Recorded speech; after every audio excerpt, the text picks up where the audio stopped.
从做作业到交友，再到选择大学，绝大部分家长都坚持要一手操办孩子的一切，致使孩子面对着巨大的压力。其实，为人父母最重要的是要教导孩子去独立思考、身体力行，这样他们才能拥有可以帮自己在校园里乃至生活中取得成功的决断力。我们更应该想方设法地帮助孩子们找到自己挚爱的事物，并进一步发掘他们的内部动机，而非逼着孩子们做那些他们不想做的事。本书的两位作者，临床神经心理学家威廉·斯蒂克斯鲁德和启发型教育学家奈德·约翰逊，揭示了养育孩子的本质问题，那就是我们如何帮助孩子获得对自己生活的控制感和找到自己的内驱力，并充分发挥其自身潜能。本书汇集前沿脑科学知识、行为疗法的最新发现，以及来自数千名儿童和青少年的案例研究，为你提供简易实用的具体建议，教你如何让孩子走上自律、自控、自主的成功道路。最好的成长是自我成长，最好的控制是自我控制。让我们一起走进这本书，跟随作者的脚步，探寻激发孩子内在自驱力的神奇秘方。欢迎收听自驱型成长有声书。自驱型成长，如何科学有效地培养孩子的自律。作者威廉·斯蒂克斯鲁德，奈德·约翰逊，译者叶壮，播讲曹晓林。以下音频由机械工业出版社授权播出。中文版序。在本书于中国出版时，自驱型成长已经或即将在10个不同的国家出版。这其中每个国家都有其独特的历史背景、教育体系和针对养育子女的特殊期待。本书那些已为人父母的读者，一部分身处于非常强调个人主义的国家，还有一部分则身处于强调个人从属于家庭、社区或国家的地方。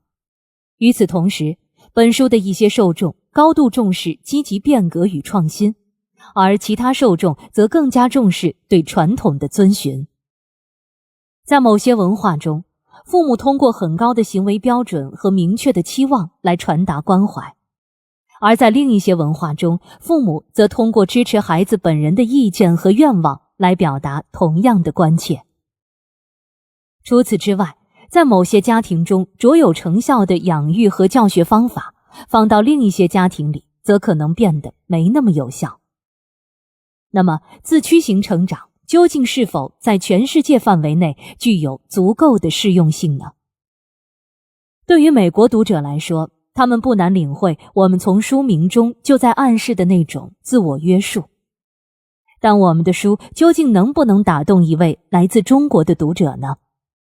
答案是，我们在本书中所讨论的4个核心要点，以及我们向家长和教育工作者所提出的大多数建议，都具有相当的普适性，因为它们并非基于文化或传统，而是基于适用于任何人类个体的神经科学。首先，严重或慢性的压力对发育中的大脑具有非常负面的影响，这也是全球流行的与压力相关的情绪问题，例如焦虑和抑郁的重要基础。其次，过低的控制感是人类个体所能经历的最有压力感的事情之一，因此它会进一步引发与压力相关的心理健康问题，并减少孩子在学业上的学习水平和表现水平。再次，所有健康的自我激励其实都植根于控制感、胜任感或自主感。最后，培养出健康的控制感还会进一步带来各种积极结果，包括更高的身心健康水平、更充盈的内部动机、更优异的学业成就和更高水平的职业成功。到2020年，精神障碍和物质滥用障碍作为与压力直接相关的疾病，将超过全世界范围内所有的身体疾病，一跃成为残障的首因。在一些国家中，太高的压力水平可能已是导致焦虑症、抑郁症、自残或化学物质滥用的首要原因。而在另外一些国家中，则可能更多的表现为引发睡眠障碍、网瘾或电子游戏成瘾。世界卫生组织还发布，不仅仅在中国，抑郁症在全球范围内都已成为一个日益严重的健康问题。目前有5400万中国成年人有着与抑郁相关的问题，这一数字从2005年到2015年已增加了 18%。 由于大多数焦虑症和一半的抑郁症都在14岁之前出现，世界卫生组织和其他全球卫生机构都非常强调预防焦虑症、抑郁症和其他心理健康问题的进一步恶化，积极改善年轻人群的心理健康水平也迫在眉睫。虽然在不同的文化中，压力的具体表现各不一样，但对于世界任何地方的孩子来说，只要他们感受到压力，大脑中发生的事就一模一样。这就是为什么我们所传达的信息以及本书中的种种应对之法，对全世界的父母、教师和年轻人都很重要。首先，让我们来看看与压力有关的科学事实。我们今天对压力的种种反应，比如逃避、对抗或僵住，是为了保护我们免受威胁进化而来的，且被认为与我们的祖先在10万年前的状态几乎完全相同。当人类和其他所有哺乳动物感受到压力时，它们的杏仁核会让大脑进一步关闭能让其仔细思考的前额皮质，从而让个体对威胁回以本能反应。因此，对压力的反应就演变为对遭遇捕食者这种紧急情况的一种既重要又短暂的反应。你要关闭自己的思考，而尽力的逃跑、对抗，甚至装死。人类并没有靠进化得到持续开启压力反应的能力，但这种情况目前发生在世界各地的许多儿童和青少年及其父母身上。只要想到那些潜在的威胁，不管你是哪个国家的人，你都会变得紧张和焦虑起来。更糟糕的是，长时间保持这种压力反应，还会对大脑和身体造成伤害。例如，慢性压力实际上会让杏仁核变得更大，反应更敏感，还会导致前额皮质持续紧张，结果就会让我们变得更容易感受到压力感和焦虑感。不过，我俩在书中强调过，我们其实并不希望保护儿童和青少年免受种种压力源的影响，因为通过成功掌控压力情境，年轻人可以在应对未来的挑战时更具灵活性，也能掌握更多相关技巧。纵然如此，慢性压力对个人发展的各个方面都有着非常不利的影响。还有一点特别值得关注，因为人类的大脑是依据其使用方式得以发展的，所以当低龄人群经历高水平的压力和疲劳时，无论他们身处何处，都会被塑造得越来越容易感到持续焦虑，于是导致大脑反复受到抑郁情绪影响，或者发展为习惯靠化学制品、互联网或电子游戏来暂时逃避压力。本书还涵盖了控制感背后深厚的科学背景。关于控制感，也有很多举足轻重的研究得以在动物活体上完成，其结论并不限于任何特定的种族或文化。对大鼠的生理学研究表明，控制感对大脑本身具有强大的影响力，因为能够控制好压力情境的经验，可以有效增强前额皮质的功能性，还能降低压力水平，并在一定程度上主动塑造大脑，保护它免受压力的负面影响。与此相应，神经科学领域的其他研究也已经表明，低水平的控制感会让人感到极度紧张，这对心理健康问题的恶化起到了推波助澜的作用。每一个曾经焦虑过的人都有过认为事态已经失控的经历。任何一个心情沮丧的人也都感受过对自己的生活失去控制的感觉。不争的事实是，无论人们来自何处，如何长大，只要缺少控制感，就会有压力。我们一再强调，好的控制感引发好的改变。我们要相信自己可以做出对生活至关重要的选择，也要相信在面对外力影响时，我们并不无助。我们通过研究知道，就算孩子在一个领域中没有控制感，只要他们在另一个领域中能实打实的有控制感，他们就能更好地应对挑战。因此，如果孩子在家里很自由，例如能选择自己的活动形式以及参与频率，那他们就能更好地专注于比较严苛的校内环境。但我们常常看到这样的问题，孩子在任何地方都缺少控制感。在学校，他们被管得很严，而在家里也是如此。随着社交媒体的崛起，孩子在社交上的控制感愈发缺失。给照片美颜，放到社交媒体上，然后等着别人来评价。在这些环节里，存在控制感吗？其实一点控制感都没有，这会让孩子迷失真实的自我。在我俩的书中，你还会读到与休息和活动相关的科学知识。同样，这些科学研究也超越了地理上的限制。所有自然功能其实都是通过休息和活动的循环来发挥作用的。在任何有电灯的国家里，休息和活动之间的平衡都经历过变化，而且是往活动更多的方向变化。儿童、青少年和成年人的睡眠时间比广泛使用灯泡之前的睡眠时间要更少。睡眠不足带来了巨大的负面影响，这已是整个工业化世界所面临的主要挑战之一。电子技术的广泛采用，进一步使得休息与活动的失衡变得严重。因为电子技术在设计上的本意就是要让人上瘾。电脑和手机让年轻人睡得更少，进而更难在行动上表现出色。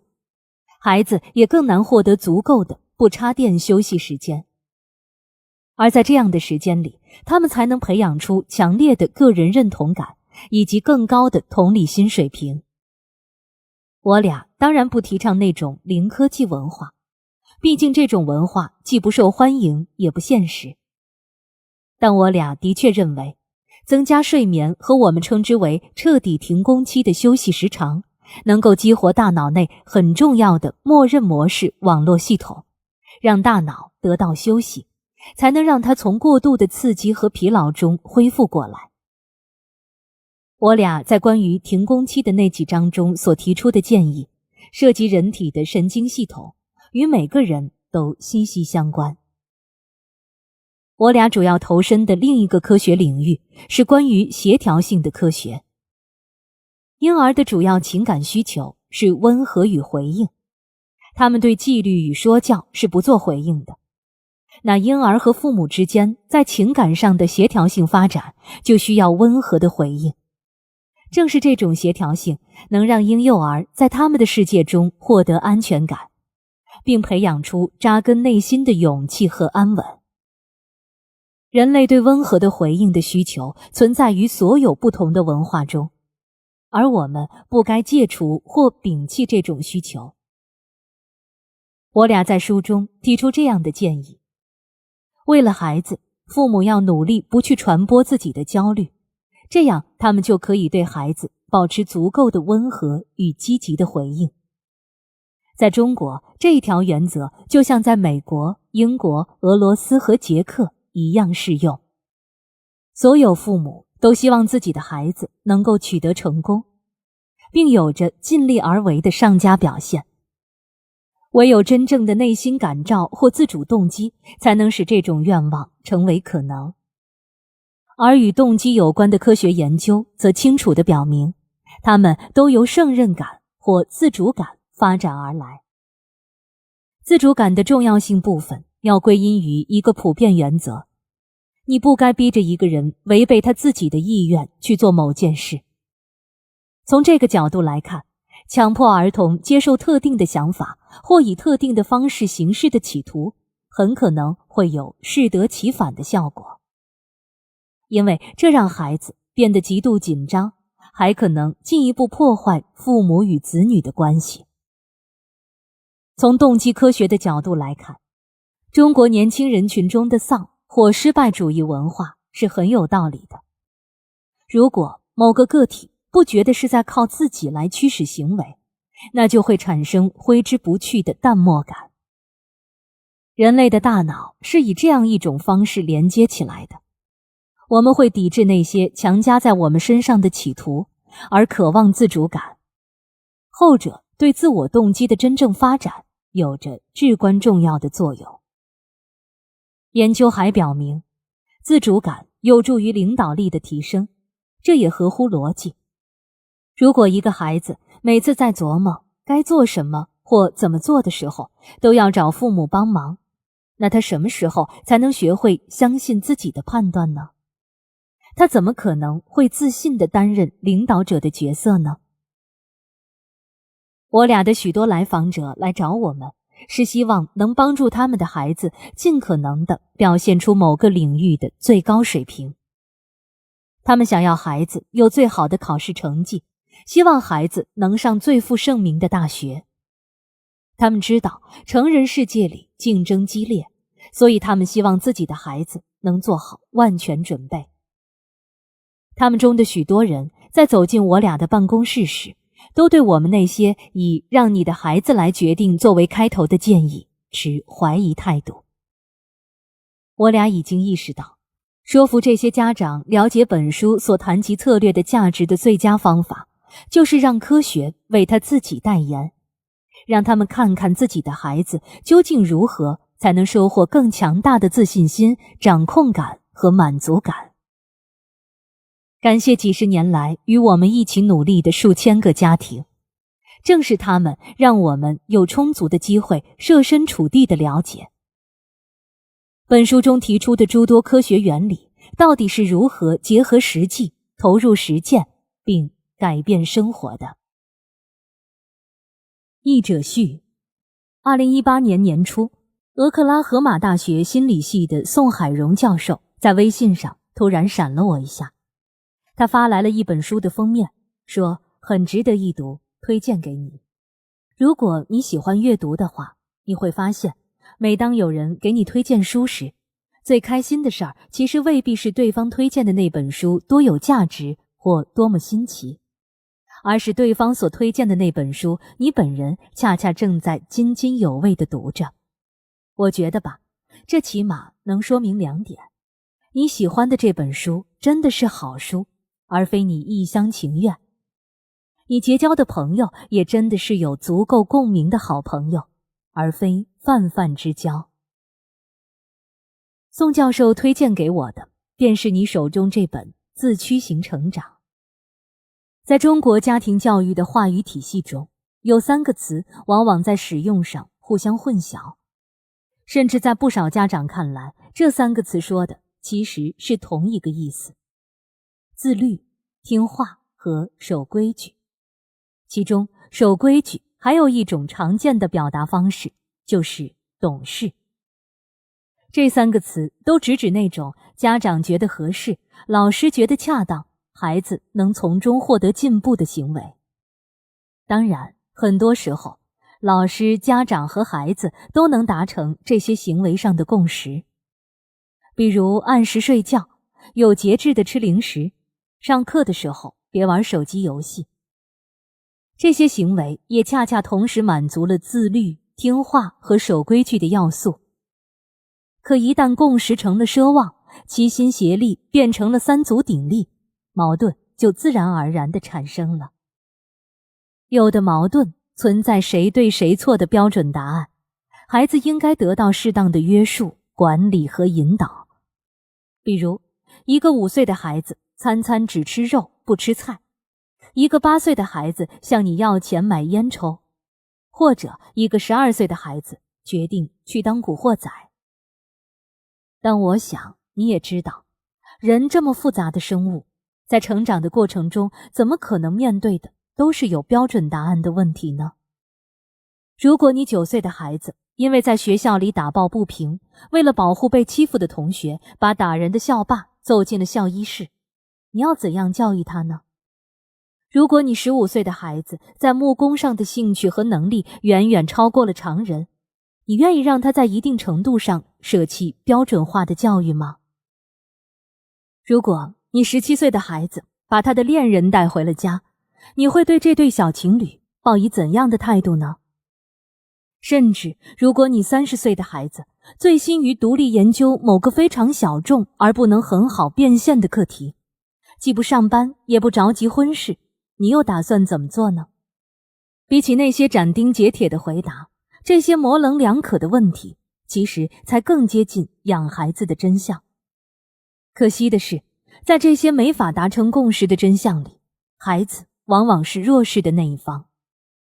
因为在成人的眼光看来，他不听话、没规矩，甚至不自律。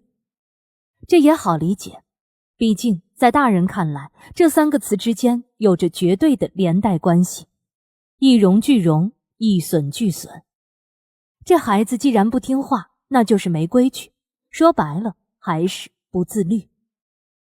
但我以及本书的2位作者威廉·斯蒂克斯鲁德和奈德·约翰逊都不这么认为。在我们看来，孩子可能弱势，但他其实并没犯错。因为自律在本质上与听话和守规矩就不是一个事儿。比之另外2个，自律有着更高的优先级，也有着更大的影响力。如果让我在这3个特质里面只能为我自己的孩子挑一个，那我绝对想都不想挑自律。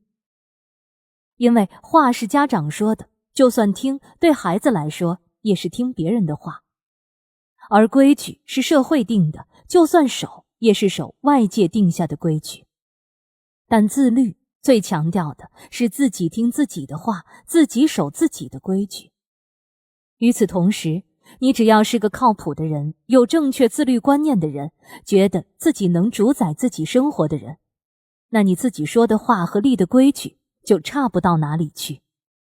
中国家长爱说这样一句话，不要让孩子输在起跑线上。这些年来，这个起跑线一直在提前，从小学提前到幼儿园，又提前到早教，再提前到胎教。前一段时间，有个孕期妈妈还跟我说，叶老师，我不要让我的孩子输在子宫里。但是咱们要明白，起跑线是服务于赛道的，而人的生命历程是赛道吗？很多人会说，当然是。幼升小，小升初，初升高，考大学，考研求职，升职加薪，嫁娶生育，再给孩子拼套房产，哪个不是你追我赶的赛道？但我觉得不是。赛道是标准的，赛道是组委会确定的，赛道是摩肩接踵，大家一起跑，谁也逃不掉的。总之呢，赛道是不以你的意志为转移的。发令枪一响，你不用多想，在你的那条道上拼命跑，准没错。但对孩子来说，出生也许不以意志为转移，但生命总是有可能性的。虽然生活可能艰难，竞争也许激烈，选择的空间也被迫变得狭小，但你总是可以主动地决定一点事情的。就像小鸡破壳，从狭小的空间里啄个洞，也能变出一片天来。这份自己说了算的感受，才是健康心智的前提，才是主动进步的源泉，才是跌倒了能爬起来的动力。因为你想要，而不是被迫的成为这样或那样的人。当家长的终点在哪里？不是孩子过上了你想让他过的生活，而是你帮孩子过上他自己想过的生活。想要做到这一点，靠着听话与守规矩恐怕是不够的，更多的还是要靠带着孩子的个人气息、个人理想、个人牺牲的自律。而这一点恰恰是中国孩子以及全世界的孩子都非常欠缺的。归根结底，是因为孩子在成长的过程中，其实一直没有真正意义上的自己说了算的机会。近几十年来，中国家庭的可支配财富越来越多，随着倒金字塔型的家庭组成越来越普遍，一个孩子可能有6个成年人来倾注资源和心血。这看似给了孩子更多的选择空间，毕竟6个人合力能买得起的东西肯定是更多了嘛。但就像伟大不掉的大型企业一样，人多船就大，船大就不好变方向。于是我们看到中国孩子得到了巨量的关爱和资源，但从小开始，路子却变得越来越趋同，都要学乐器，都要学画画，都要学主持，都要穿名牌，都要去国外玩，都要用某款刚上市的好手机。但标准化的养育路径未必有标准化的烦恼，更谈不上标准化的解决方案。不让孩子在能做什么上有主动性，他们自然会在不该做什么上有极强的创造力。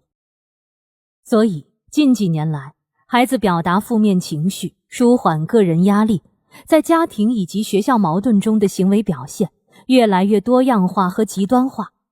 抑郁症高发，线上校园霸凌，物质和药物滥用，虐待动物，不安全的性行为层出不穷。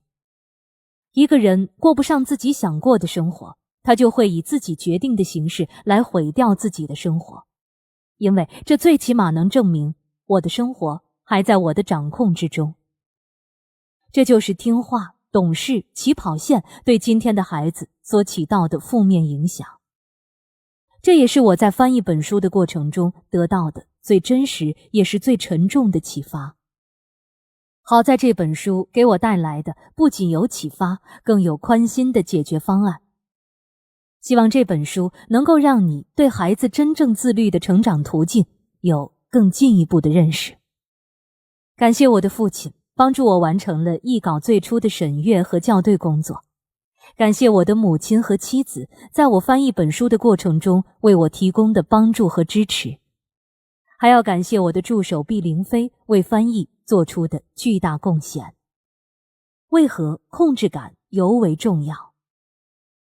乍看上去，我们并不像是那种能成为合作伙伴的人。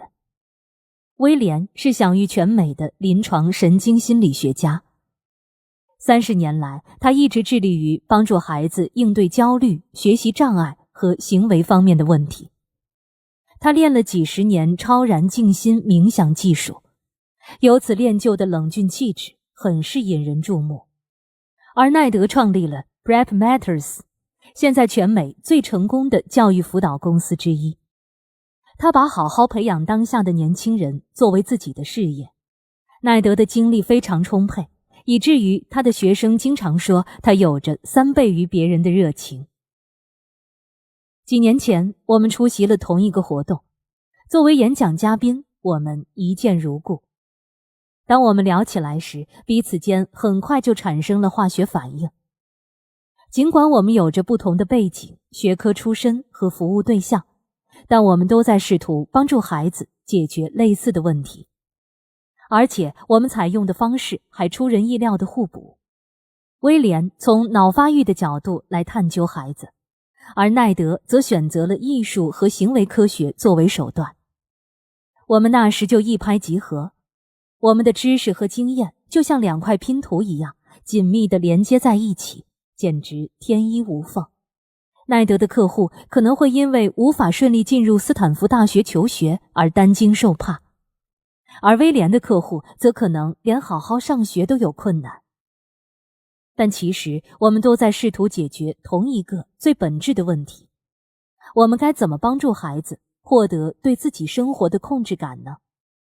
我们又该如何帮助他们找到自己的内驱力，并充分发挥自身潜能呢？我们发现，压力对儿童的行为表现与心理健康都有着负面作用。而我们的许多工具其实都涉及帮助孩子缓解压力。因此，我们以此为切入点，开始投身于压力感受和行为动机方面的研究，并就此开始了对控制感的深入探索。我们试着引导孩子达到健康的自我激励水平，而这个水平应该恰恰介于过度追求完美主义和我要回去打游戏之间。当我们发现控制感偏低会导致非常大的压力，且自主性是提升动机的关键时，不出所料，这条门路我们算是找对了。随着研究的深入，以上这些效应得到了进一步证实。我们还发现，我们想给孩子的一切其实都与帮助他们获得健康的控制感息息相关。比如身心健康、学业有成以及生活中的幸福感。1960至2002年，高中生和大学生对于自己的内控倾向的报告指数稳步下滑。相应的，他们对于自己的外控倾向的报告指数却在稳步提高。之所以会产生这种趋势，是因为这些学生在面对焦虑和抑郁时越来越脆弱了。事实上，今天的青少年患焦虑症的概率是以前的5到8倍。就算把大萧条时期、第二次世界大战时期和冷战时期都算上，这个论断也依然成立。难道现在的日子比大萧条时期还要困难吗？亦或是新时代的生活削弱了孩子原本具备的压力应对机制？倘若没有健康的控制感，孩子就会感到无能为力和不知所措，也往往因此变得过度被动与顺从。孩子一旦被剥夺了做出有意义的选择的能力，就更有可能变得焦虑且爱发脾气，甚至还会自暴自弃。在这种情况下，如果没有父母所提供的资源和机会，孩子就没法完成自我发展。在缺乏控制感的情况下，不管孩子的成长背景如何，内心的混乱总是会带来伤害。只要我们觉得自己能够影响周围的世界，我们就能做得更好。这很好地解释了，在日常生活中，就算大多数电梯的关门按键其实不起作用，我们也总是喜欢一直按。在20世纪70年代，有一个经典的研究，养老院里的老人被分为2组，分别被告知你的寿命掌握在自己手中，与护工会负责管理你的健康。前者的寿命最终会长于后者，这其实是同样的道理。自己决定做不做以及怎么做家庭作业的孩子会更加快乐，压力更小，甚至最终能够更好地主导自己的生活。同样也是因为这个效应产生了作用。我们总是对孩子的未来充满愿景，期待他们能够有足够的能力参与到竞争激烈的全球经济体系中，并取得成功，胜利归来。我们也深爱着他们，衷心希望他们能开心快乐，就算在我们100年之后，也能够永远过着好日子。诚然，这些愿景都很有意义，但在实现这些愿景时，我们中的许多家长被一些错误的观念误导了。错误观念1：通往成功的途径是一座独木桥，而孩子万万不能被别人挤下来。这么一看，一旦让孩子自己做主，那赌注可就太高了，毕竟他和他的家庭都输不起嘛。这种观点基于一种对成功的稀缺性假设，而年轻人想要成功，就要不惜一切代价，始终保持自身的竞争力。错误观念2：如果你想拥有好生活，在学校里就得拥有上佳表现。要知道，有赢家就有输家，而且往往输家比赢家多。这种错误观念的恶果是，太多的孩子不是被逼得太过急躁，就是自己破罐子破摔，放弃了所有能尝试的机会。错误观念3：催得越紧，逼得越狠，我们的孩子就能越成功，长大后就越有出息。照这个逻辑来说，如今美国小学里的6年级学生的确没有中国的同龄孩子数学好。那填鸭式的教美国孩子9年级的数学，难道就能够解决问题吗？如今大学的入学标准越来越高，上好大学的确更困难了。可仅仅是逼着孩子忙起来，让他们学更多的知识，做更多的作业，就能解决本质问题吗？错误观念4：今天的世界比以往要凶险得多，家长必须一直紧紧盯着孩子，才能确保他们不被伤害，也不至于让孩子闯祸。其实，现在已经有很多父母一定程度上意识到，以上这些观念都不正确。但是，当他们感受到来自他人、学校以及其他家长的压力时，为了保证自家孩子不落下风，那些富于批判性的宝贵观点就烟消云散了。压力深深扎根于恐惧，而恐惧又总是招致糟糕的抉择。我们真的没法控制自己的孩子，而且我们也不应该控制他们。为人父母其实是要教导孩子独立思考，身体力行，这样他们才能拥有在校园里乃至生活中取得成功的决断力。我们更应该想方设法地帮助孩子找到自己挚爱的事物，并进一步激发他们的内部动机，而非逼着孩子做那些他们不想做的事。父母施压给孩子，这种培养模式并不可取。我们的目标就是要改变这种模式，转而让孩子能够培养出属于他们自己的驱动力。这样的孩子就是我们所说的自驱型儿童。我们不妨从这样一个假设开始说起。假设每个孩子都有属于自己的大脑，而且明白自己的生活到底是怎么运转的。如果能获得一定的外界支持，他就能把自己的事儿打理得井井有条。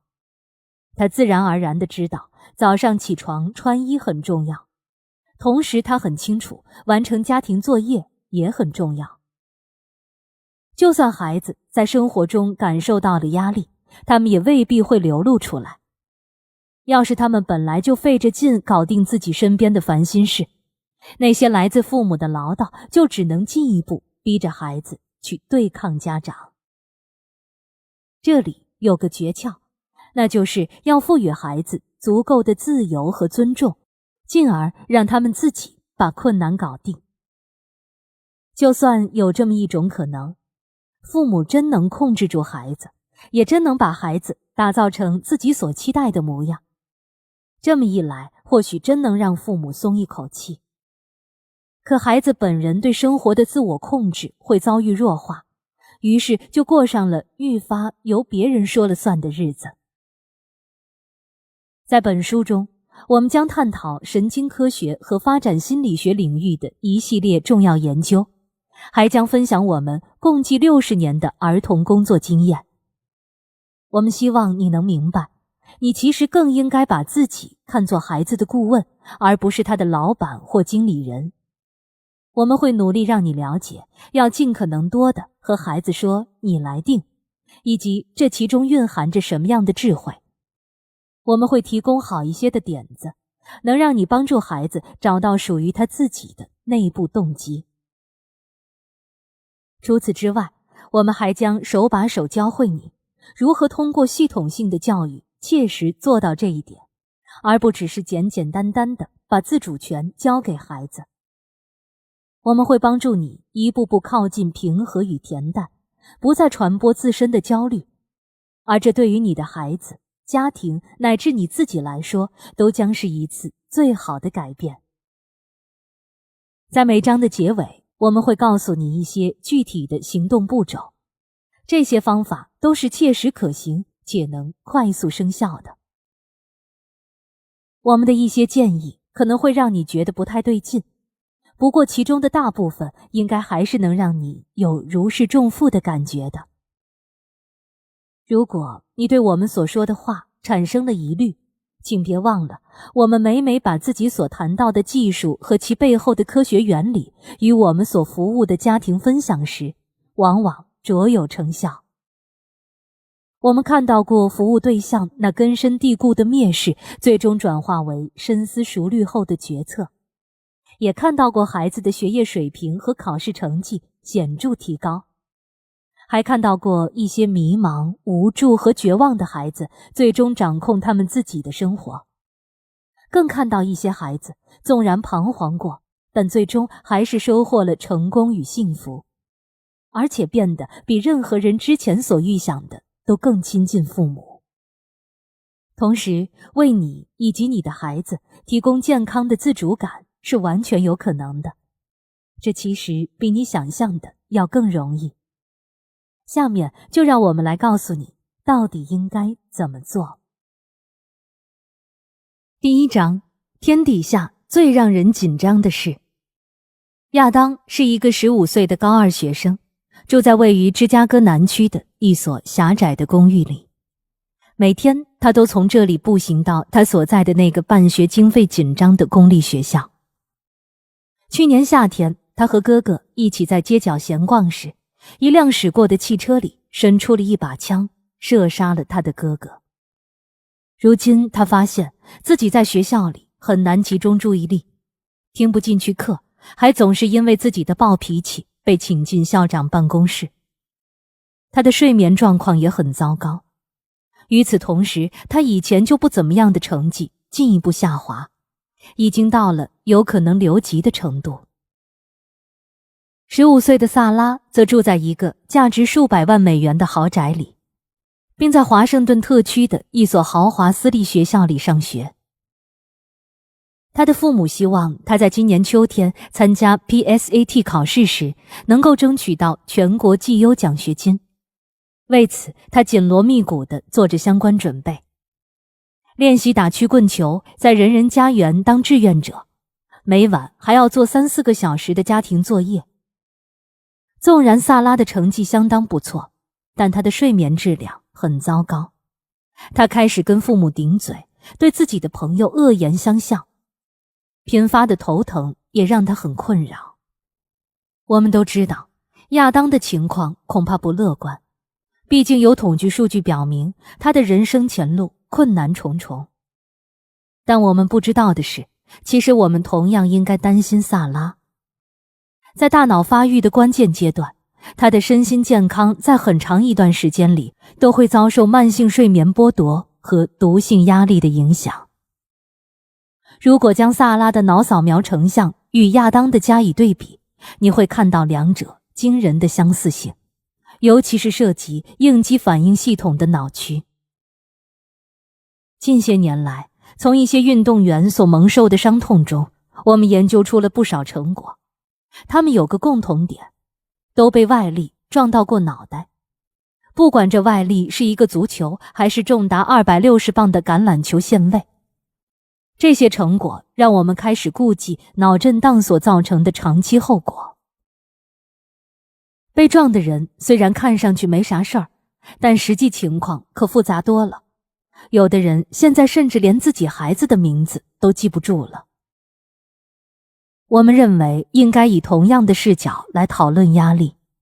慢性压力会对大脑造成严重的破坏，而对于年轻的大脑尤为如此。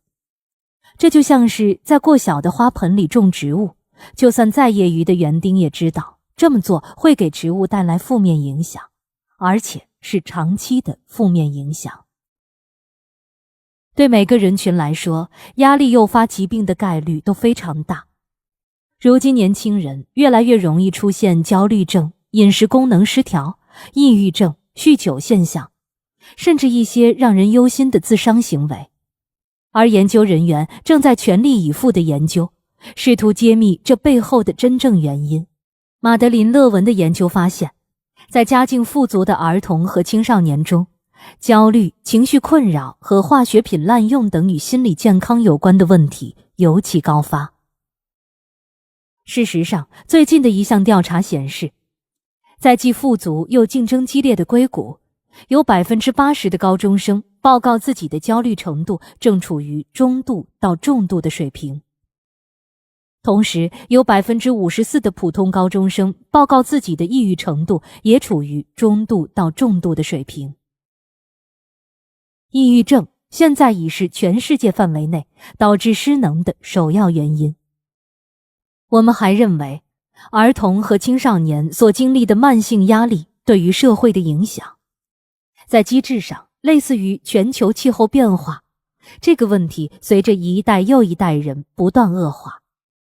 要想解决它，就需要付出相当大的努力，还要克服旧有的习惯。我们上面谈的这些与控制感有什么关系呢？答案是，它们之间有着千丝万缕的联系。简单的说，控制感就是应对压力的解药。所谓的压力都来自我们未知的、嫌弃的和惧怕的事物。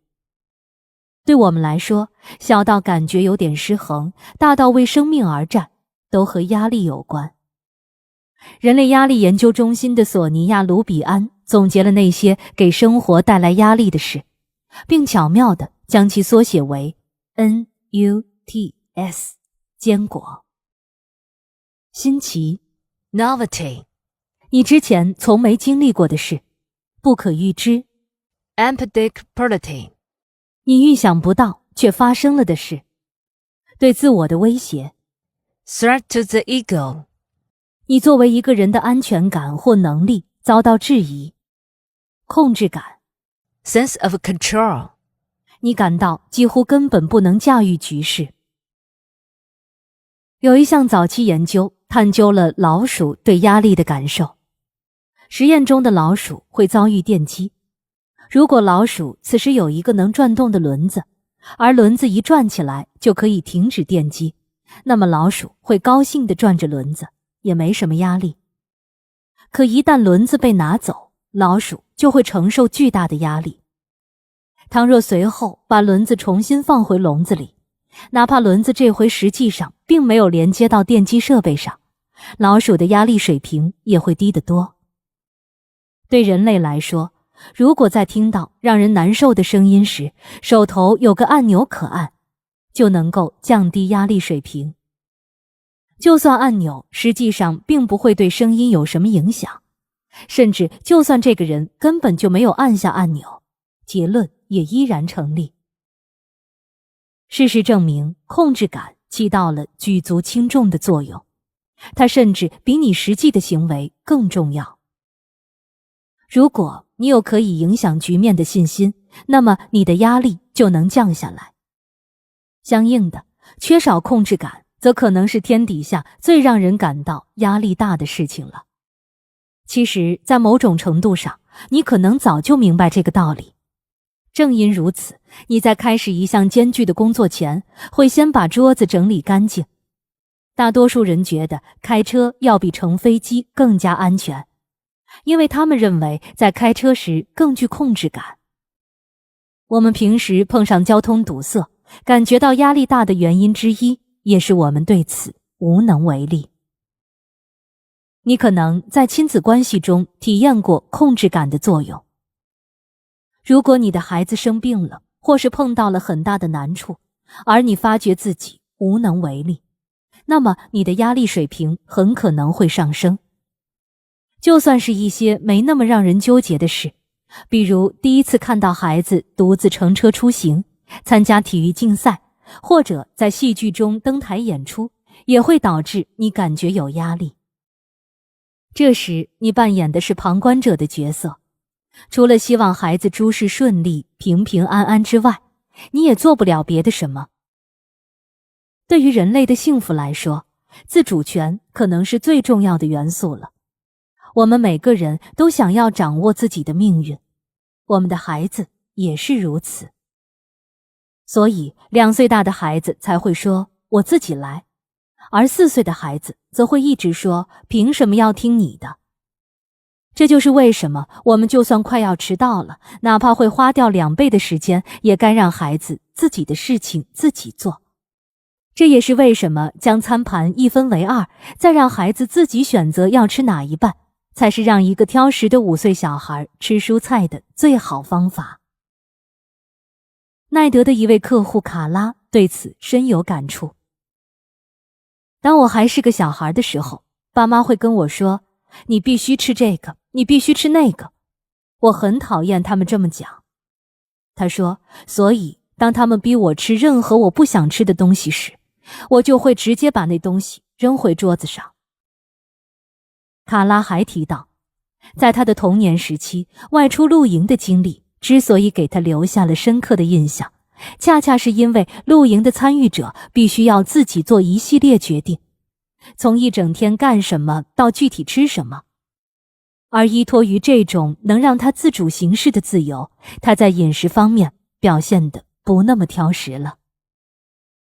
可惜，露营远远不能等同于我们真正生活的世界。当卡拉12、13岁时，他开始感到焦虑了。每当别人要我做这做那的时候，我就感到焦虑。他说，这让我觉得自己无法控制身边的事物。后来我转了学，又不得不担心融入新集体的问题，更要顾及其他人对我的想法。我觉得这让情况变得一天不如一天。对我来说，能感觉到自己的生活自己说了算的掌控感是尤为重要的。就算是现在，我也希望父母能让我感觉到有选择的余地。我朋友的妈妈会跟他说，咱们玩一会儿游戏，然后就一起去烤饼干吧。这固然不错，但总是告知我计划就是这样，而不是问问我到底想要什么，还是会让我特别不爽。这正是大多数孩子每天都会经历的情况。你或许对于卡拉这样的青少年到底有多缺失控制感，还持有保留态度。所以，为了打消你的疑虑，你不妨想想他们的日子是什么样的。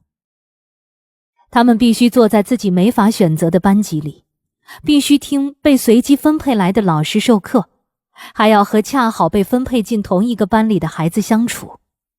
他们必须整齐列队，服从安排，有序就餐。就算想上个厕所，也要看老师今天有没有允许他们去的好兴致。你也可以想想，我们是如何评判他们的。不是通过他们付诸实践的努力程度，也不是通过他们进步和提升的幅度，而仅仅是通过上周六碰到的别人家的孩子是不是比自家孩子游得更好，跑得更快。我们不评估孩子对元素周期表的理解程度究竟怎样，倒是更重视他们在一系列相关事件的随机组合中的得分。很多孩子会对此颇感无力，随之而来的沮丧和压力无时无刻不再困扰着他们。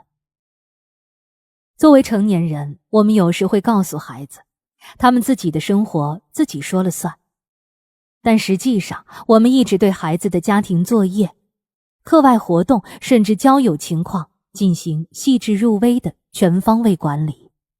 或许我们该告诉孩子真相了，实际上他们的生活他们说了并不算，我们说了才算。不管怎样，我们这样做都让孩子深感无力。如果一直沿着这条路走，亲子关系会逐渐瓦解。不过还是另有出路的。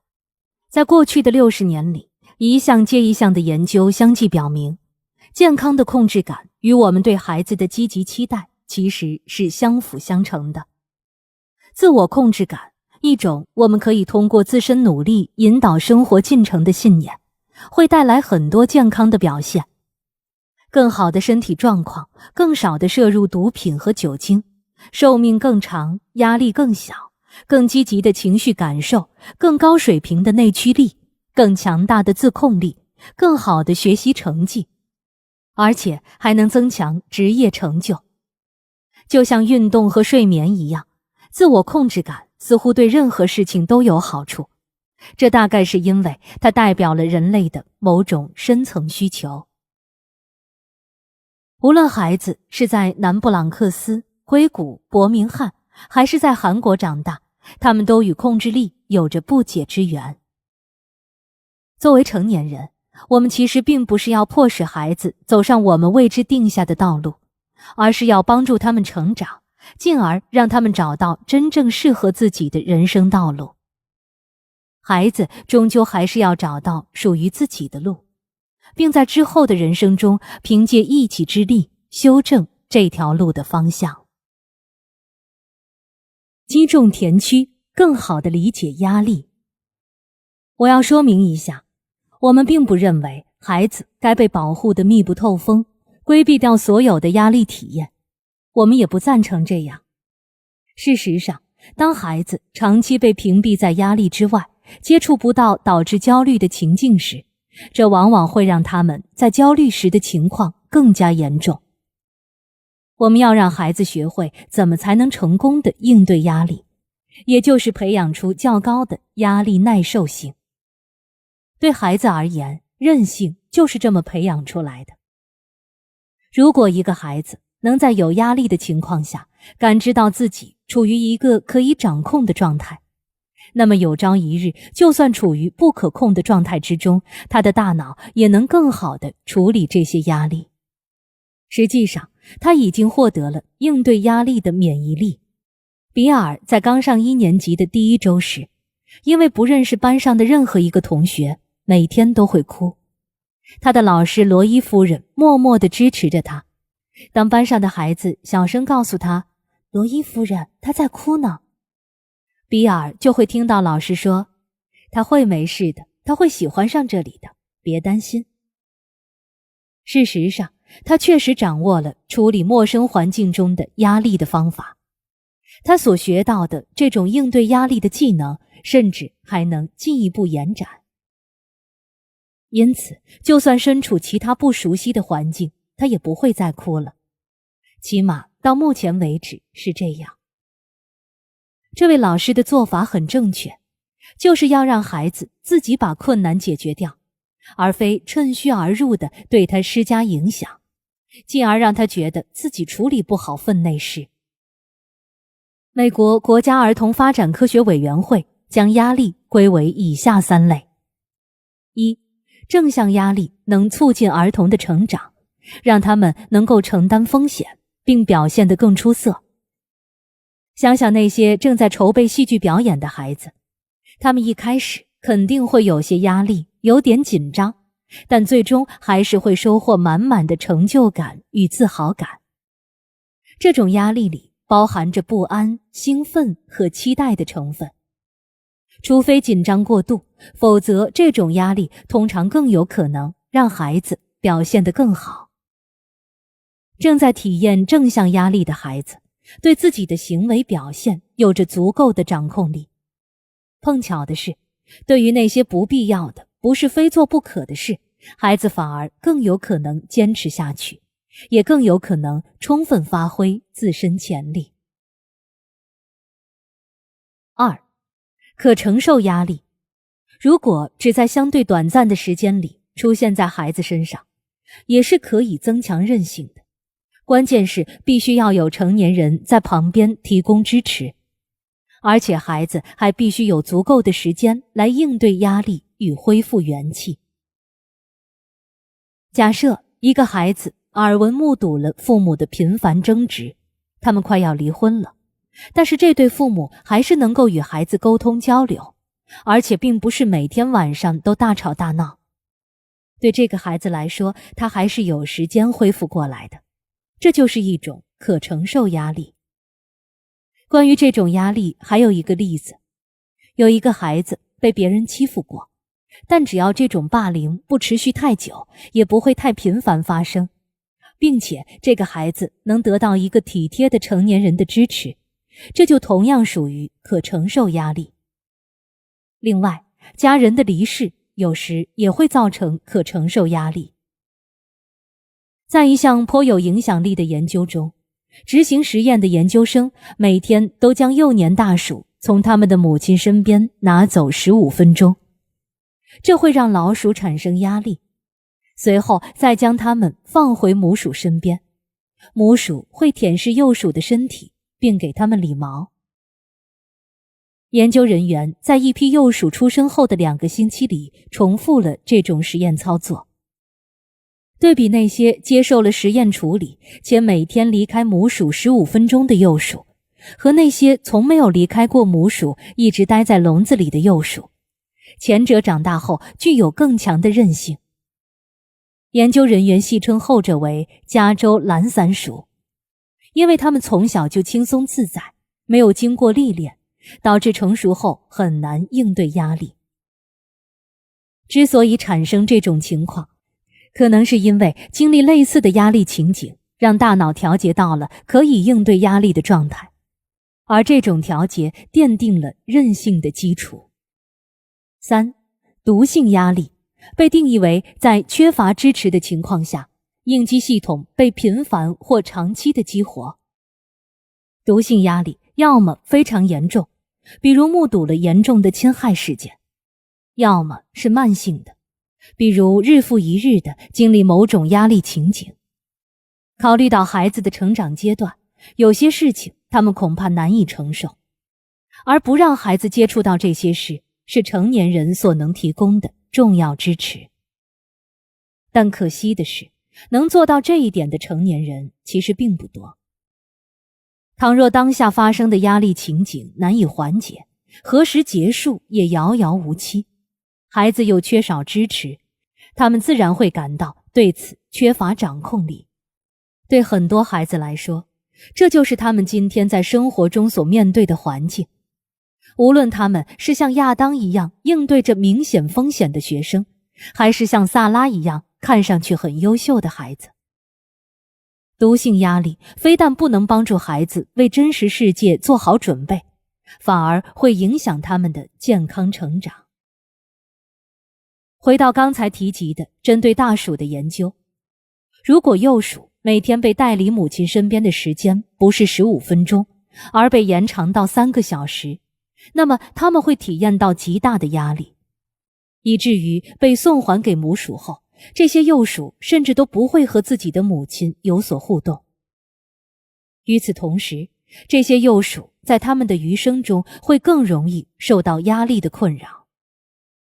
那么，我们怎样才能更多地运用正向压力和可承受压力，而尽量规避毒性压力呢？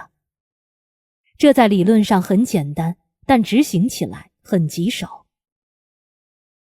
首先，孩子的身边需要有一个能提供支持的成年人。其次，孩子需要时间从压力中恢复过来。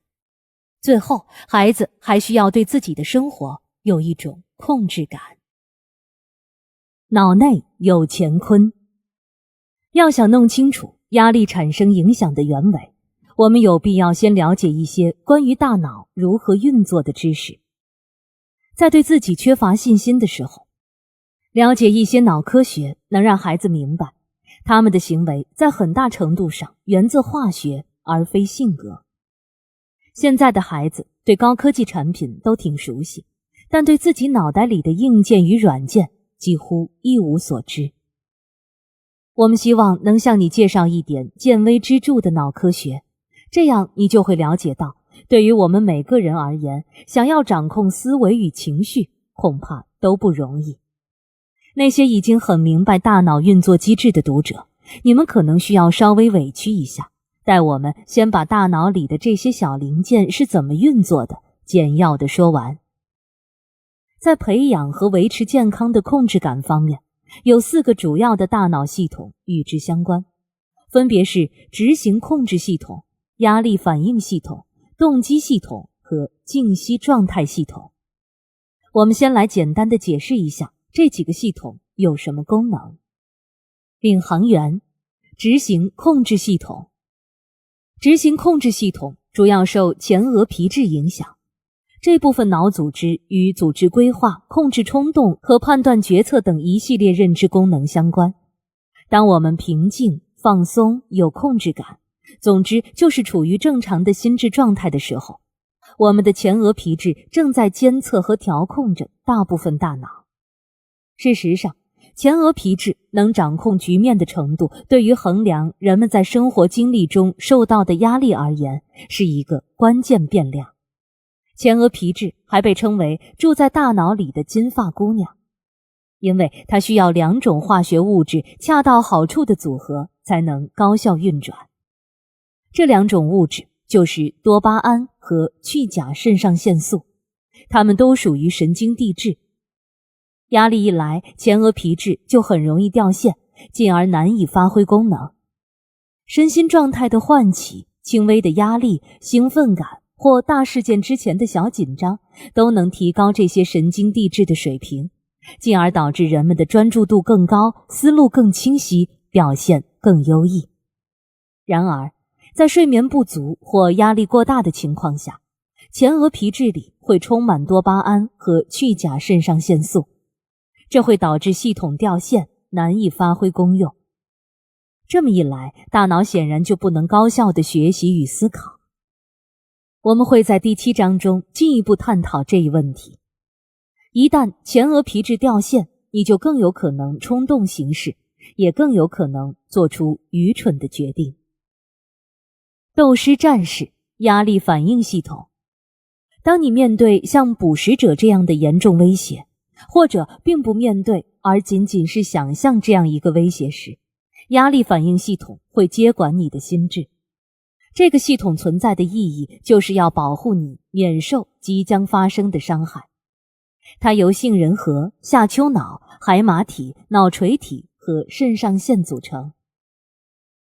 杏仁核是一种原始的情绪处理中心，对恐惧、愤怒和焦虑尤其敏感，同时也是大脑中威胁检测系统的关键组成部分。杏仁核并不能自主地思考，它直接感知事物并做出响应。在高压力情境下，杏仁核就成为心智的负责人。一旦杏仁核当家做主，我们的行为就倾向于变得更有防御性、更被动、更呆板，但有时候会变得更有侵略性。杏仁核让我们在面对压力时更倾向于回归习性与本能，这时我们的动物性会让我们做好准备去战斗、逃跑，甚至直接吓呆了，就像被远光灯吓到的鹿一样。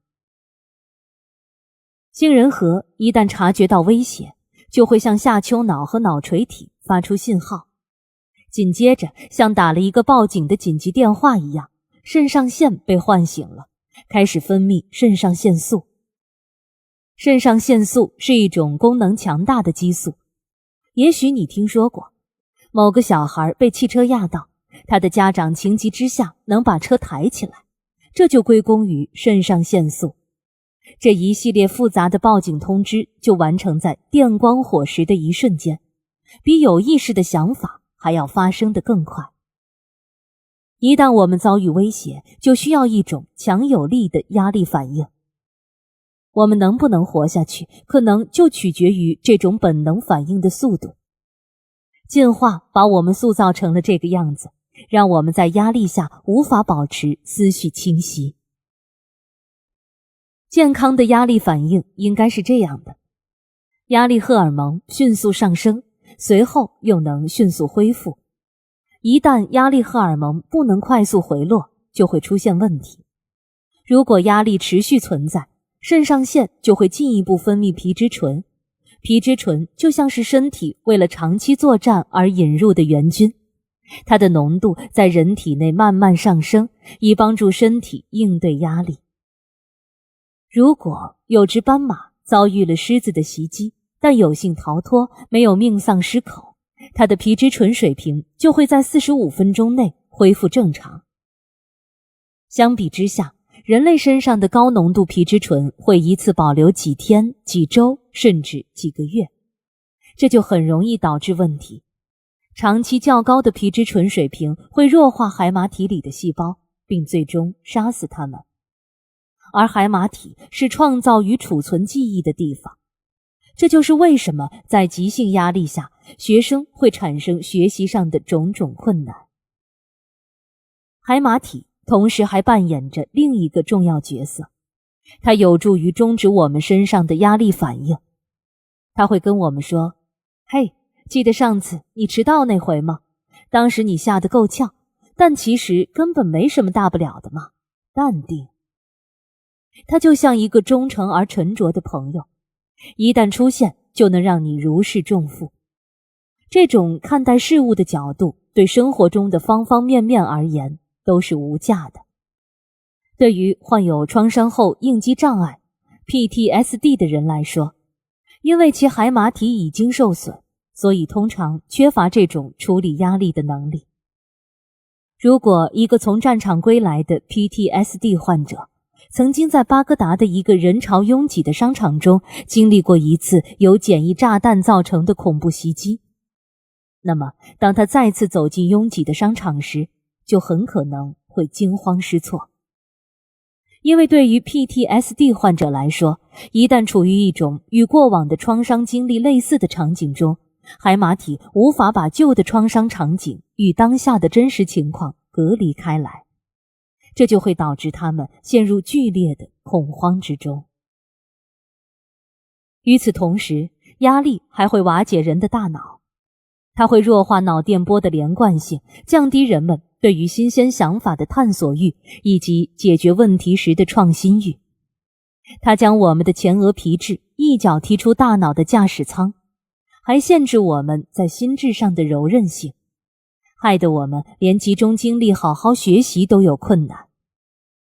当斗狮战士统领全局的时候，你也许能在狮子出没的大草原上拥有更机敏的本能表现，可若是在高二的英语课堂上，就未必能有这么好的表现了。如果你的身体告诉你，当下是为生存而战的紧要关头，你又怎么可能对莎士比亚或数学运算上心呢？我并不是说压力反应系统一无是处，只是它容易让人被迫承受太大的负担。一旦碰上什么棘手的事，你当然用得上它，但你并非需要它一直伴你左右。慢性压力会强化杏仁核，进而让斗狮战士越来越难以忽视。这样一来，你就更容易受到恐惧、焦虑和愤怒的影响。对接下来的两个系统，我们在这里只做简要介绍，在本书稍后的章节中再探讨更多细节。啦啦队长，动机系统。动机系统是大脑中的奖赏中枢，负责分泌多巴胺这种神经递质。赢下体育比赛，获得美好的性体验，获得认同感，所有的这些奖赏性体验都会导致更高水平的多巴胺。相应的，较低的多巴胺水平则与较低的驱动力、较弱的努力程度和无聊的体验相关。多巴胺一旦分泌到最佳水平，就会引发心流体验。在本书的第5章中，我们会谈到与动机相关的所有重要问题，到时候再深入探讨这个概念。在研究压力的著名学者罗伯特·萨波斯基看来，多巴胺更多的是关乎渴望，而非获得。多巴胺是驱动力的关键所在。当你处于慢性压力中时，随着时间的推移，多巴胺水平会逐渐下降，而保持做某件事的动机本就不容易，因此随着多巴胺的减少，你的动力也随之流失了。佛陀静息状态系统。多年来，科学家都使用核磁共振成像技术来评估大脑的活动。他们会给大脑提供一项具体的任务，比如从1000开始倒数，随后再研究到底是什么东西激活了大脑。但是在21世纪之交，科学家开始研究我们在和自己的思绪静静独处时，大脑里会发生些什么。他们的研究发现，在大脑中存在一个复杂而高度整合的网络，只有当我们什么都不做的时候才会被激活，这被称为默认模式网络。我们对它的功能的理解还很初级，但我们已经知道它一定至关重要，因为这个网络消耗了大脑所用能量的60%到80%。如果你正坐在等候室里无所事事，或是在晚餐后放松，只要你没有在阅读、看电视或玩手机，你的默认模式网络就会被激活，开始展望未来与梳理过往。它就是在加工着你的生活，不管是做白日梦，还是身处某种冥想之中，甚至是在睡觉前躺在床上的那段时间里，默认模式网络都会被激活。这是一个用于自我反思以及反思他人的系统。只要我们不关注某项具体的任务，大脑的这个区域就会非常活跃。其实这就是我们离线的那一部分。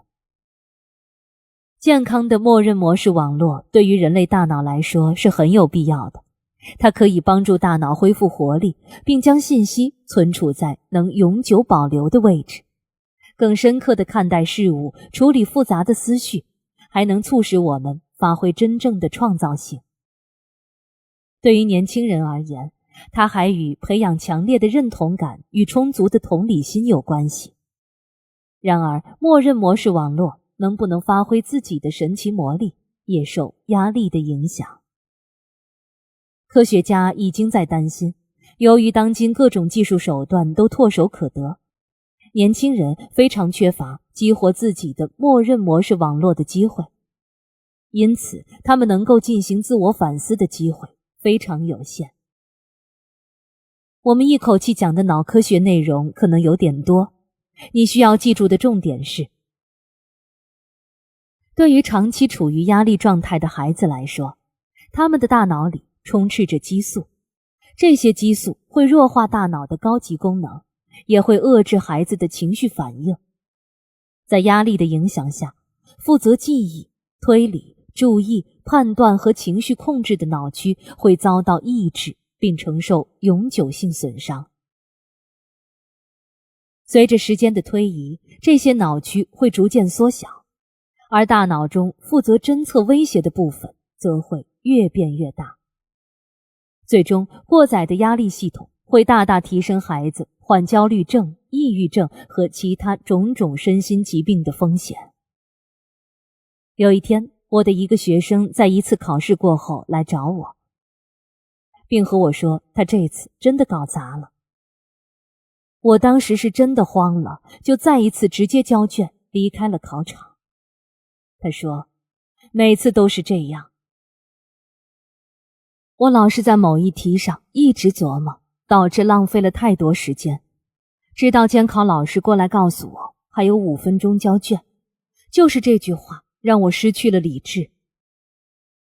其实一切都进展得很顺利，他说，我只不过是在一件小事上多用了点时间，但这难受死我了。那么，当这个问题发生在你身上的时候，你的头脑里发生了些什么？我问。当我想尽力解出下一道题的时候，我感觉自己根本就不能有逻辑上的思考，我感觉自己根本就读不懂那些题干上的文字，更不知道该如何入手来解题。对他来说，斗师战士已经接手了对大脑的控制，而真正能解决所有问题的领航员早就不知道到哪里去了。压力、焦虑与抑郁。从华盛顿特区到帕洛阿托，这些地方的社区往往既富裕又高端。对社区高中里那些选择自杀的学生，居民早就见怪不怪了。每当有高中生自杀时，媒体就会发出一篇报道，其中夹杂着悲痛、焦虑和难以置信的意味。文章里的评论大致是这个样子的：我完全不能理解，他是年级里数一数二的学生，修了4门高阶课程，还获得了优异的成绩。他领导着自己的社团，还是校足球队的核心主力。他究竟为什么要自杀呢？这种说法其实隐含着这样一种观念：只有那些出于各种原因失败了的人，才会想要自杀。一个全情投入、尽己所能的大脑，与一个在毒性压力的影响下高速运转的大脑相比，看上去截然不同。若你不给自己的大脑和身体恢复的机会，慢性压力就会转化为焦虑。焦虑让你认为狮子不再只有在大草原上才能看到，同时让你感觉到狮子无处不在，即使它们其实并不在附近。但只有放松下来，你才能真正的发挥实力。人一旦深陷焦虑之中，杏仁核就会变得很大，对压力会做出过度的反应。如果在这种情况下还切除了前额皮质，人甚至会搞不清自己碰到的事到底是危险的还是安全的。慢性压力会让人产生茫然无助的感觉。如果你做的事情本就没有价值，那一开始为什么还要做呢？这种无助感会让你觉得自己对于种种任务都无能为力。而事实上，你其实是完全能够胜任这些任务的。慢性压力还会导致一系列行为问题，比如睡眠障碍、暴饮暴食、办事拖延，甚至降低你好好照顾自己的意愿。慢性压力让体内多巴胺的水平下降，同时去甲肾上腺素和5羟色胺的水平会随之下降，而这就导致压力一步步地转化成了抑郁。但好在诸如此类的很多心理与情绪上的困扰都是可以预防的。与青少年糖尿病及抑郁症这些有高度遗传性的疾病不一样，对于焦虑、抑郁与成瘾这类心理障碍来说，孩子的亲身经历扮演了不可忽视的重要角色。这意味着只要我们能从自身行为上加以改变，就完全可以有效地应对这些问题。为何这事关紧要？在任何一个年龄段，毒性压力对你都没有好处，但你在生活中总有处于低潮、不尽如人意的阶段。就像进食障碍会对正在发育中的年轻身体产生深远的负面影响一样，长期的压力也会对发育中的年轻大脑产生毁灭性的影响。我们的大脑似乎在如下的时间段里对压力最为敏感。首先是产前阶段，压力感受较高的孕妇倾向于生出对压力反应更敏感的孩子。其次是儿童早期，在这个阶段中，孩子的神经环路的可塑性尤其强。最后是青春期阶段，这是介于儿童与成人之间的过渡期，人们在这时往往既强大又脆弱。青少年的大脑是一个非常活跃的器官，很值得我们仔细分析一番。除了刚出生的头几年外，孩子的大脑在12到18岁比在其他任何一个年龄段都发育得更高效。青春期的大脑已经在构成重要的新的神经通路和神经连接，但前额皮质的决策判断功能直到孩子25岁左右才会最终发展成熟。情绪控制功能成熟得更晚，大约需要到32岁。在这个时间段里，一旦压力应激系统被长期激活，前额皮质就会被波及，无法发展到它应有的程度。这个问题不容小觑，因为相比于儿童或成人，青春期的孩子更容易被压力影响。只要是正常的青少年，就算没有遭遇什么特定的压力源，都会对压力有过度的反应。在康奈尔大学 B.G. 凯西主持的一项研究中，青少年的杏仁核与儿童和成人相比，在看到有着恐惧表情的人脸图像时，反应要强烈得多。当涉及当众表达时，青少年也会表现出比其他群体更高的压力反应。一些针对动物的研究发现，在经过长时间的压力后，成熟的大脑会在10天内反弹到正常水平，而处于青春期的大脑则需要3周左右的时间。青少年对压力的耐受性其实也比成年人低，他们更容易患上与压力相关的疾病，比如感冒、头痛和消化不良。对任何年龄段的人来说，焦虑这件事本身都会引发更大的焦虑。但2007年的一项研究显示，这种情况对于青少年而言更为严峻。在一项针对成年小鼠的研究中，我们发现大脑中有一种叫做四氢帕马丁 THP 的物质可以起到类似镇静剂的作用，但对处于青春期的小鼠，这种物质没什么效果。这其实意味着青少年面对很棘手的状况，他们更容易感受到压力，可用来应对压力的工具却更少。面对压力，行之有效的手段很有限，而焦虑本身却不断地滋生着新的焦虑。抑郁的情况类似，它在大脑中留下了疤痕，只需越来越小的压力就能触发它一次次的发作。最终，抑郁甚至可以在没有任何外界压力的情况下仍挥之不去。人们只要在青春期经历过一次突发的抑郁体验，在长大后就更有可能在工作、人际关系和享受生活方面出现长期问题。即使青春期的孩子能够完全摆脱抑郁，他们也更有可能出现一些程度轻、持续时间长的症状，比如悲观消极、睡眠问题和饮食问题。同时，这会让他们日后更容易陷入抑郁。比尔在杰瑞德10岁的时候给他做了测试，当时是为了排除他患注意缺陷障碍的可能性。杰瑞德是个有趣幽默的小伙子，而且跟人打起交道来很乐在其中。他的父母和老师非常赞赏他身上积极向上的品格，这也让他很招大家喜欢，大家都叫他扳不倒的小子，因为似乎没有任何问题能够困扰他。在比尔第二次给杰瑞德做测试的时候，杰瑞德已经是一个16岁的高2学生了。他的学习成绩非常不错，而且特别憧憬能够进入杜克大学深造。但是自从上了高中以后，杰瑞德开始变得很抑郁，而且一直在服用抗抑郁类药物，这让比尔很费解。杰瑞德告诉比尔，学校带来的巨大压力与连续不断的疲惫感合起来，把他推到了崩溃的边缘，也让他变得气馁与悲观。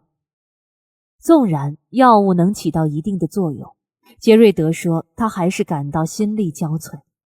导致这种情况的一部分原因是他总是熬夜做功课，基本上要到12点半甚至子夜1点才能做完。他觉得自己不得不天天学到这么晚。我害怕自己要是早早上床睡觉的话，没准艾奥瓦州的某个能熬夜的小孩就会顶掉我在杜克大学的位子。杰瑞德未必就注定一辈子与严重的抑郁相伴，但是他恐怕永远都会比别人更容易遭遇抑郁的发作。他的故事给人们敲响了警钟。当孩子长时间处于身心俱疲的状态中时，他们那原本质朴随和的性格会被压力无情地吞噬，而生活也会因此发生翻天覆地的变化。事实上，通过大量接触像杰瑞德这样的孩子，比尔总结出这样一条结论：长期的疲劳感与紧张感就是焦虑与抑郁的配方。对控制的警告。在我们的社会中有这样一种观念，只要功夫深，铁杵磨成针。根据这种观念，只要你有什么事没做成，就会指向一种危险而必然的推论：你还不够努力。人与人之间，从天生的才能大小到大脑运作水平的高低，都有着天差地别的差异。不同的人有着不同的认知加工速度、记忆能力和压力耐受性。你在全力以赴之后，还是没有获得自己想要的东西，这是完全可能的。真正的重点问题是，你会如何面对与处理这些挫折？你认为能用挫折来评判你的价值吗？你有没有另辟蹊径来解决问题？你是否能够坦然接受挫折，索性再换个目标？奈德发现，尤其是在大学招生这件事上，这种对挫折的认识表现得淋漓尽致。要是按照纯粹的选拔精英的路子来招生，既容易招惹麻烦，又不太现实。诚然，大学很重视严谨的学术训练，但大多数学校还是会有一些特殊的招生政策，比如优先招收优秀校友的子女和体育明星，或者结合社会经济条件、地理、民族、移民等条件，通过有选择性的招生来保障学生的多样性。哈佛大学完全可以往新生班级里塞满来自马萨诸塞州的富裕白人学生，他们的 GPA 分数能达到 4.0 分， SAT 分数则可以超过1400分。但哈佛大学并没有这么做。这么说来，倘若有人没被他们最心仪的大学录取，这是否就意味着他们还不够努力？当然不是这样的。有太多的因素你控制不了，比如当年这所学校所有申请人的综合情况如何，或者招生代表当天是不是心情不好，或是他已经看了太多份申请。而一个毕业自艾奥瓦州的私立学校，拥有跆拳道黑带还会说俄语的孩子，实在提不起他们的兴趣。当我们完全靠着自己打拼，并且深信不疑自己能掌控住这根本就不可控的局面时，我们就把自己逼进了一种危险的境地。这本书的主要目标，一是帮助父母辅助自己的孩子提升压力耐受性，让他们培养这种能在压力情况下保持良好表现的能力；二是要让父母了解到，与其让孩子积累与承担压力，倒不如直接让他们甩开压力。压力耐受性与生活中各个方面的成功都有高度的相关性。我们要挑战自己的孩子，而不是压垮他们。我们要在不让他们伤筋动骨的前提下，保障他们的成长。我们希望孩子能够体验一些正向压力，也能经历一些可承受压力，但一定要采用正确的方式，同时给孩子提供恰当的支持。我们想助力他们的大脑越来越强，因此也就需要大量的支持和足够的空间。以上所说的种种，归根结底还是回归到了控制感上。在下一章里，我们会进一步阐释这对于为人父母的你到底意味着什么。同时，我们也会鼓励你成为孩子的顾问，而非他的老板或经理人。今晚怎么做？把你的孩子能够支配的事情列成一份清单，想一想还有什么是可以再加进这份清单里的吗？问问你的孩子，有没有什么事是他感觉自己能说了算，可现在他却管不着的？在制定计划时，多考虑一下你的措辞。你是会说今天我们要先做这个再做那个，还是会给孩子提供选择的机会？如果你的孩子已经达到或超过10岁，你可以跟他说说下面这段话。我刚读到一段非常有趣的话，生活里有4件事会让人紧张起来。第一，发生新情况；第二，出了之前没想到的事；第三，发生了让你觉得自己可能会受到伤害、挨批评或者感到尴尬的情况；第四，出现了你觉得自己难以把控的局面。我觉得挺有意思的，因为在上班的时候，如果我觉得自己得做某件事，但我又没有做好准备，我就会很有压力。有没有什么事也会让你觉得有压力？找到你自己生活中的压力，随后聊聊这个话题。通过这种方式，你就是在构建一种对于压力的意识，而这恰恰是遏制压力产生负面影响的关键步骤。在应对压力时，认识它，表达它，最终才能驾驭它。如果你的孩子似乎非常焦虑，请主动向儿科医生求助，这样才能确定是否需要某种专业干预。有研究表明，对焦虑进行早期治疗能显著降低复发的风险。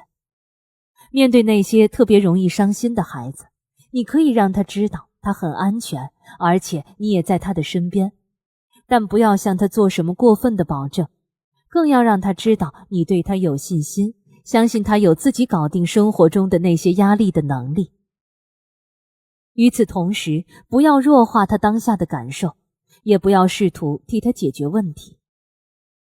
轻微的压力情境其实可以促进孩子成长。你可以扪心自问一下，你是不是有意无意地把孩子和这种有利的压力隔离开了？你是不是过分关注孩子的安全了？是不是有一些场合你可以给孩子提供更多的自主权与选择权？多年来，为了测量人们的控制感，学术界已经研究开发了几十种量表。追本溯源，这些量表都来自 G.B. 罗特在1966年开发完成的罗氏量表。我们强烈建议你测一下，以便评估你自己涉及自主权的优势和风险。对于孩子来说，我们更推荐由斯蒂芬·诺维基和邦尼·斯特里克兰开发的量表，其中有诸如你认为你能不能阻止自己得感冒和如果一个人不喜欢你，你有什么对策之类的问题。而你的孩子在这个测试中的表现有可能会让你非常意外。第二章，我那么爱你，才不愿跟你吵家庭作业的事。顾问型父母。比尔曾经接触过一位名叫约拿的孩子，他当时15岁，最讨厌的就是家庭作业，但更让他忍不了的是一直以来家长那所谓的监督甚至逼迫。比尔让约拿谈谈，一般情况下他晚上在家都是怎么度过的。他说6点到6点半这段时间，我们一家子通常在吃晚饭，然后从6点半到7点我能看会儿电视，再往后从7点到8点半的这段时间我就假装做作业。1个半小时都在假装做作业，为了什么都不做，这孩子倒是花了很多的时间和精力呢。我们可以想象一下，约拿就在那儿坐着，作业就摆在他面前，他却什么都不做，还为此找种种借口。他为什么不去搞定那该死的作业呢？原因之一恐怕就是他厌倦了父母的那些老生常谈的话。你要是想考个好大学，可只有一次机会，而你却一点都不珍惜。等你将来长大了，一定会感谢我们。你必须学会做你不想做的事情。如果你在学校里都没法拔尖，那将来进入社会怎么可能拔尖？可怜天下父母心。但是这些挥之不去的念叨不仅让孩子厌烦，还明显还有另一层意思。我们大人知道怎么做才对，而你这个当孩子的可不知道。想象一下，如果你与你的伴侣在交谈的时候，他是这么和你说话的：今天班上的如何？你手上那个项目还顺利吗？你要知道，认真对待工作特重要，对吧？我的意思是，我知道工作并不总是那么简单有趣，但你真的应该考虑更上一层楼，这样你将来才有更多的选择余地。但我看你好像一直都没尽全力，我感觉你也许该再努力。你会发现这么说话很招人烦。对约拿来说也是如此，在他看来，能让自己不被左右的唯一方法就是彻底不做功课。我们很理解约拿父母的所作所为，他们最爱的就是自己的孩子，而约拿的心不在焉让他们很受伤。他们知道约拿很有能力，但他们同时觉得孩子现在的行为简直是自折双翼，这使得他在以后的生活中没法展翅高飞。非但如此，他们还觉得约拿既固执又散漫，甚至在他们眼里，15岁的孩子难不成还想要自己做主？操之过急了吧？约拿的父母总觉得父母可以看清全局，但孩子不能。只要他们现在严厉地管教孩子，使劲逼孩子一把，就能让约拿冲上更高的层次，还能让约拿不必面对他自己无法预见的那些痛苦后果。父母这样做不仅仅是因为他们希望孩子能成功，更是因为他们觉得这是为人父母的责任。对很多深爱孩子的父母而言，这种思考方式早已根深蒂固，但我们还是要请你先放弃掉这种错误的思考方式。首先，它压根儿就起不到什么作用。尽管大人们一再尝试，想让约拿走上正路而不是放任自流，但他还是千方百计地浪费着自己和家人的时间。归根结底，是因为约拿其实并没有从周围的环境中得到如下信息：这是你自己的事，这是你自己的生活，而你自己现在的付出决定了你自己的将来。一方面，父母肯定是要给孩子提供帮助的，但更要让孩子明白，没有谁可以强人所难，真正逼孩子做什么。多年来，像约拿这样的孩子，比尔见过许多，其中一些最终还是很有出息的。究其原因，他们成功主要是因为父母和老师没有太过干涉，不再强求他们追逐所谓的那种成功，而这恰好让孩子有了机会，能自己给自己做主。在这一章里，我们将为你解释为什么强扭的瓜不甜。越是试图控制你的孩子，你就越得不到想要的结果。还会谈到为什么逼孩子会对下一代产生强烈的负面影响。这会让孩子不得不习惯于不断被外部力量驱动，因为他自己的内驱力要么压根没有发展的机会，要么早已经被外部的压力抑制了。同时，我们也想请你考虑另一个为人父母的思路，它与上面提及的推动型父母截然不同，那就是顾问型父母。仔细想想，一个好的商业顾问都会做些什么？他们能一针见血地抓住问题，而且心知肚明哪些问题最为紧要。为了让客户达到预期的目标，他们会引导客户考虑自己愿意做出的承诺，甚至牺牲。他们还会提供建议，却不会强迫客户必须做出改变，因为他们打心眼里知道，做出改变在本质上是客户自己的事。可这是我家孩子，又不是什么客户，你可能会这么想。没错，但你有没有进一步想过，你家孩子又不是你自己，他的生活是他自己的，而不是你的。我们作为父母有一种本能，那就是保护和领导我们的孩子，但这种本能常常伴有一种自以为是。我们自认为了解对孩子来说最好的是什么。当我们的孩子尚在襁褓之中时，这通常是成立的。我们有管理小宝宝生活中方方面面琐碎事物的责任。可就算是新生儿，也会以十分笨拙但引人注意的方式来表达他自己的个性。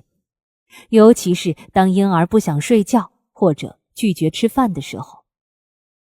所以，新生儿和婴儿发展方面的专家也依然强调，父母主动去适应宝宝的个体性格和需求，有着相当的重要性。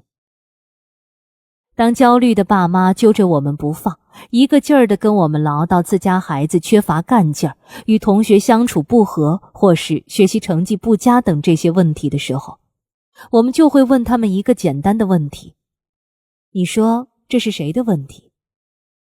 我们这么问，就是想追求点夸张的效果。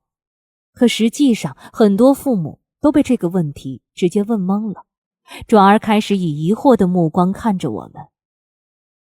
的确，当你自己的孩子因为被他的2个朋友排挤而伤心落泪，或者老师在全班面前批评了他，你会很容易觉得这同样是你的困扰。谁家的孩子谁心疼？对于父母来说，看到有人欺负自家孩子，往往是最能激发他们愤怒的事情了。哪怕随着时间的流逝，孩子自己可能都已经忘了这事儿，但这种伤害，父母也许能记一辈子。但说来说去，这些问题本质上是你孩子自己生活中的困扰，而不是你的。许多父母希望凡事都能给孩子提供最好的，并尽可能地保护自家孩子免受苦痛。对于他们来说，这是一种思维方式上的重构。说句大实话，如果你想给孩子更多的控制感，你就不得不放弃一些自己的控制欲。当一家公司的业绩没有达标，或者没能充分发挥潜能时，那他所聘用的那个没啥水平的顾问，其实也就成了问题的一环。请记住，你的职责可不是要包办你孩子的问题，而是要帮他们学会怎么掌控自己的生活。这种重构意味着，尽管我们应该为自家孩子提供引导、支持、教育、帮助和约束，但我们以及孩子本人更要一直心中有数，孩子的生活那是人家自己的。正如埃克哈特·托利写过，借由你，他们来到这个世界，但他们不属于你。想做到这一点并不容易，毕竟父母在孩子身上投入了那么多资源，回过头来却发现没什么自己能说了算的事。这在某种意义上的确是有点可怕。但是我们多年的经验教会了我们一点，强迫孩子就范，尝试逼他们做家长自认为正确的事儿，既会损害亲子关系，又会内耗宝贵的精力。而这些精力本可以用在别的地方，以别的方式让孩子获得成长。家庭作业之战。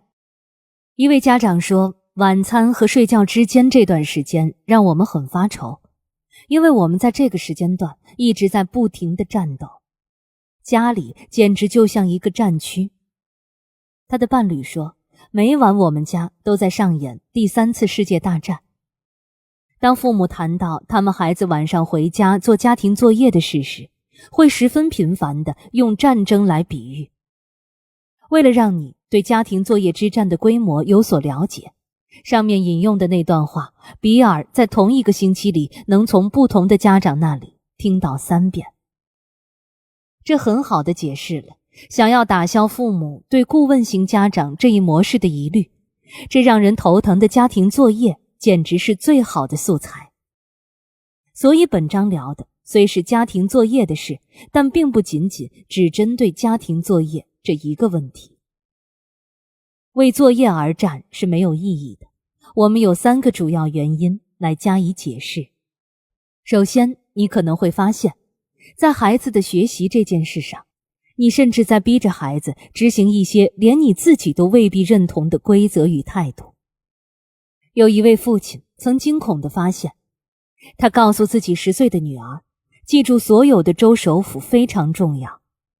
尽管如此，我考上了大学，还进了法学院，但现在你就算拿把枪顶在我头上，我也说不出怀俄明州的州府是哪个城市。父母通常认为自己有责任监督孩子完成作业，但往往忽略了更基本的目标，培养一个有好奇心、能自主学习的人。其次，在解决孩子的问题时，倘若父母比他们的孩子还要用劲，那他们的孩子只会每况愈下，而非逐渐变强。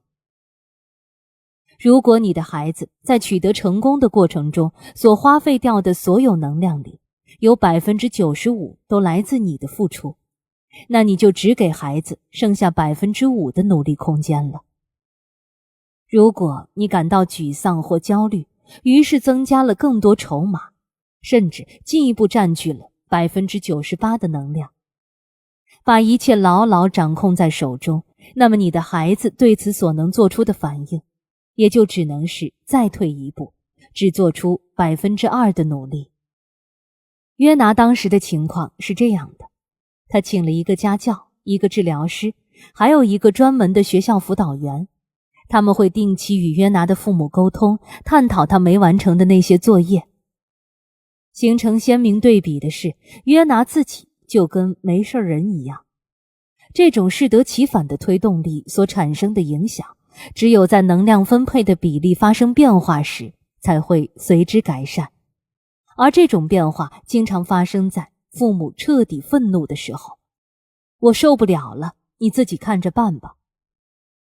或许你觉得这是你的本职工作，监管你家孩子做家庭作业、练习钢琴或参加什么运动，而这其实会让你更坚信自己原来的错误观点。总要有人对孩子的事情负责，而这个人却不是他自己。当孩子的甚至不必多思考，因为在某种程度上，他打心眼里知道，最终总会有人让他去做点什么。最后，这也许是最关键的一点，你不能强迫一个孩子去做他完全抵触的事情。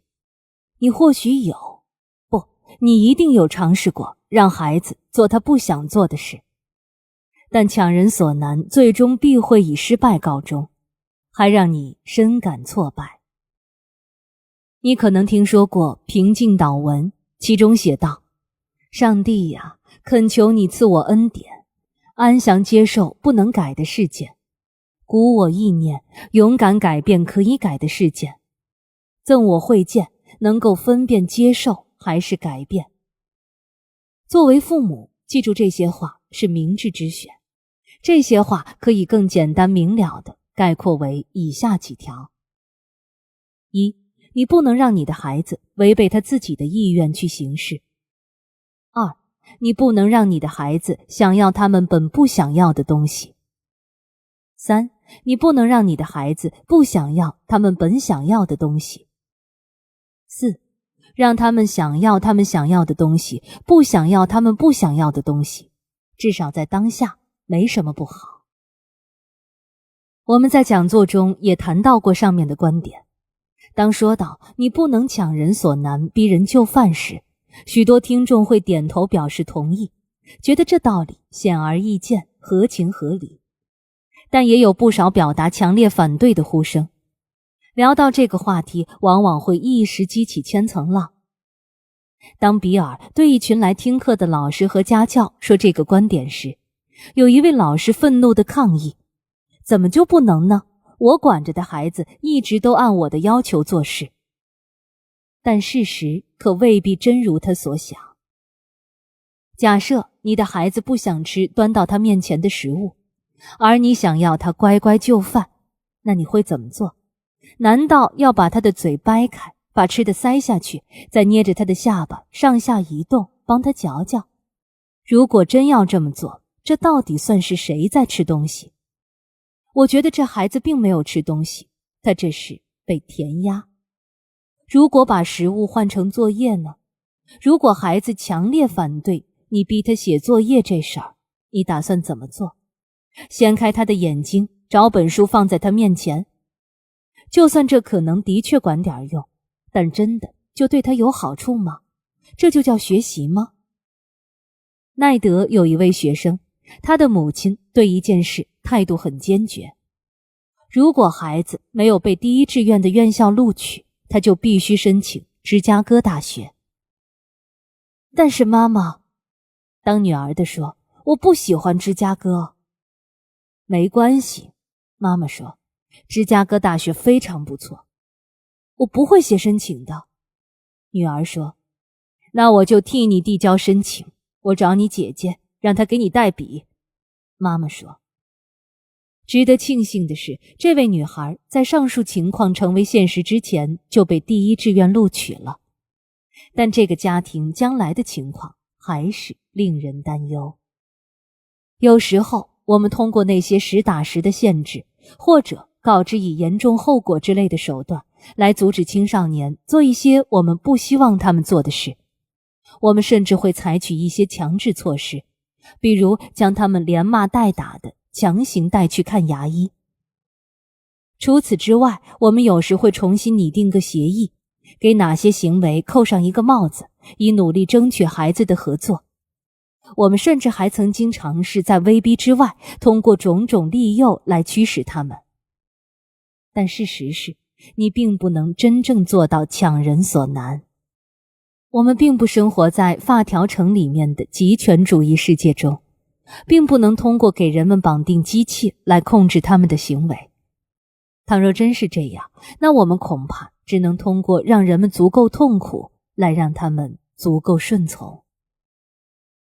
即使有时候上述方法好似在短期内挺有效，但从长远来看，这种方法根本就不起作用。这就像恐惧感对人产生影响的机制，因恐惧而来的短期动机的确会让你跑得快，但又有谁能在这种长期的负面影响下好好生活呢？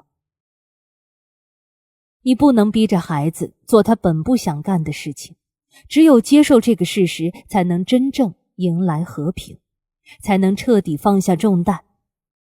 当你下次发现自己又想要逼着孩子做什么时，你大可以先停下来，提醒自己一下，这样不太对。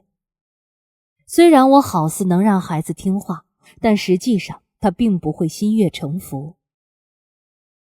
比尔也是这么跟约拿的父母沟通的。他解释说，父母二人想着控制约拿，而约拿则要坚决重申他有对自己生活的控制权，哪怕这意味着要做些跟自己利益相悖的事情。最终，父母与约拿沟通后约定，他要对自己的作业负责，父母也不再会强求他顺从，而是给他预留更多的空间。比尔还希望约拿的父母能够理解，哪怕孩子自己的决定有时可能看起来不那么明智，他们也没必要一直对孩子展现出否定的态度。他们可以也应该更多地跟孩子一起高高兴兴地放松下来。毕竟并不是每时每刻都有必要强调情况有多么严重。你这话是什么意思？他的父母表达出了质疑。难道我们就应该旁观他一天不如一天？他们的这个问题反映了另一个常见的错误观念：家长倾向于认为只有两种方式来对待孩子，要么专制，要么宽容。专制的父母强调孩子的顺从，宽容的父母则认可孩子自身幸福的重要性，力求满足孩子的愿望，来让他们快乐。但几乎所有儿童发展方面的专家，包括有影响力的心理学家和作家，如马德琳·莱文和劳伦斯·斯坦伯格，都提出了第三种选择：权威型养育。要达成这种养育模式，需要的是支持而非控制。权威的家长希望能与他们的孩子多多的合作做事，因为他们对孩子不仅有喜欢，更有尊重，并且也希望孩子能从他自己的经历中学到东西。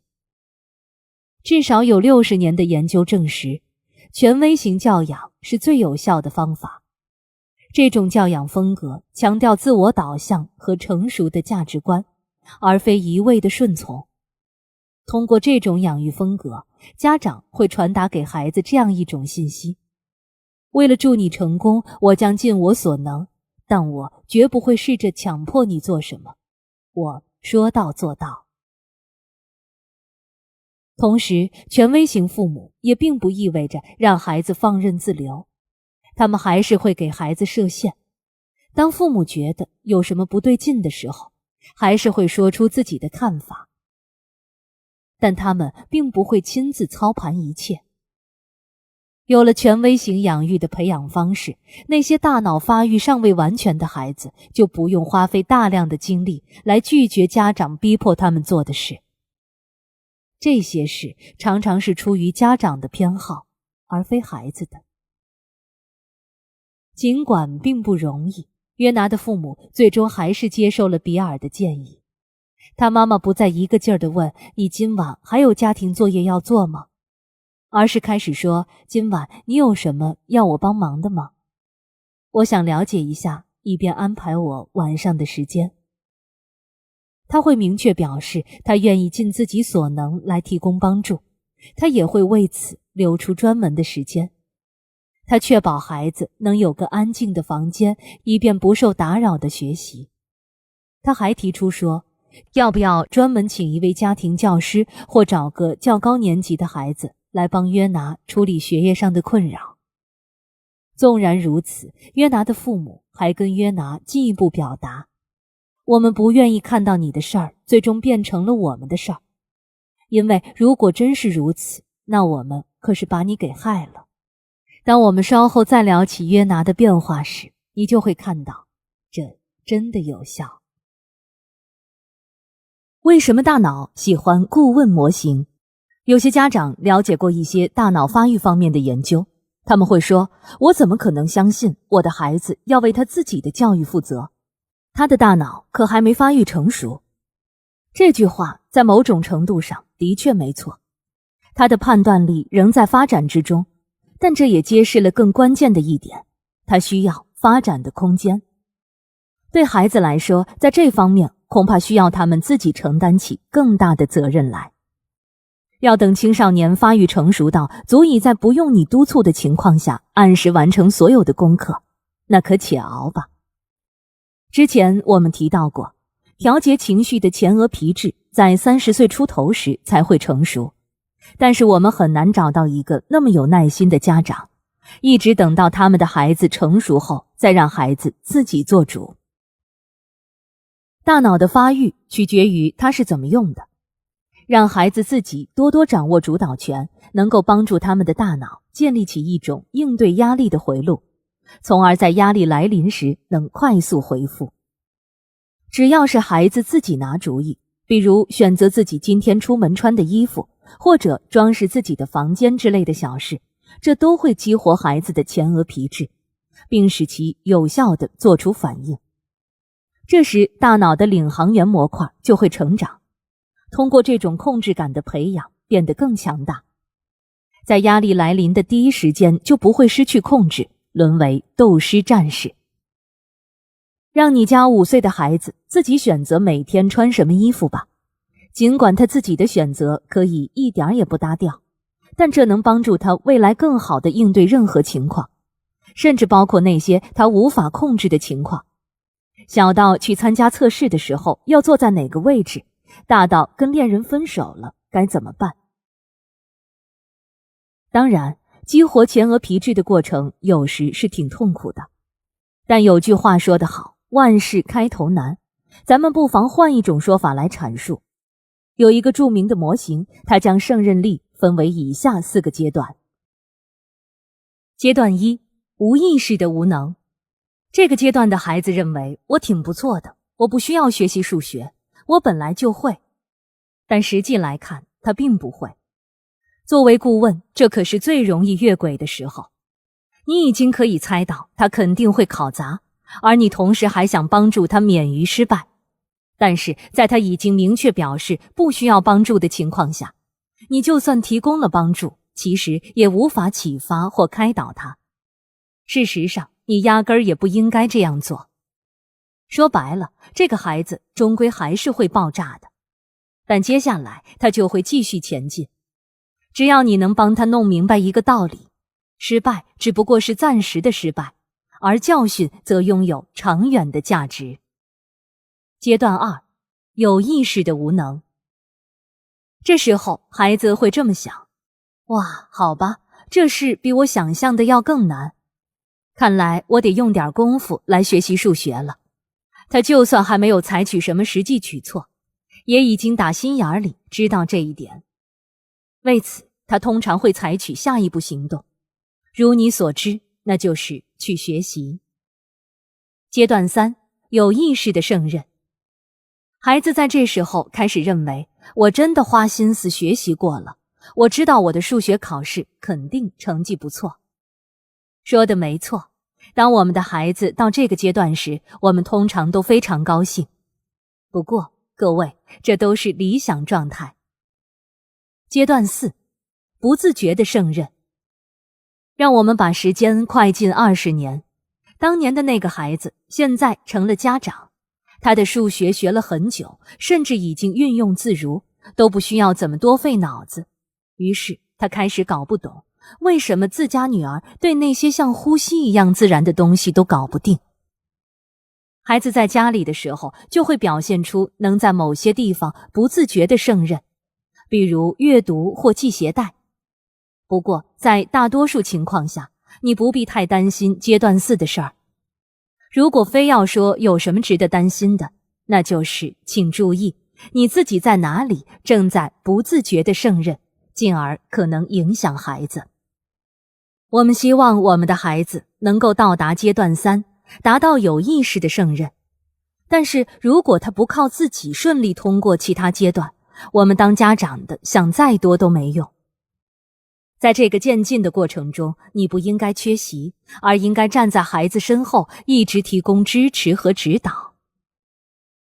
对一些孩子来说，家长要做的其实就是像约拿的父母一样，退让一步，这就足够了。一旦孩子的学业能自己做主，他们自然就会迎头赶上。约拿一家人在一开始改变的时候也很痛苦，而类似的案例比比皆是。他与父母的日常关系后来有所好转，但一开始的几个月其实真的挺糟糕的。然后有一天，他被自己的辅导员约谈，由于他不符合毕业的相关要求，他需要再多读1年高中。这引起了约拿的重视，因为这样的话，他就无法和他的朋友一起毕业了。他开始看重自己的学业，并求助于他的父母。为了能够保证正常毕业，他甚至在平时上学之外，还去上了2年夜间开设的辅导班。最终，他考入大学，开始攻读心理学学位，一切都很顺利。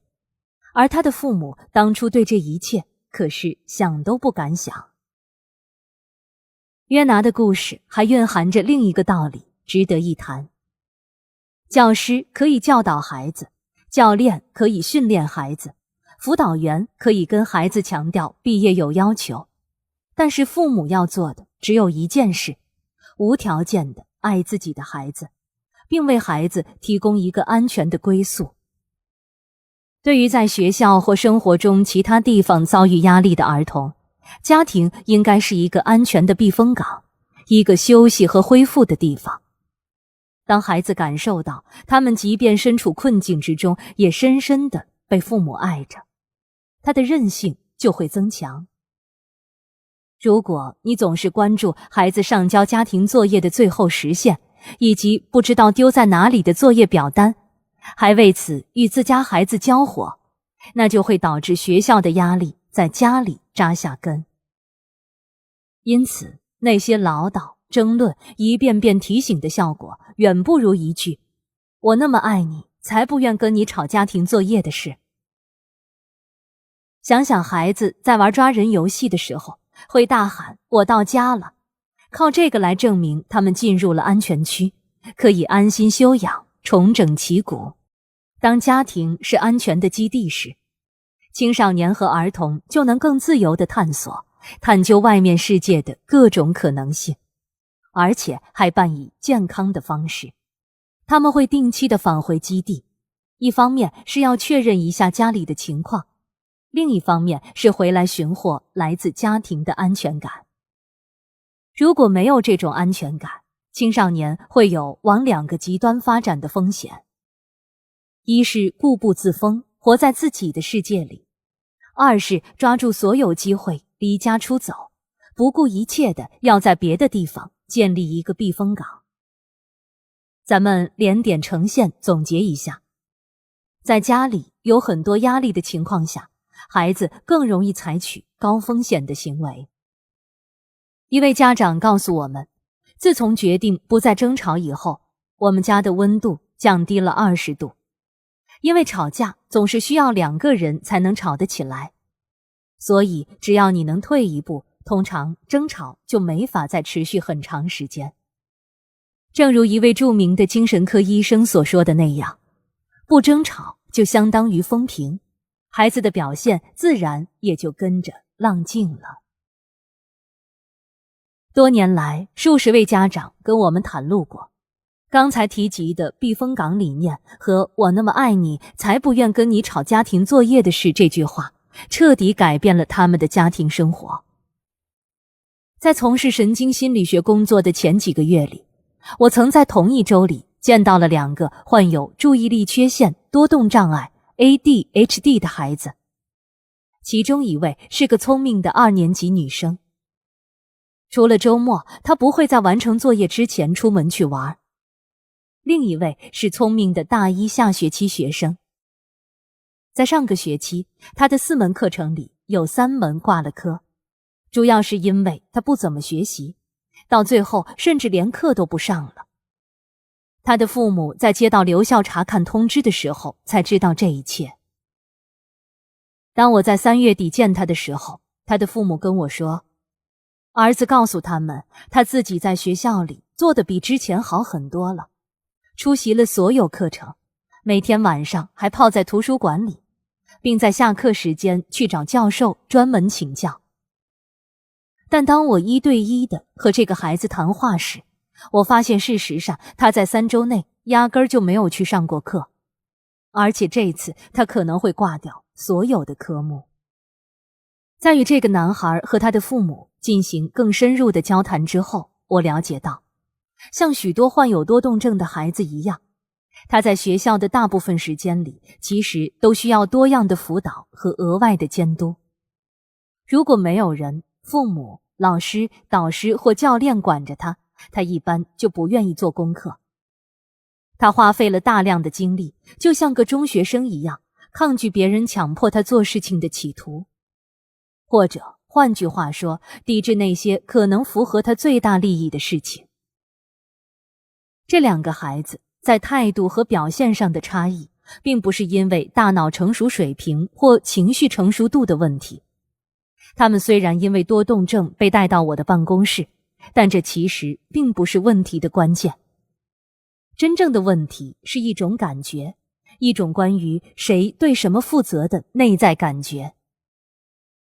女孩准确地将她的作业视为自己的责任，因此也就乐意为自己做作业。这进一步增强了她的掌控感和自主感。而对于这个男孩，在他之前的人生中感受到的是家庭作业被强加在自己身上，而他也不需要多加考虑，因为总会有人来督促他学习。一旦把这种想法带进大学，要成功就成了一件难事。他对自己学业的控制感愈发低下，还伴随着焦虑、失眠和抑郁的症状。虽说他最终回到了正轨，但是这种改变耗掉了不少时间。在好转之前，他一直休假，直到他调整好了自己的状态，准备好再尝试一次。但是，家长作为顾问的挑战一，我们意识到，顾问型父母这个模型说起来容易，做起来难。我们收到过来自一些父母的消息，即便他们在理论层面上支持这种模式，也会经历自己的角色从顾问变成警察，为此非常困扰。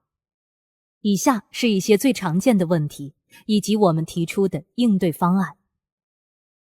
我已经试着让孩子自己做作业，我坚持了1个星期，但他什么也没做。这种方法显然不起作用。恰恰相反，这说明这种方法正在有条不紊地起着作用。失去你给的压力后，他的确不做功课了，而现在的他其实已经开始想办法来解决问题。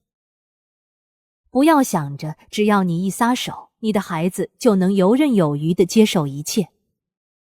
随着情况微妙而持续的变化，孩子和你都需要时间，用来调整和发展各自的技能，从而适应这种新的情况。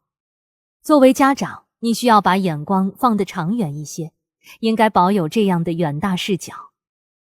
孩子肯定无法在第一次尝试时就做得很完美，也无法做得比你这个有好几十年人生经验的人更好。请记住，他需要建立属于自己的胜任感。在能够达到有意识的胜任这一水准之前，他还是需要亲自去学习那些不知道的事情。我听你说的这些，感觉这像是那种把孩子撒手不管的父母，像是劝我应该让我的孩子想干什么就干什么。绝不是这样的，你既要给孩子设限，也需要参与到解决问题的过程中。我们将在下一章中介绍这2点。孩子会有些自己料理不好的事情，这时让他们知道有大人能帮着他们搞定这些，会使他们感到更安全，并且会更加有动力。你可千万不要耸耸肩，跟正在学游泳的孩子说，听着，要么游起来，要么就淹死，小子。你提出的诸多忠告应该相当于孩子一路走来都用得上的救生圈。告诉你的孩子你担心的是什么，再好好和他聊聊这些事，只提供辅助，不刻意掌舵，这才是一种正确的方式。不过很多父母都在另一种观念的影响下犹疑不定，只要不是凡事都过问，那就是对孩子的不负责任。让我家孩子学乐器这种事又怎么把握呢？我家孩子自己不会练习，但是学会欣赏和理解音乐可是件很重要的事。我们强烈支持给孩子进行与音乐相关的培训，其中一部分原因就是很少有什么训练能像音乐一样有益于发展中的大脑。同时，比尔本人一直对自己的父母深表感激，因为他们允许他在3年级的时候放弃了钢琴课，而不是继续逼着他学，直到毁掉孩子跟音乐的关系。比尔的父母本可以告诉比尔，他有一定的音乐才能，并且愿意把他想要演奏的乐器买回家，但是他们还是坚持让比尔弹弹家里已经有的那台钢琴，进而证明他能做到在音乐领域中定期练习。因为比尔其实特别擅长用耳朵聆听音乐，所以当他被迫要求读谱子的时候，他的表现并不太理想。在大约4个月的练习之后，他被劝退了，而他的父母对此表示能够接受。6年过后，趁着披头士乐队的影响力蔓延到美国，比尔学习了电贝斯和风琴的乐器课程，还自学了怎么弹吉他，而这完全是为了能演奏他自己想演奏的曲子。时至今日，比尔仍然参加摇滚乐队的演出，并且每周都会花费相当多的时间去演奏与唱歌。比起他当年身边大多被逼着坚持练琴的小朋友，他如今弹的琴唱的歌可要多得多。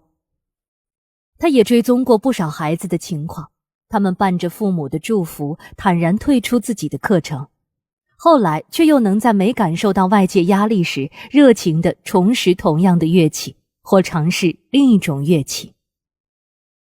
实话实说，很多孩子都喜欢演奏乐器，也喜欢自己练练，并且在学校里组个小乐队或参加个管弦乐队来玩玩。这本来应该是他们生活中最愉快的事情。至于其他的孩子，即使他们没那么喜欢，其实也并不排斥跟着稍微练练。孩子知道自己的父母希望他们能学会演奏，而且父母有时就是喜欢某类特定的音乐，或者仅仅因为孩子具备演奏的能力而感到自豪。真正的挑战发生在那些不想参与的孩子身上，他们是真的不想来上课，也没心思练乐器，因为不可能让一个打心眼里锯齿的孩子去真正练琴。而且因为长期与任何事搞内斗，对家庭来说都很不健康。所以我们的建议是，采用我们之前提过的像做家庭作业一样的方法，当好顾问，但不要强人所难。你可以跟你的孩子解释一下，音乐对你和你的家庭到底有多重要，也让他知道，对很多人来说，音乐曾经带来了极大的快乐和满足感。你也不妨告诉他，虽然这需要付出很多，但如果学会了怎么演奏，这些付出还是很值得的。你还可以告诉孩子，你希望他能够掌握某种乐器，只要老师认为他需要足够多的练习，你就愿意一直为他学下去，继续付费。你就愿意以任何方式帮助孩子在练习中获取愉悦的体验。就跟讨论家庭作业的事儿一样，家长也要告诉孩子，你不愿意和他争执练习乐器这件事，是出于你对他的爱，不希望为此在家里动不动就吵架，而且你不想为了保持强势，让学音乐成为苦差事，进而毁了他眼里真正的音乐。一旦孩子开始投入正规的练习，家长就要提供帮助，帮着孩子制定练习时间表。除此之外，还要告诉他，在练习期间，你愿意和他坐在一起。如果他在练习中碰到了什么实际的阻碍，你也会提供一些相关的激励资源。如果你的孩子强烈的抵制上课或者练习，甚至同时对这两件事都很抵触，那么我们建议让他暂时中断课程，先休息3个月再说，顺便看看他是否会怀念演奏乐器这件事。如果他其实还是惦记着演奏，那对孩子而言，他总是有机会随时重新开始的。倘若他根本就失去了关于演奏的念想，那他可能会希望在另一个时间段，通过某些事件，比如披头士乐队，让演奏重新变得更具吸引力。倘若连这一步也没有达成，那么请记住，大多数成年人本身也不会演奏乐器，能玩转某个乐器并不是让音乐成为丰富人生的一部分的必要前提。掌握某项运动怎么样？运动是至关重要的，而且对于男孩来说尤其如此。在球队里能获得很多社交资源，但是如果我们不逼着他，我家孩子才不会去运动。许多孩子都喜欢体育运动，如果他们得到了允许，甚至能玩上一整天。尽管如此，还是有很多孩子讨厌团体运动，这就让家长陷入了困境。因为家长内心很清楚，运动对于孩子来说特别重要，而且学会怎么成为团队的一员也是重要的社交技能。但话说回来，试图强迫一个孩子参加一项运动，这对每个人而言都是痛苦的。我们鼓励家长教育孩子，告诉他们运动对身体健康至关重要。我们同样也希望父母帮助孩子找到他们真正喜欢的运动方式。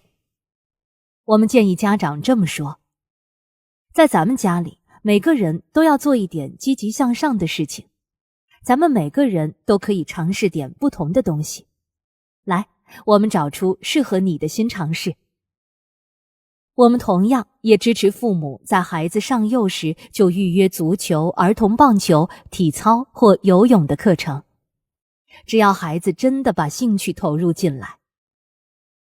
许多孩子，尤其是那些运动能力不太强的孩子，其实并不喜欢有组织的运动。对于一些人来说，参与到团队之中本身就是一种社交挑战。还有一些人觉得运动是一种实打实的苦差事，要么很累，要么因为被要求做这做那而有压力，要么会因为在朋友面前表现不佳而感到尴尬。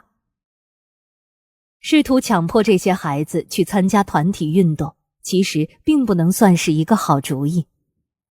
针对这类孩子的情况，我们建议执行如下家庭准则：让每个家庭成员都做一些积极向上的事情，并鼓励孩子去探索大多数其他孩子都不参与的个人体育运动，比如击剑，这可以让孩子掌握某种大多数同龄人都不具备的优势技能。除此之外，我们还比较建议游泳、攀岩、马术和武术。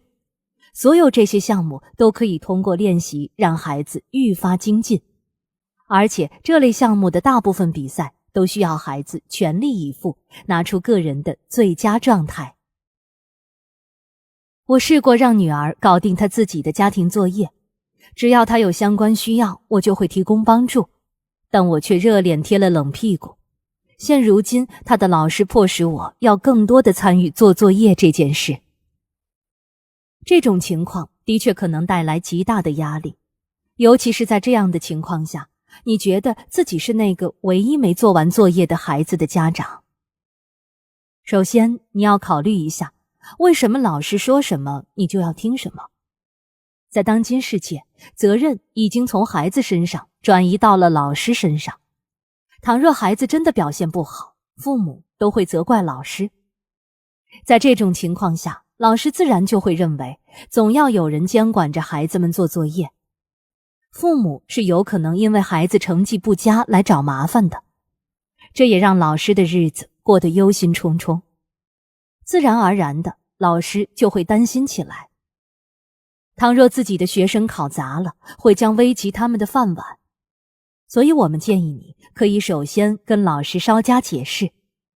一，你不想越界去抓孩子的家庭作业，这会对孩子产生负面影响。二，你并没有发现违反孩子的意愿监督他写作业，或试图强迫他做作业能起到什么作用。一旦顾问型家长跟老师做出了如上解释，孩子的老师可能会感到震惊，甚至还会欣喜起来。根据我们的经验，把家庭作业单纯看作孩子和他的学校之间的事，通常是很有效的。当然，我们还是要让校方明白，我们有提供帮助的意愿，但是我们更要提醒孩子他自己要扛起来的那些责任。当奈德他们两口子决定让儿子为他自己的家庭作业承担更多责任时，奈德发现自己体验到了新的境遇。在一次查询电子邮件的时候，他偶然发现老师给他写了这样一封信。我注意到，在过去这几个月里，马修在每天的早自习之前一直都在用劲赶作业，看上去总是慌里慌张的。你们在家最近有没有察觉到什么异常？比如他在早晨上学之前还没有完成作业，或者他忘了都留了什么作业，要不然他为什么要在课前那么着急忙慌地补作业？如果这孩子需要一些关于家庭作业管理的专门指导，请及时告诉我。我也知道他在校外有不少活动要参加，所以我不确定他会不会在晚上或周末没有足够的时间来完成他要做的所有功课。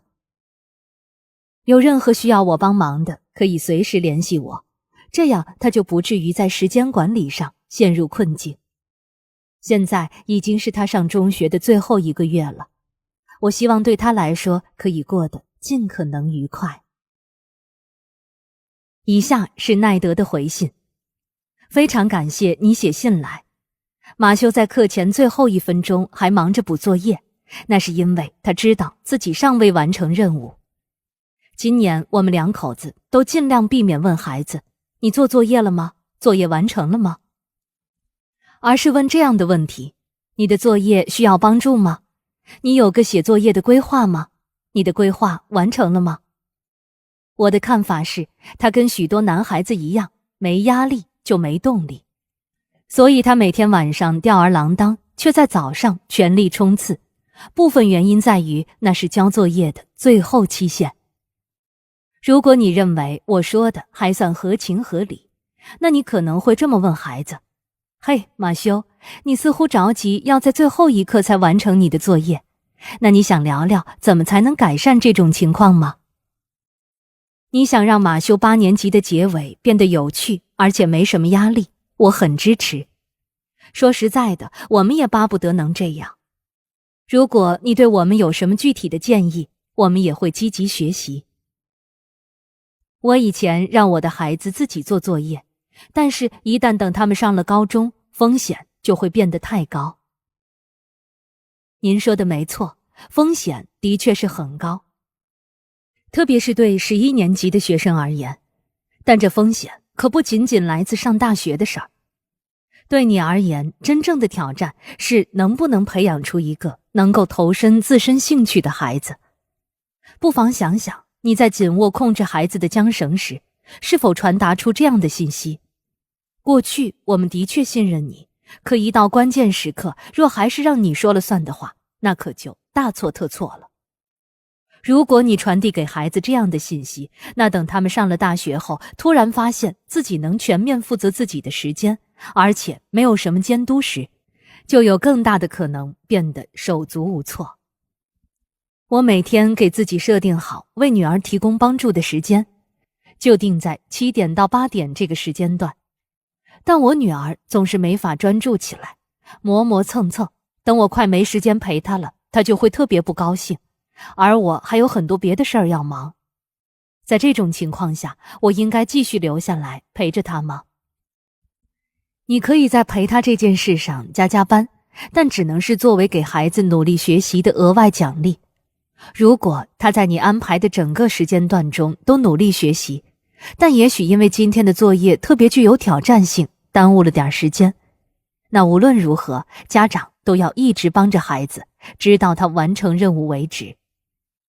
但如果不是这样的话，我们建议你告诉他，你很乐意在第二天晚上的7点到8点继续给他提供帮助，并特别希望他这次能更加专注。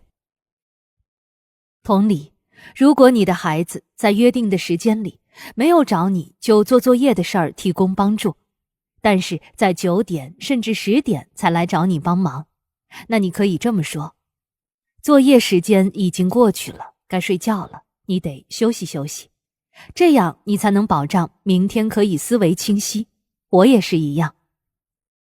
如果他想早点把作业完成，那当然很好，但你不应该为此帮他。你提供帮助的时间段很明确，他可以自由利用或者不利用。与此同时，如果他仅仅只是很偶尔才拖延，你大可以网开一面帮帮他，这也没什么关系。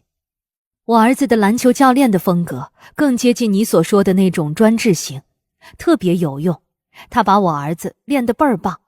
那为什么我就不适合采用专制型的养育风格呢？这挺好的，但你别忘了，对你儿子来说，你的角色可不是教练。你的孩子可以自主选择报名参加篮球队，进而选择跟着这位教练在团队中打篮球。这是一种可控制的压力因素。这位教练有很多孩子要关注，他也得尽量帮助每个孩子，这样才能实现大家的共同目标。教练与你的情况是完全不同的。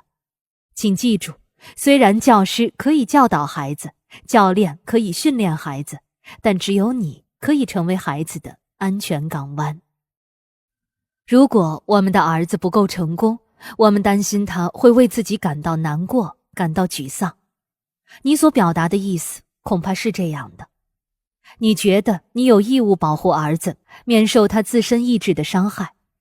事实上，更容易让他沮丧的是控制感的缺失，而不是经历失败。你应该这么做，提供支持感，以帮助孩子应对那些失败，并且帮助他把失败看作学习的机会，而不是一个无法挽回的终点。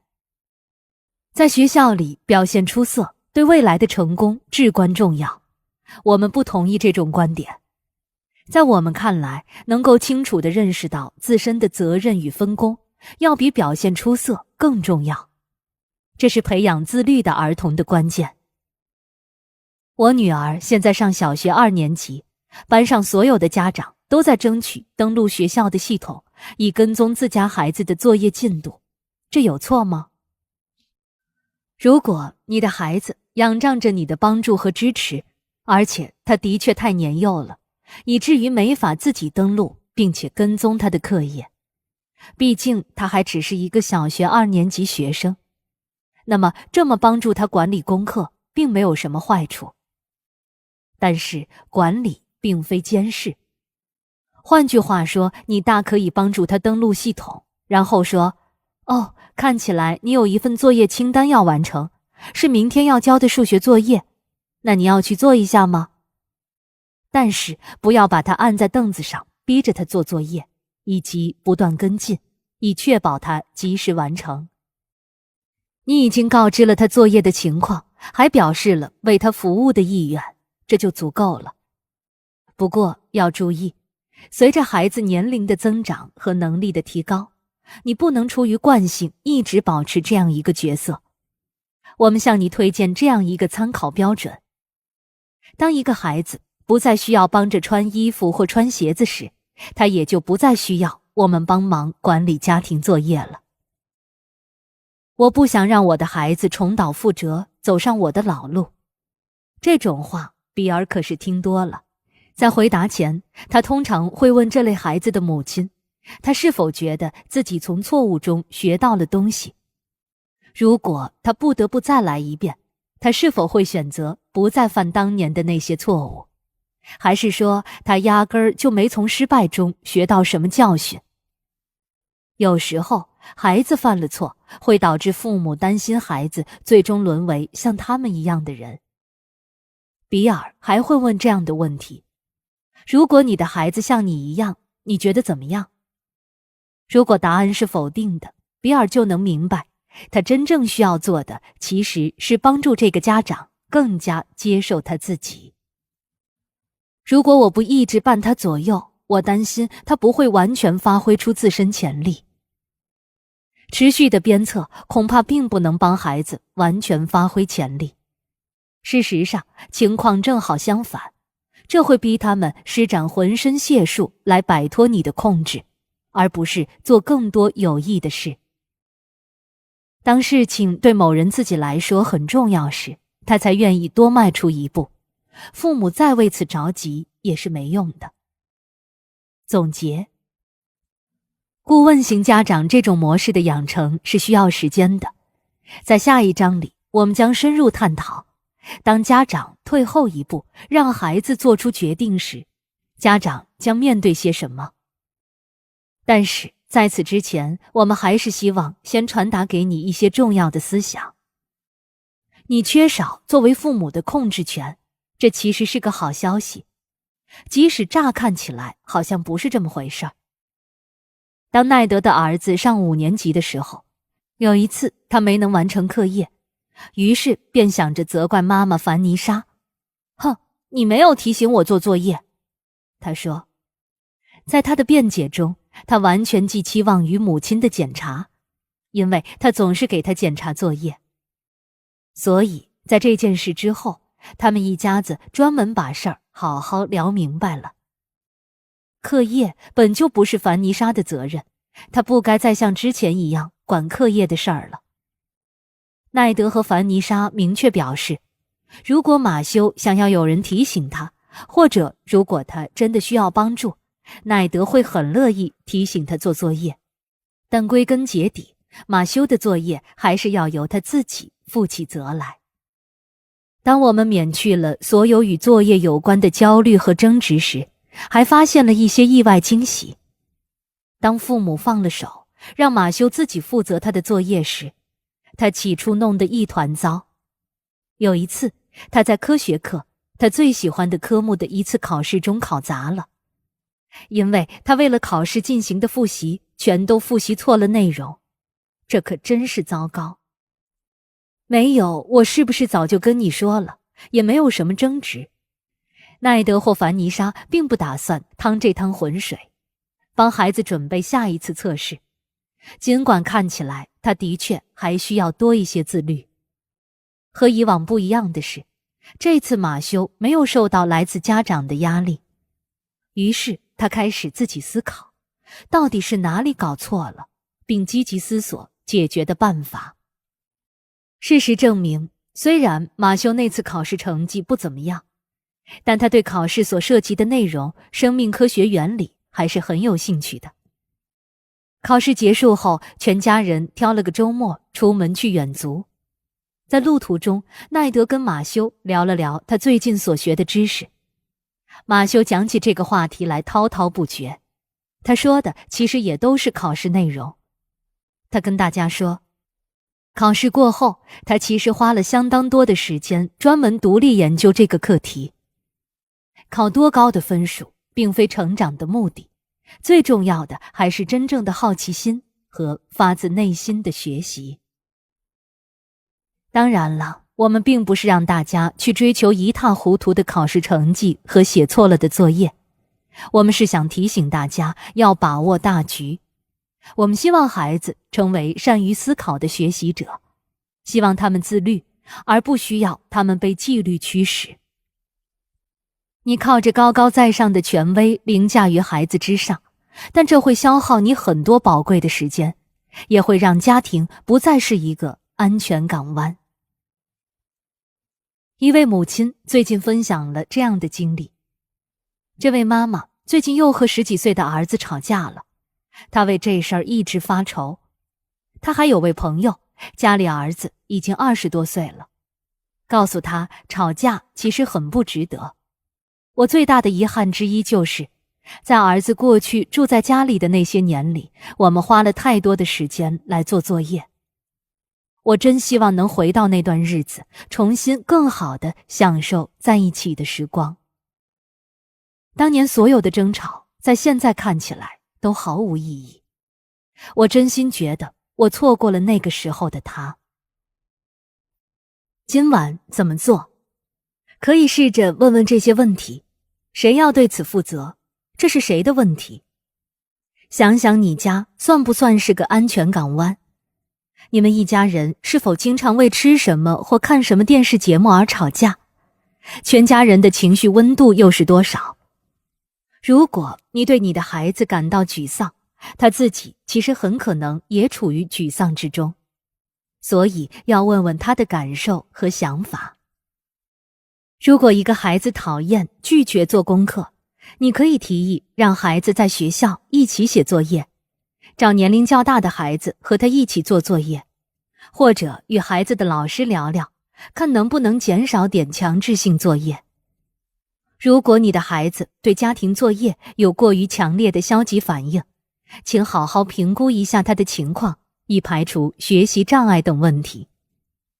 帮助你的孩子营造一个合适的学习环境，必要时帮他建立起自己的奖励模式，这样有助于他完成定下的目标。如果他没有达到目标，就以同情的态度回应：好可惜呀，今晚你没达成目标呢。但不要发火，或是威胁说要罚他之类的话。你的目的是要帮助他培养出自我激励的能力，表达出你对孩子解决问题的能力有信心。第3章，这是听你的，能自己做主的孩子。上高中的时候，马特对追求独立的热情可以说是与日俱增的。随便给他一个规则，他都要打破它。倘若给他制定了宵禁，过点之后，他还是能故意在马路边上再坐上半个小时。马特一点规矩都不守，但他实际上也不是故意放浑，他只不过是不愿意听任别人呼来喝去的。他其实也蒙受着焦虑的困扰，尤其是控制感的缺失，给他带来了不小的压力。马特的父母高度重视自己跟儿子的关系，因而对于他每天的各种决定没怎么干预，甚至对于那些能影响他的未来的决定，他们也觉得该无为而治。时至今日，马特的那些决定看来的确产生了长远的影响。马特自己是这样说的：我上高中4年级的时候已经18岁了，妈妈给我的学校签署了一封公证信，我就成了我自己的法定监护人。这意味着在那年剩下的时间里，我可以随意外出离校，而我的父母也无法访问我的任何私人信息，其中还包括成绩。我真的不知道我妈为什么会同意，我估摸着她希望向我传达这样一种信息：她相信我作为独立个体的能力。我已步入成年，所以我最好自己决定成年后的我要做些什么。无论如何，这对我来说是件很有分量的事，以至于我不敢越雷池一步。事实却并非像我妈想的那样，我肆意地滥用了这个特权，简直爽得没法说了。在学生服务办公室工作的那位女老师，每天都要给我写一张离校单，我当时就直接走进他的办公室，插队跳过等着他办事的其他同学，拿了单子就走。我估摸着，我妈没准也知道，这会让我胡作非为，又乐此不疲。这辈子头一回，我觉得自己的事自己说了算。马特的父母给予他如此程度的自由，这个决定做的其实很艰难，但他们觉得从长远来看，这才是马特真正需要的。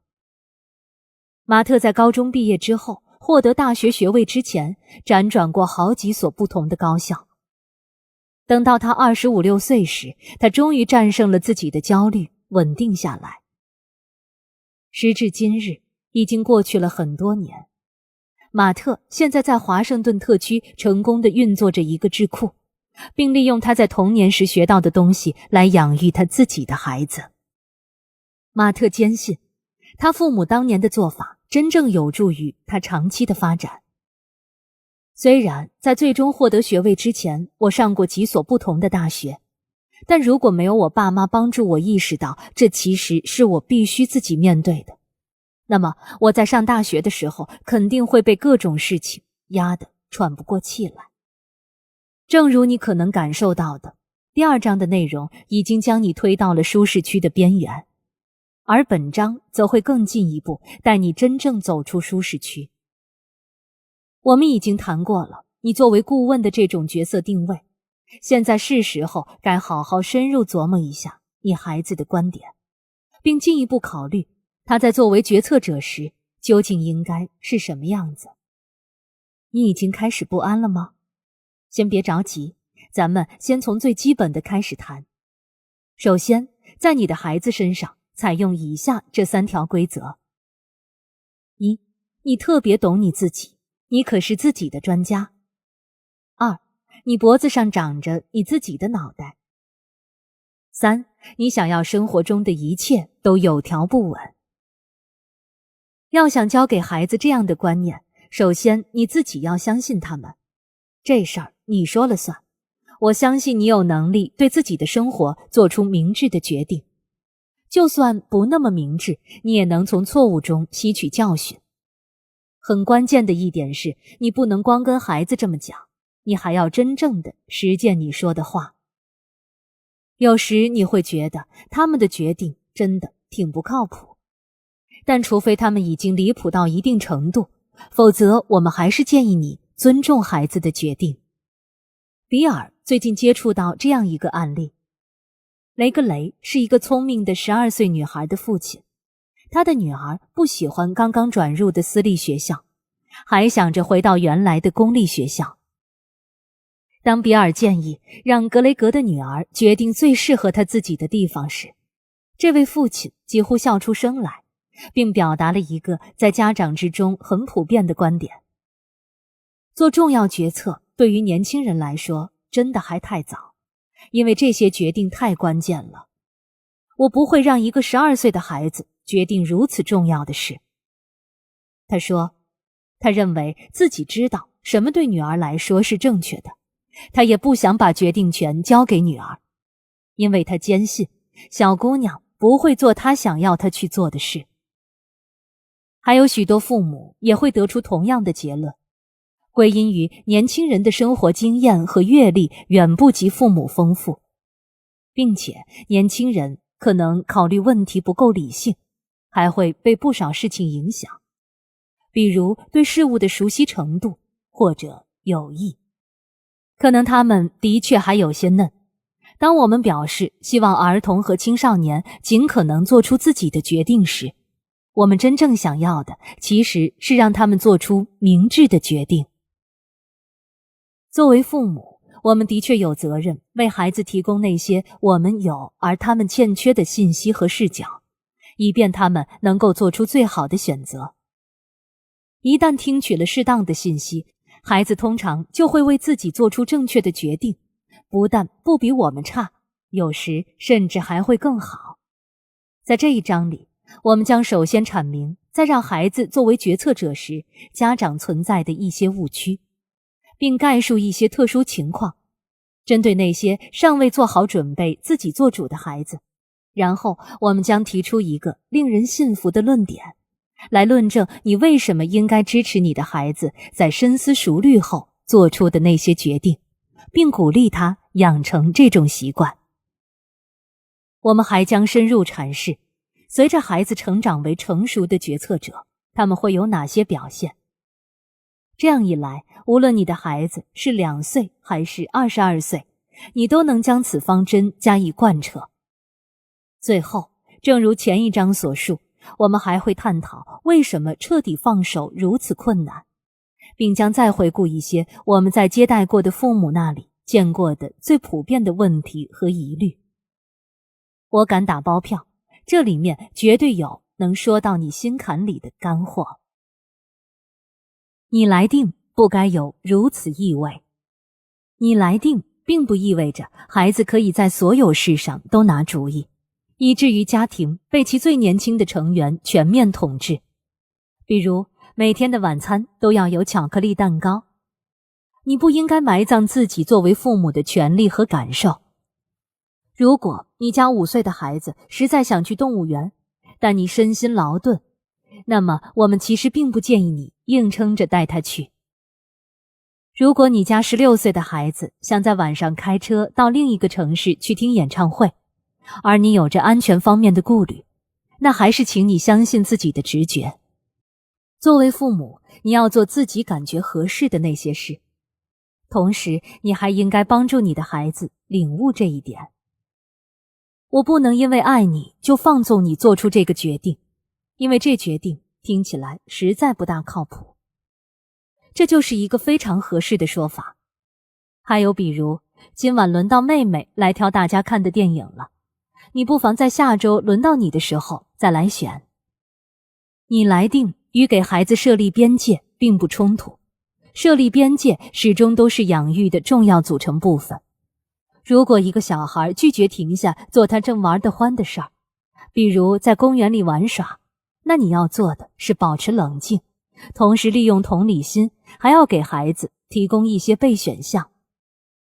你是想把现在这个游戏玩完吗？我们现在可是要继续出发了哟，但你是不是还想再多玩5分钟？如果在这之后孩子仍然不遵守诺言，那么可以这么说：你是想来握住我的手，还是要我带你走？这么说完全没问题。如果孩子不同意过来牵起你的手，那就把他抱起来，再把他带到车上，就算他又是蹬腿又是尖叫。在下一次去公园之前，你不妨这样说：如果你在离开公园的时候能接受我提前5分钟的知会，那我还是很愿意带你去公园的。我不愿意追着你到处跑，也不愿意跟你吵架。如果这回离开公园还是搞得很麻烦的话，我会等几天或1周才再带你去公园玩。虽然我们不能一直留在自家的青少年身边，但仍有办法在必要时给他们设立边界，尤其是要限制我们愿意为孩子做的那些事。我们可以对一个花了太多时间拿手机发信息的少年说，我们很介意在这种情况下替他支付全额电话费。我们需要制定好明确的基本规则，同时牢牢记住，我们的终极目标不是为了培养一个顺从的孩子，而是为了培养出能够理解在生活中如何正确行动和理性交流的孩子。这事儿听你的，并不是要为孩子提供无限的选择。事实上，孩子承担不起无限的选择。正如我们在第1章中提到的，当孩子知道有成年人在身边帮着自己做出自己还没准备好做出的决定时，孩子会觉得最有安全感。自由又放任的养育模式达不到很好的效果，其中的部分原因就是孩子不得不做一些他们还没准备好的事，会让他们倍感压力。我们都明白，当周边的世界很安全时，孩子才会感觉最舒服。而当我们创造一个可预测和结构化的环境时，才能让孩子周边的世界达到最安全的水平。最后，这事儿听你的，并不是一种操纵孩子的套路，或取巧的让孩子误以为自己说了算，而实际上他们的决定其实是父母的决定。要做就做诚实的父母，亲子间的信任就是这么来的。你要告诉自己的孩子，你真心尊重他们。与此同时，如果你要培养出孩子的自主能力，就必须真正一点一滴的让他们有更多的控制感。那么，这事儿听你的究竟是什么意思呢？最简单的说法是这样的：当孩子需要在生活中做出决定时，你不应该左右那些他们有能力自己做出的决定。首先，设立能让你感觉舒适的干预边界，让孩子有机会自己操练一下，然后在这些边界之外渐渐做出更多让步。同时，为了让你的孩子做出明智的决定，帮他们了解更多的相关信息。倘若围绕着某个问题，你们之间存在冲突，那么请使用协作型问题解决法。这是罗斯格林和 G. 斯图亚特亚邦所开发的一种交流技术。首先要以同理心表达开始，然后向孩子承诺，你不会试图因你的意志强人所难，迫使他做他本不愿做的事情。随后，你们可以一起确定能达成共识的解决方案，并摸索出如何达成目标的具体方法。只要你的孩子最终做出一个不算太离谱的决定就行，哪怕这个决定在你的心目中并非首选。当然了，不同的人眼里有着各不相同的离谱。有一个很有用的评判标准，就是找个通情达理的人，比如阿姨、叔叔、老师或教练去问问，看看他们是否会认为这个选择不够明智。格雷格那聪慧的12岁女儿想回到当地的公立学校就学，我们并不认为这有什么离谱的。学校的资源可能的确比他父母决定让他转去的私立学校少，而且有些班级的教学质量也可能堪忧。但只要他感到安心，并身处支持他的朋友圈，他就完全可能会表现得更好，也完全可能更快乐。但如果他决定的是要离开家，并加入某个马戏团，那可就是另一回事了。在很多情况下，儿童并不被信任能做出明智的决定。如果格雷格家的女儿不愿就自己的情况倾听利弊并征求意见，那么归根结底，可能就是因为这事儿压根儿就不是他能说了算的事儿。对你家的孩子而言，他必须愿意去倾听外界的信息，愿意去思考他自己的选择，就这么简单。除此之外，如果孩子处于严重的抑郁之中或有自杀倾向，那么以上所有内容都不再适用。因为在这种情况下，他的逻辑思考能力受到了损伤，你恐怕并不能默认他具有这样的基本信念。他希望自己的日子能过得蒸蒸日上。抑郁症患者并不能清晰地思考，因为在界定抑郁症这个概念的时候，就有一部分涉及思维上的失调。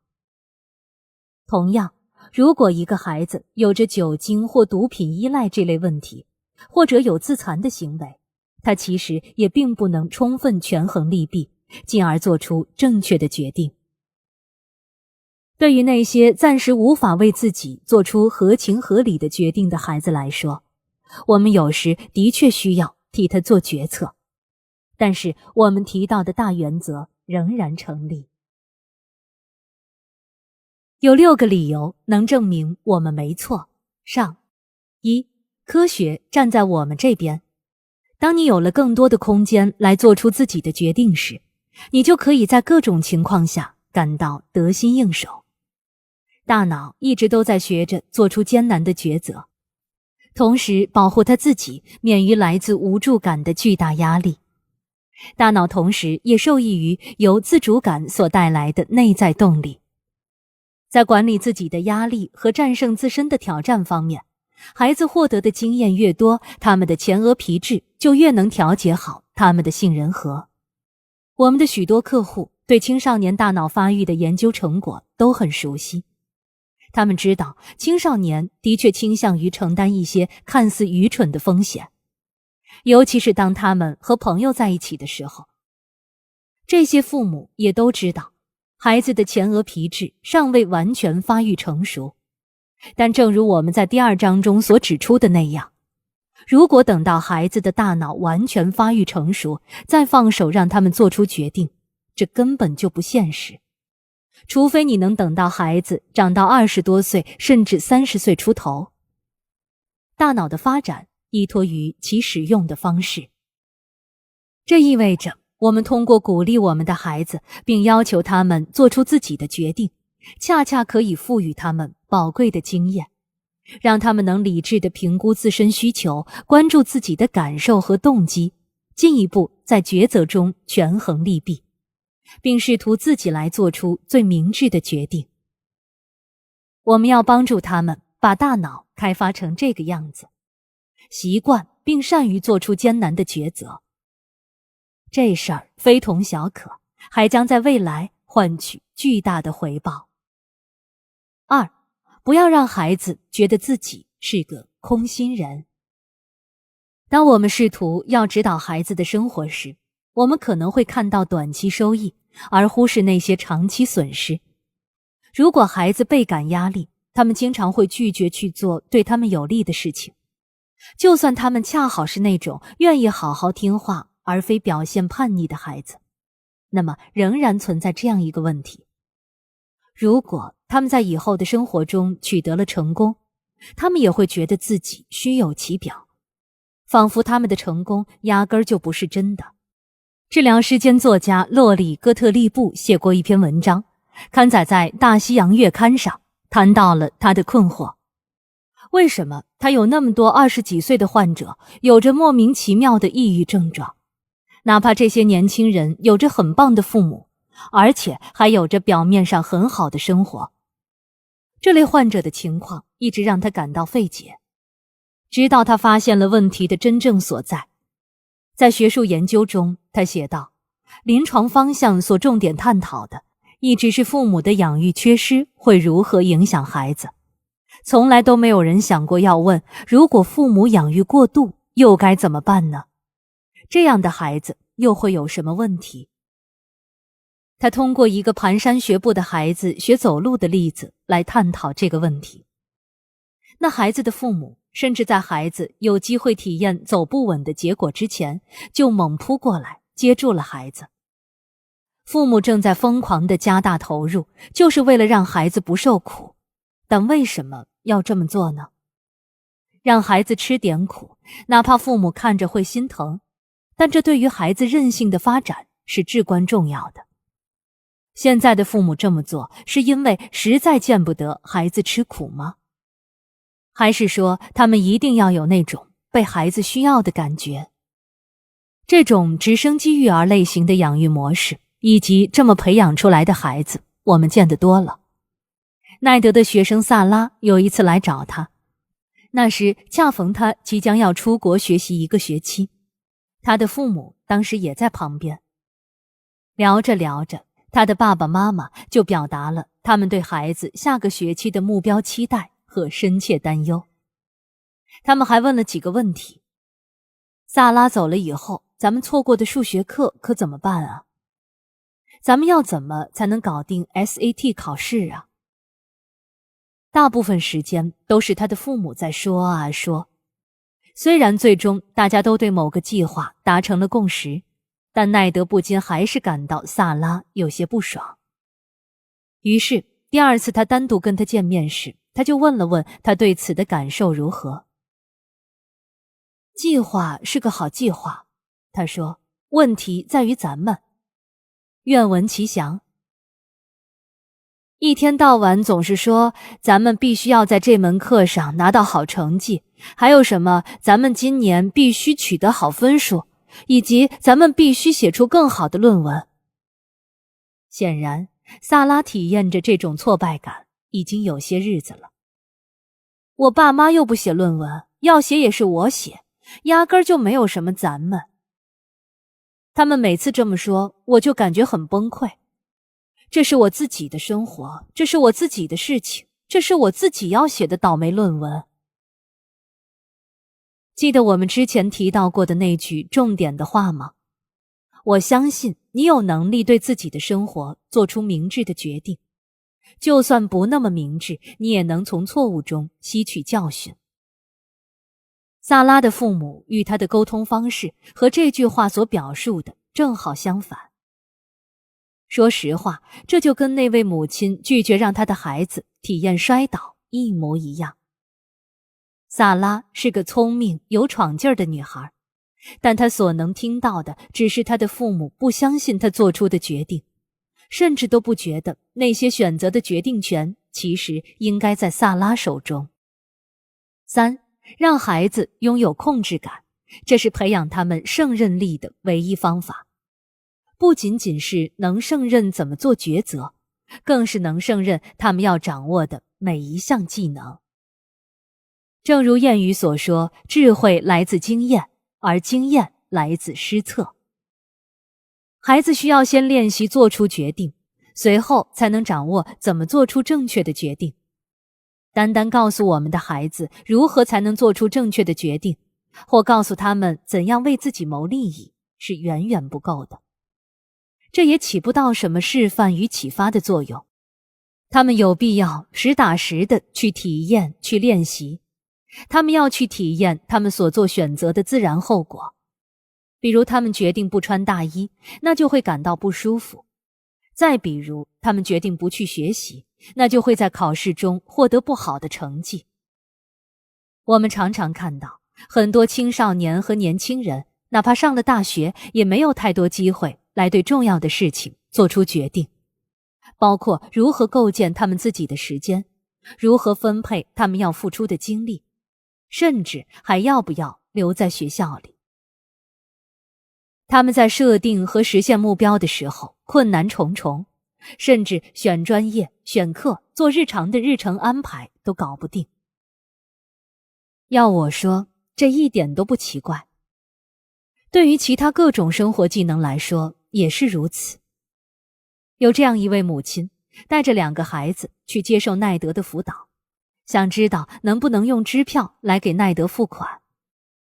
虽然他知道信用卡如今走到哪儿都用起来更方便，但他还是希望他的孩子能够有实际写下一张支票的经验，这样他们以后就知道怎么写支票了。这让奈德想起了一件往事。他曾经有一次在路边见到一辆亮着示警信号灯的抛锚车，他特意停下来去看了看。这辆车爆胎了，但车上的孩子没一个知道该怎么更换轮胎。按理说，他们在拿驾照之前的培训中肯定看到过怎么换轮胎。但是你哪怕看了100个关于换轮胎的视频，如果你从没真正自己换过，这时候仍然会手足无措。当然，美国汽车协会的人用不了1个小时就能到达。但是你明明可以自己搞定这个问题，又为什么要黑灯瞎火的在公路旁边干等1个小时呢？要知道，实践出真知啊。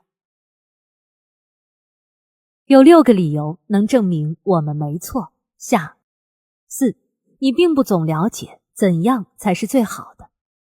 这一条可能比较难以接受，但实话实说，了解对孩子而言怎样才能利益最大化，真的很难。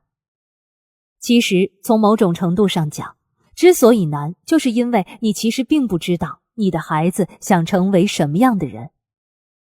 这个答案需要他在你的帮助下自己去探寻，而且塞翁失马，焉知非福。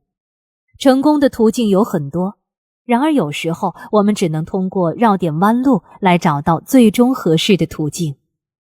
为人父母，我们经常替我们的孩子做出看似完全合理的决定，比如给孩子报名去足球队而不是戏剧团，而最后却发现挨踢遭埋怨的是我们。我们自己的日子又过得何尝不是这个样子呢？我们中的大多数人工作太忙，吃得太多，睡得太少，投资理财失意，意识到自己的职业生涯也没有按计划推进。所以我们还是谦卑点吧，有时候你压根儿就不知道怎样做才是最好的。在奈德上大学1年级的前几个月里，他曾想要休学1年。他的父母担心他一走了之，不回去上学，就拒绝了这个想法。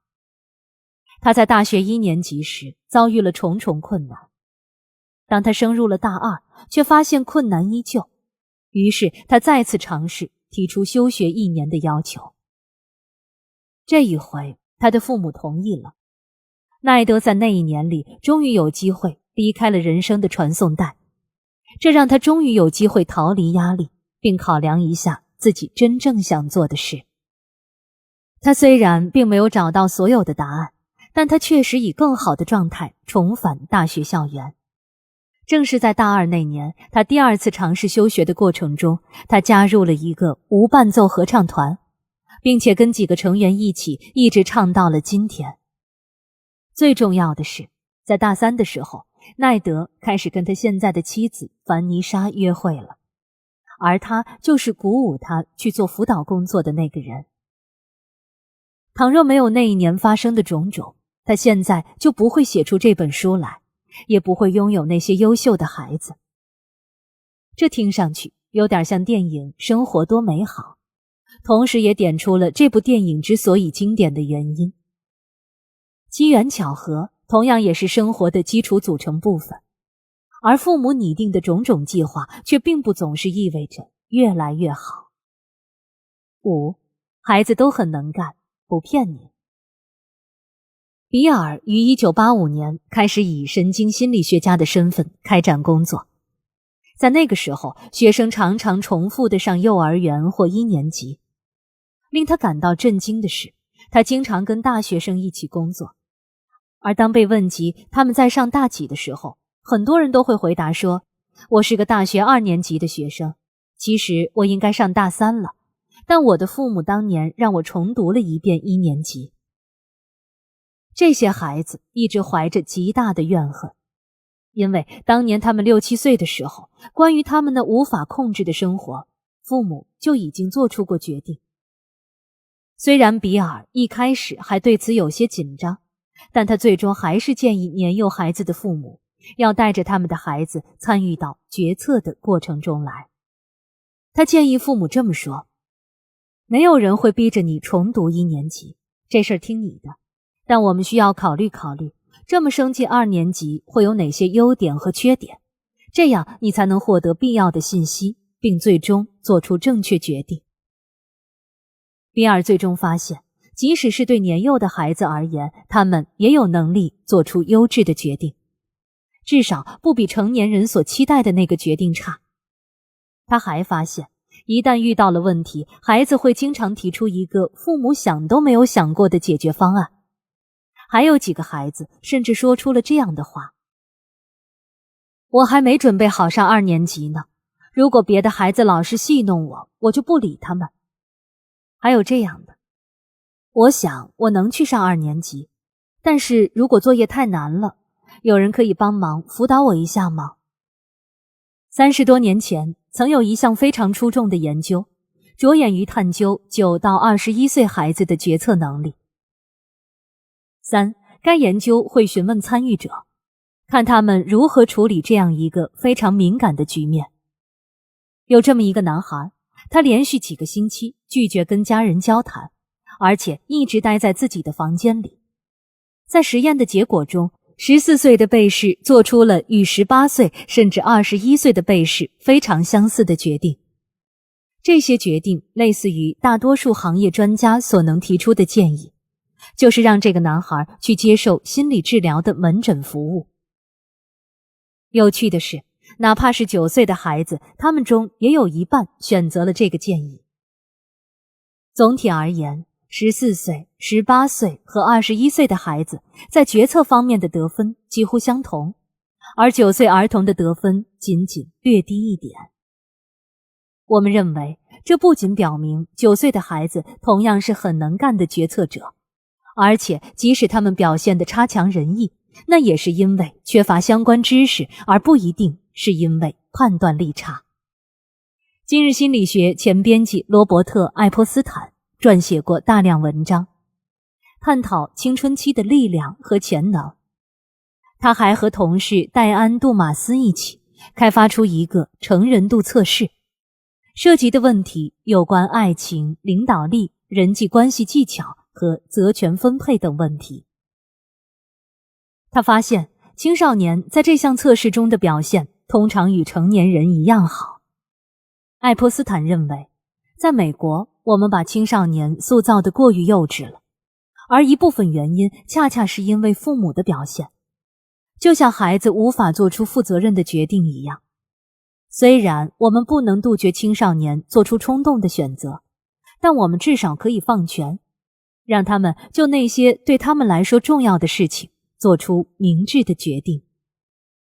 有研究发现，当孩子长到14岁或15岁时，他们通常就具有了成人水平的做出理性决定的能力。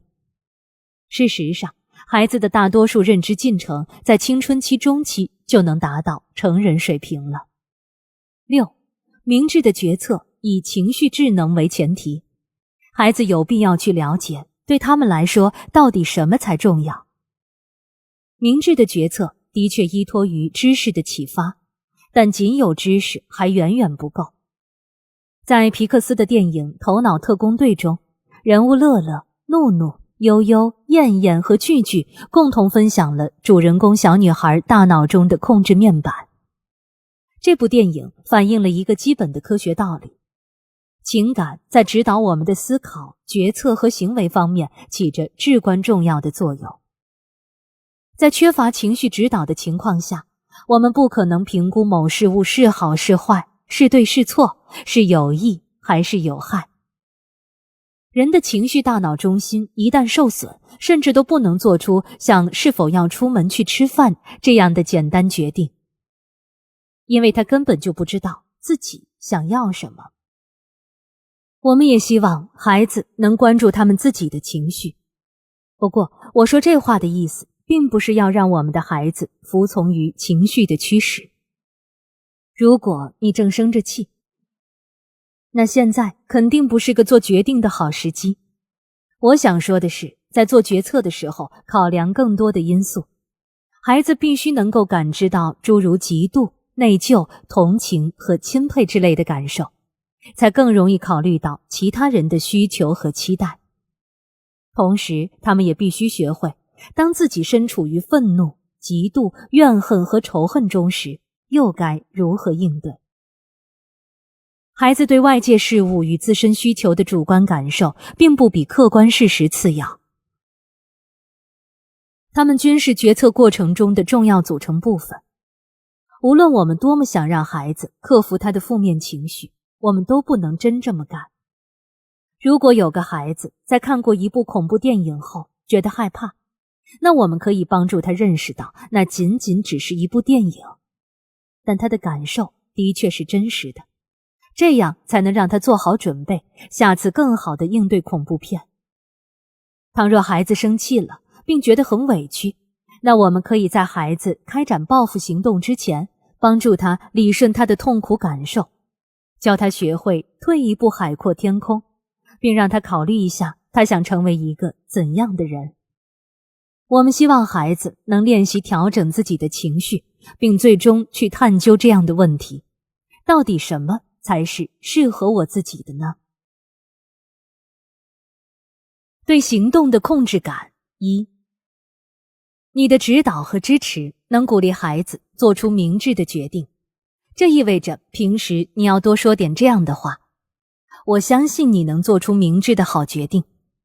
虽然咱们说好，这事儿最终还是由你来定，但是我还是想让你做出尽可能好的选择，所以我想帮你考量一下各种选择的利弊。我还期待你能与拥有更多经验的人谈一谈，并听听他们给你的反馈。最后，如果你的计划没有按照你预期的路子走下去，我觉得咱们就要一起讨论怎么另谋出路，这也非常重要。这段话之中有着很多深意。你首先让你的孩子知道了你是信任他的，你还明确表示你会陪伴他并且支持他。你也引导他思考了他需要什么样的信息才能做出正确的决定，而且你还带领他去对抗挫折，不把犯错看成失败，而是当做一个信号，提醒着你们是时候该想想别的对策了。显然，你不能在孩子的每个年龄段都一字不差地用上面这段话。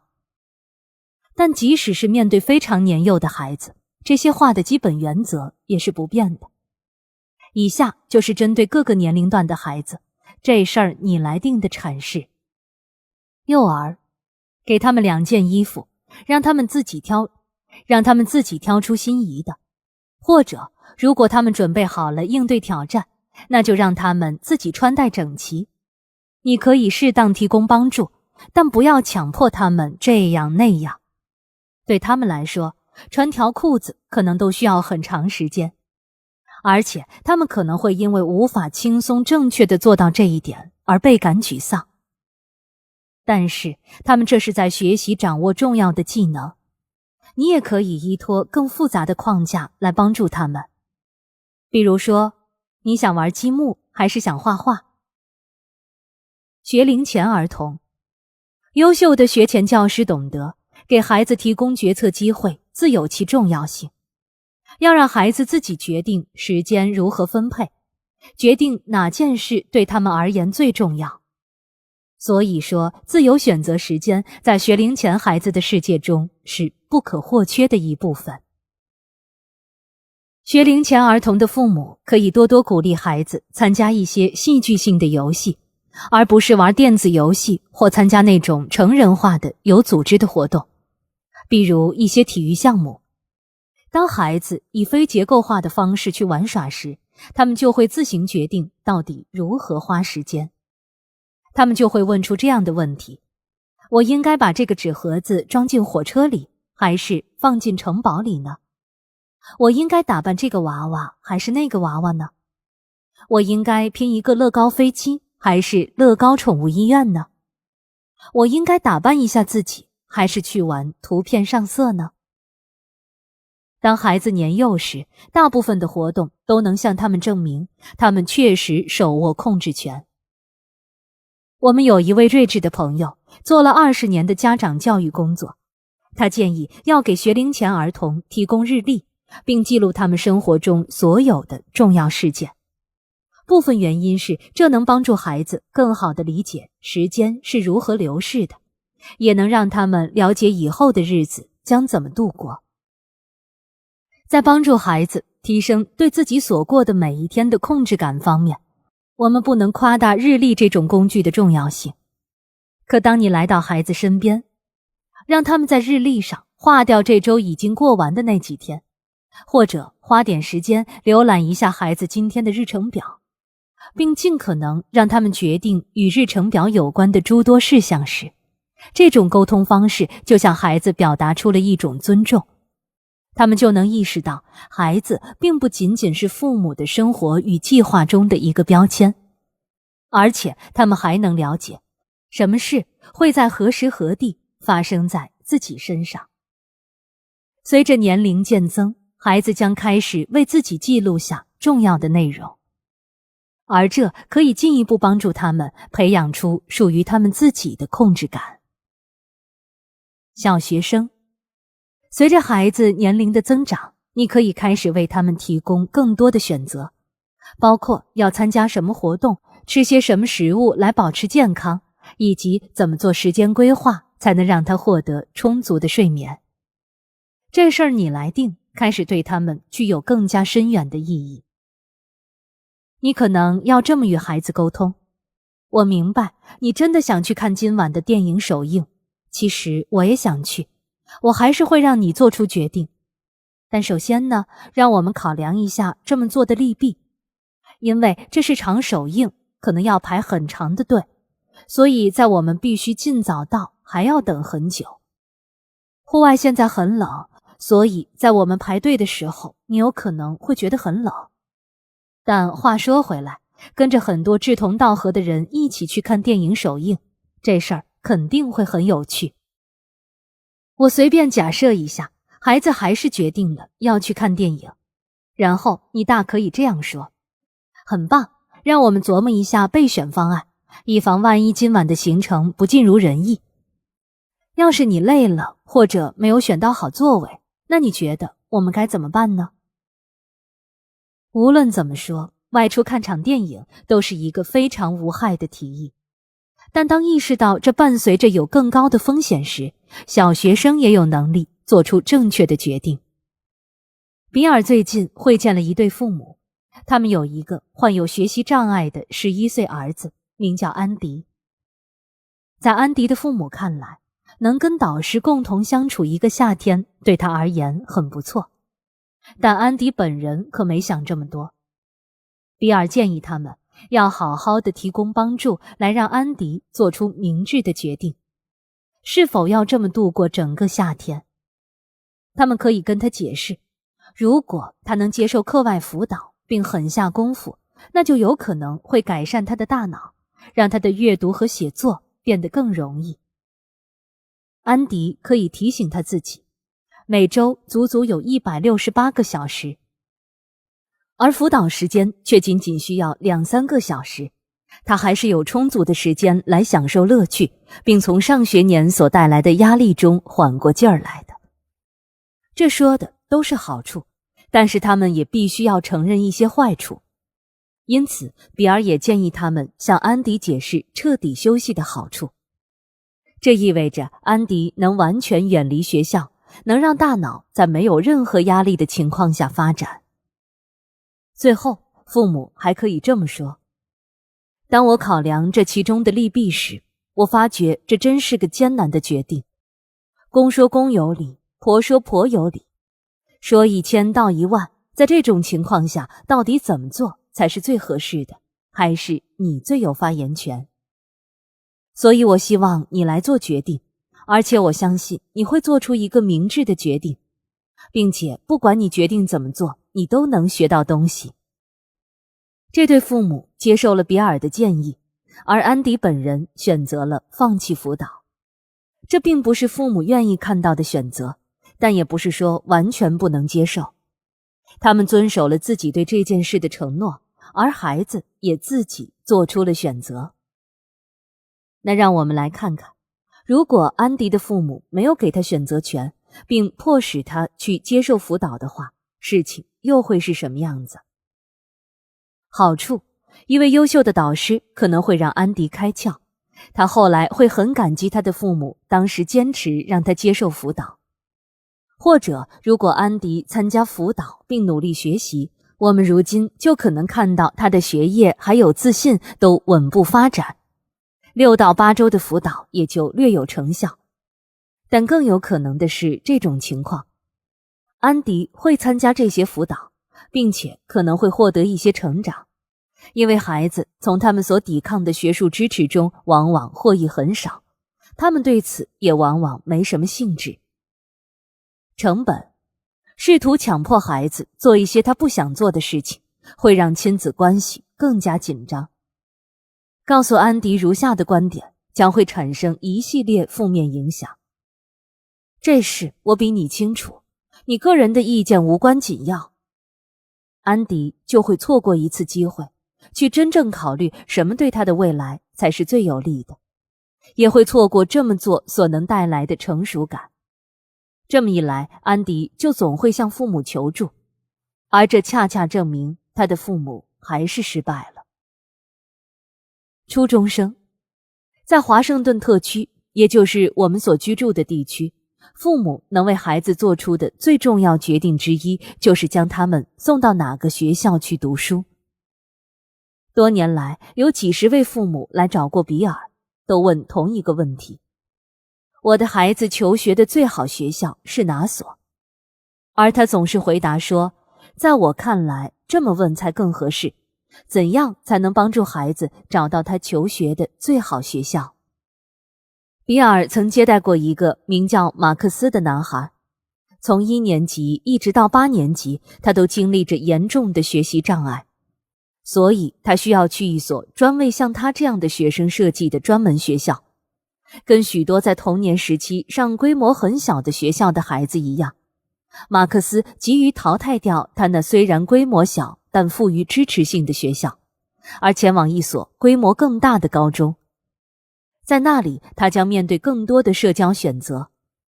与此同时，他还想向自己证明，他不再需要去上为学习障碍儿童开设的专门学校了。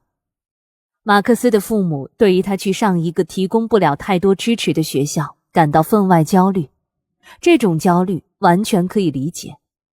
于是他们向比尔询问，他们怎么能帮助马克思了解到保持现状才符合他的最佳利益。比尔向马克思的父母建议，他们可以告诉孩子，最终还是会让他自己做出决定，而他们两口子则会尽一切可能帮助他最终做出正确的决定，包括为他提供最好的建议。对行动的控制感2。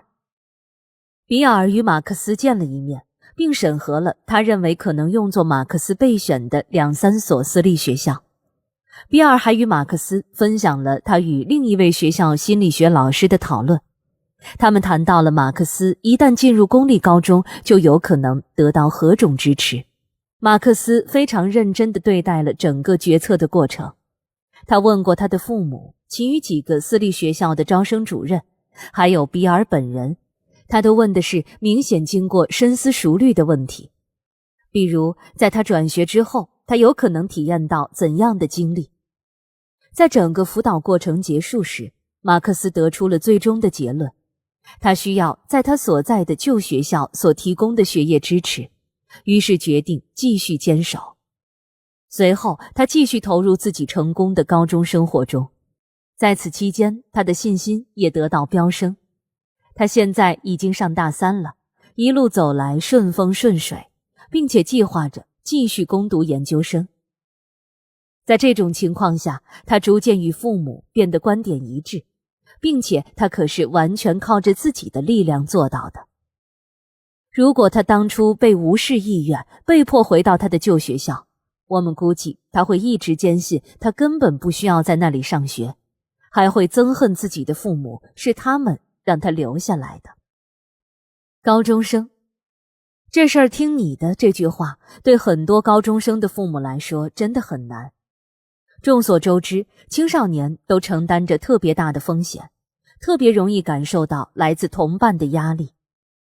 如今的你可能还记得当年上高中时飙过的车、约过的会和在派对中耍过的宝。对今天的高中生而言，情况并没有发生什么改变。但好消息是，目前有关于青少年大脑发育的研究表明，青少年并不认为他们自己有着金刚不坏之身。他们其实非常清楚，他们的所作所为有着怎样的风险。的确，他们会更强调自己的行为可能导致的积极结果，而非潜在风险。专家将这种现象叫做超理性。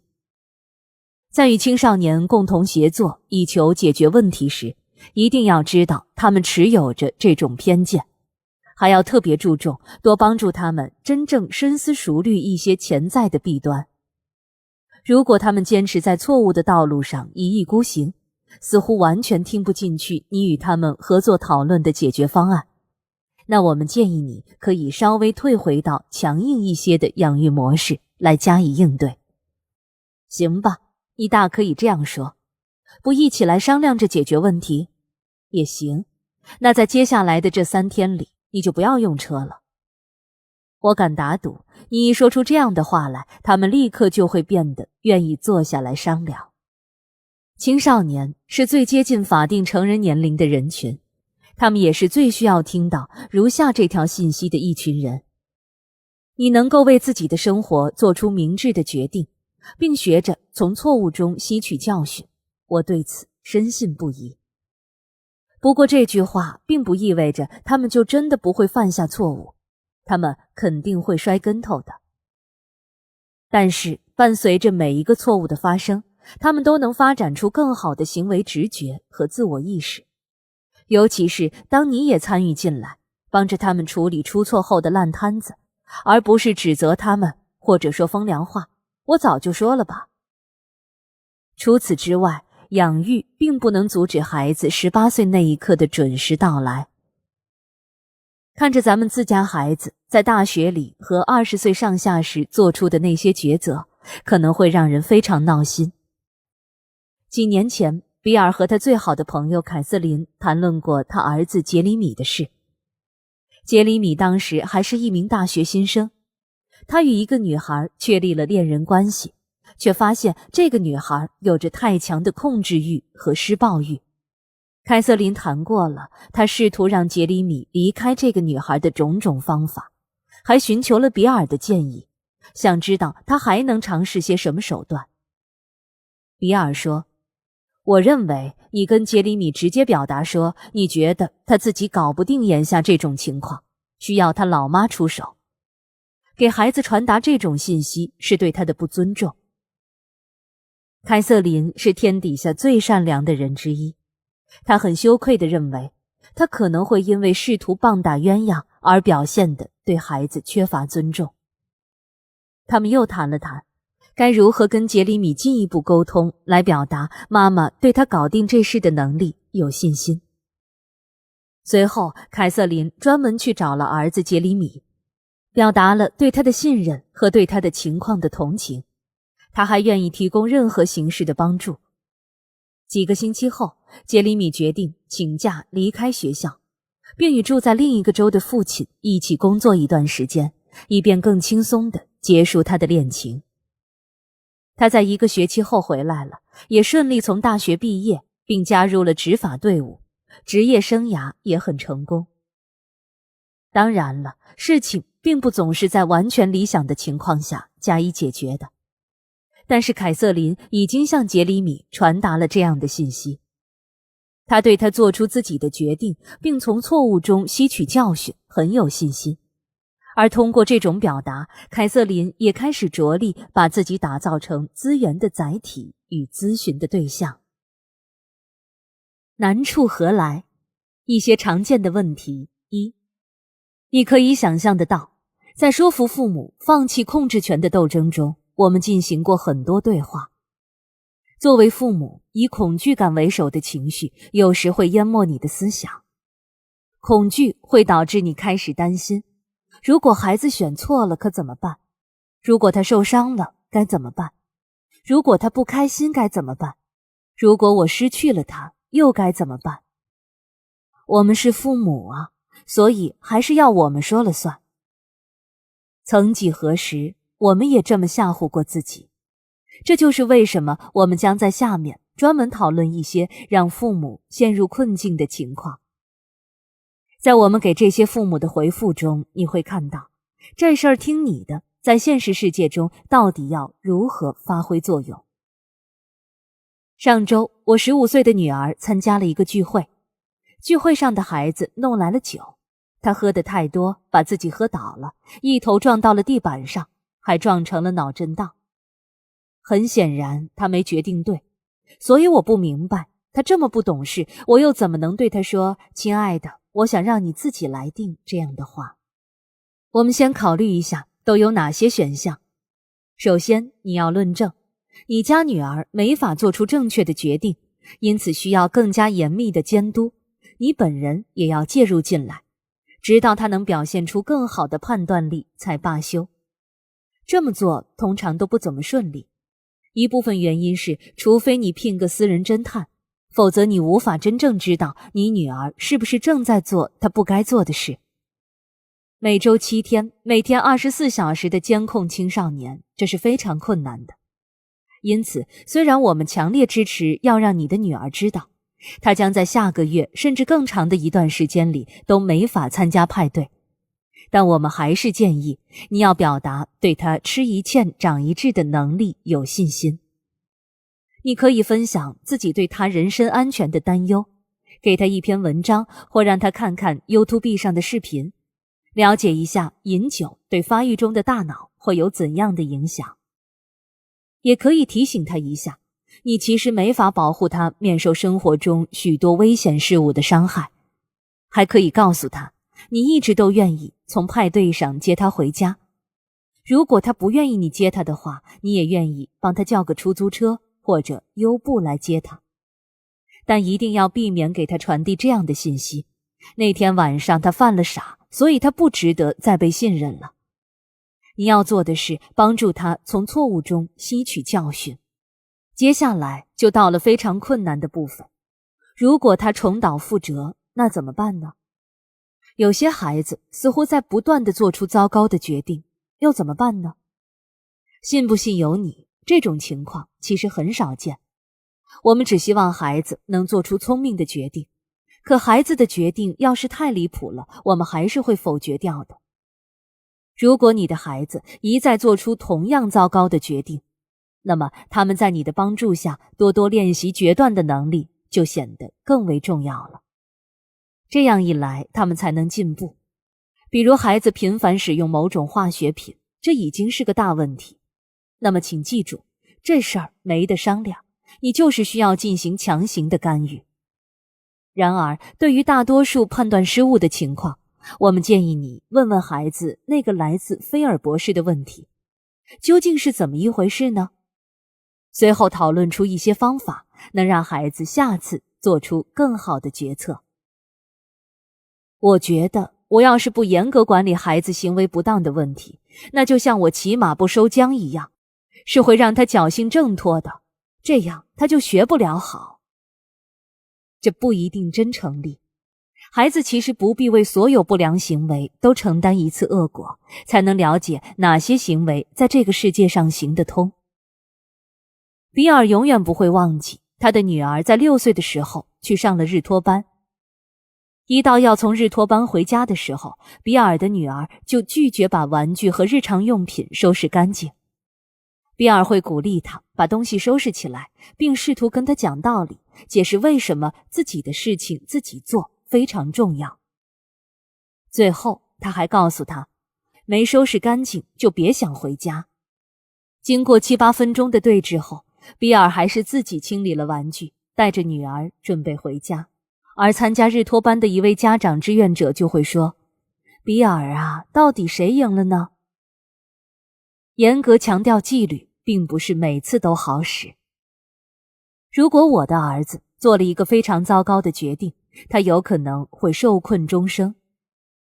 如果一个30岁的人走进比尔的办公室，说他虚度了自己的生命，因为他在8年级或高中的时候做了某个错误的决定，因此弄得机会尽失，那比尔会跟他讲，伙计，过去的就过去了，你仍然有很多机会来重塑你的生活。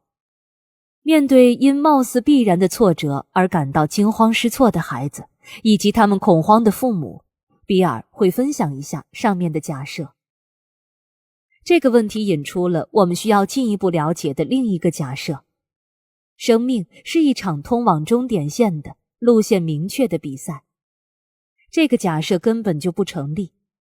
我们都知道，儿童在身心方面的发展速度不同，其他方面的发展情况也类似。例如，茉莉是一个聪明的高中生，但她的高中生活太过波澜不惊。当她体会到大学里的自由时，就彻底失控了。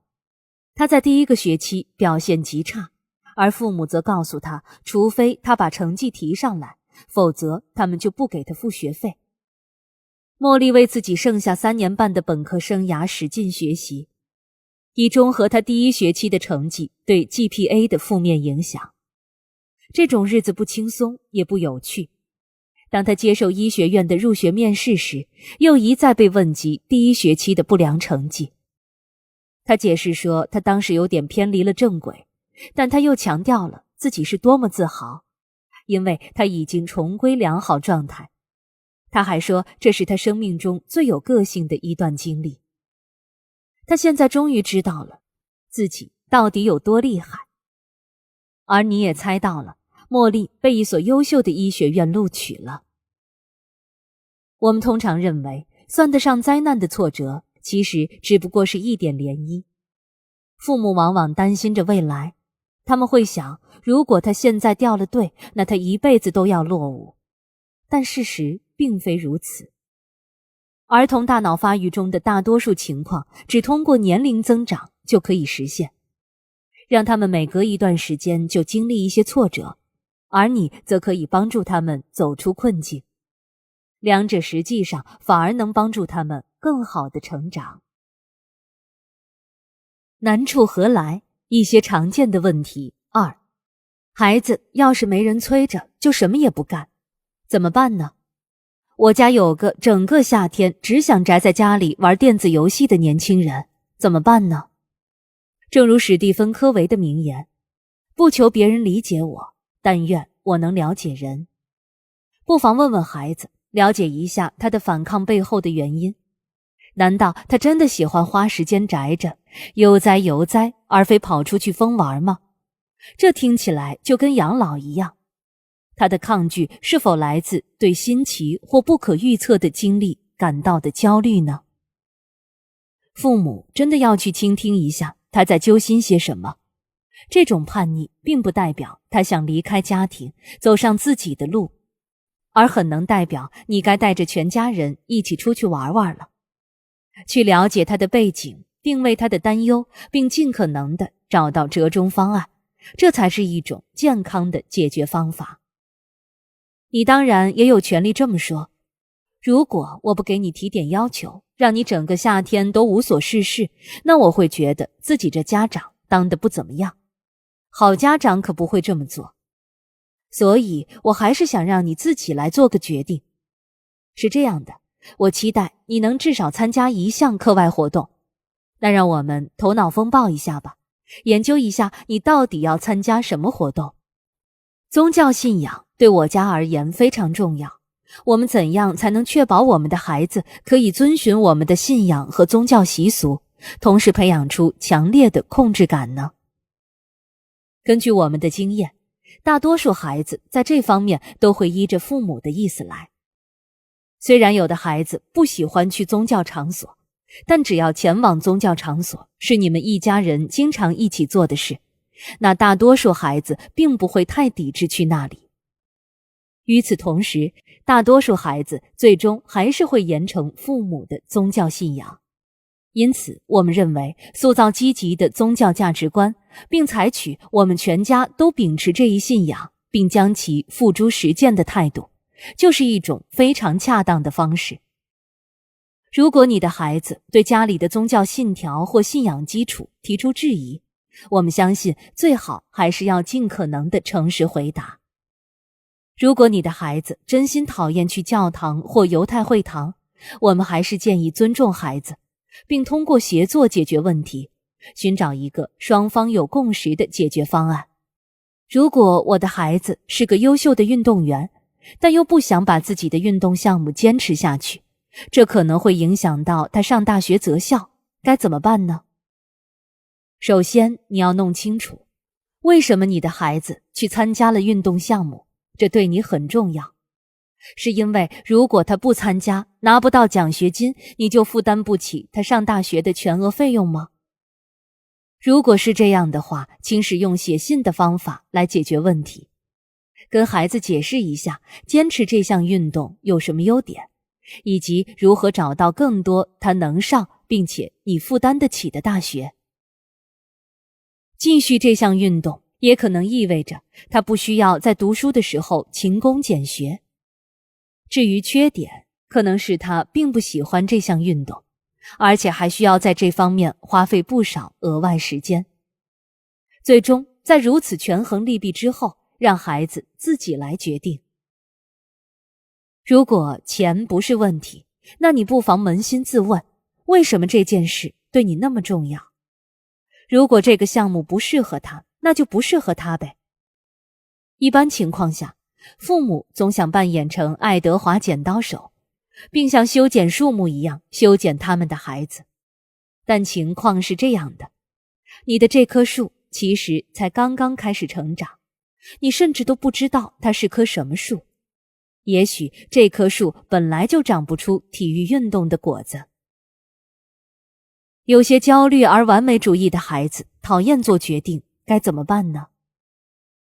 多年来，比尔前前后后接待了数十个厌恶决策和责任的孩子与青少年。这种厌恶往往出于害怕自己决策失误。他给他们父母的建议就是要对孩子这么说：你越来越大了，我希望你能够自信地替自己拿主意。我知道这会让你很焦虑，所以我也很乐意替你做决定。不过，在我做出决定之前，我希望你能告诉我，如果让你自己来，你认为最好的决定是什么样的？让他们自己做出好决定是一个长期目标，我们没必要强迫孩子，在他们准备好之前就赶鸭子上架。当我们讨论利弊时，对那些听不进话的孩子该怎么办？我们提到过，我们希望孩子做出明智的决定，而不是离谱的决定。如果孩子对我们提供的信息完全不加考虑，那我们就不支持他们自己做决定。对那些患有多动症的孩子而言，前额皮质的发育不够完全，该怎么办？对有着残障或其他问题的孩子，又该怎么办呢？不管我们多希望能做到，我们都不能长期保护这些孩子免于来自自己的伤害。比尔为一对父母提供过咨询，他们有个24岁的女儿，她刚刚在社区大学完成了第5年的全日制学年，但仍没修够25个学分，而这显然可以归咎于 ADHD 和她情绪不稳定的问题。他的父母多年来一直试图对女儿的生活施加高度管控，并以各种方式保护她免受自己的伤害。这其实非常能理解。比尔鼓励他们改变一下看法，重新定位他们夫妻在女儿生活中的角色。如果我们淡出了她的生活，我们可以做些什么来保证她越来越好？他们接着问比尔，如果他自暴自弃了，该怎么办？比尔提醒了他们，不能逼着自己的女儿委曲求全，不该逼着她做这做那，因为他本人并不想做这些。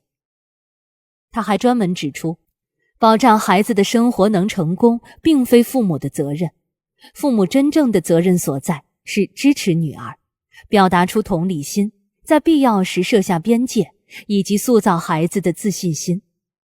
在现实世界中，孩子根本就没法完全靠自己做出所有决定。难道我们就不需要帮他们做好准备，告诉他们该怎么办，然后尽责地把事情搞定吗？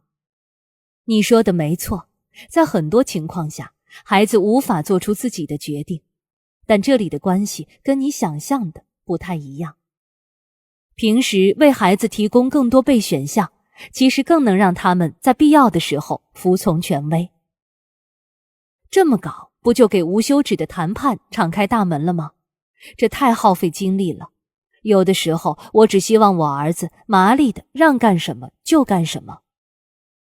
我们明白你的意思，父母都很忙。当你正做着早餐，并撵着全家人按时出门的时候，你没办法次次都与你家12岁的孩子通过协作来解决问题，或者探讨下雨天穿凉鞋这种事的利弊优劣。总的来说，请尽量记住，好好商量对你的孩子来说非常重要。你肯定希望他能学会为自己辩护，并为进入现实世界好好磨练这些技能。如果他永远没有与父母达成双赢的经历，那么他就会把这种信息内化。当他为了获得自己想要的东西时，因为认为自己没有发言权，就可能更倾向于耍滑头、撒谎、作弊，或者彻底放弃抵抗权威。为了提高你本人的合理性，你就必须告诉你的孩子，对于他表达的东西，你在听。因此，通过时不时地改变家长自己的立场，就能让孩子有信心做出优质的论证。这样他就知道，经过深思熟虑的选择实际上非常值得追求。你完全可以这么说，你知道你是一个很优秀的谈判专家，我真的很喜欢。有些人像你这样沟通表达，自然而然的就收获很多。但有时候这把我弄得很累，尤其是在我们时间紧、任务重的时候。有的时候，如果我需要你做某些事情，咱们不加讨论立刻就做，那我将不胜感激。如果你能做到的话，咱们每天早上就能顺利很多。而我也认同你在这方面真的帮了大忙。今晚怎么做？告诉你家孩子，你就是你自己的专家，没有人能比你更了解自己，因为没有人能真正知道对你来说做自己是什么感觉。找个你可能之前替孩子做过决定的事情，重新让孩子做一次主动的选择，或者询问一下他对某件事的看法。如果孩子还小，你可以这么描述：你觉得我们应该这么做还是那么做呢？举行一次家庭会议，讨论家里都有什么家务，以及全家人如何分工，让孩子来自主做选择。他们愿意遛狗而不洗盘子吗？丢垃圾而不是洗马桶吗？他们想在每周日做家务，还是在每周三呢？是在早上做还是在晚上做呢？制定出一个需要坚持的时间表，同时让他们选择表格的展现形式，列出你家孩子想负责的事务清单，并制定出计划，将你对其中某些事情的责任权利转移给儿子或女儿。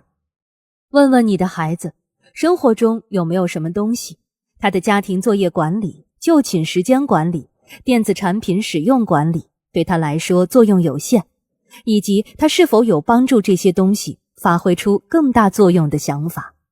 找一些你为孩子做出的，而他本人有不同看法的决定，分析一下这些决定的成本与收益，跟孩子讲讲你曾经做出过哪些决定，如今回想起来发觉很欠妥，以及你如何从中学习并成长。跟孩子聊聊天，说出你的孩子提出的某个好主意，共同回想一下什么时候他做过一个好决定，或对某件事有强烈的感觉，并且最终证明他是对的。如果他能告诉你的话，就一起列出那些他为自己做决定效果还很好的事。告诉你的孩子，你希望他在上大学之前能好好练习着经营自己的生活，并且你期待看到他能够在离开家之前搞定自己的生活，而非搞砸自己的生活。强调逻辑和自然的后果，例如在1周内不能打游戏，并鼓励更广泛地利用家庭会议来讨论家庭规则或家庭政策。第4章，非焦虑临在，如何帮助你的孩子找到自己的控制感。还记得你第一次手握方向盘的时候吗？那种感觉既有点刺激，又有点紧张。对10多岁的人来说，驾车上路简直就是自我赋能的极致了。回到最初，我们都是从学着走路开始。想想小孩子第一次意识到他能靠自己迈出简单一步，突然之间，哪怕跌跌撞撞，他也能在没人扶着的情况下跑来跑去了。还有得到允许能骑着自行车去商店买糖或漫画书的10岁小孩，他甚至觉得整个城都是他的。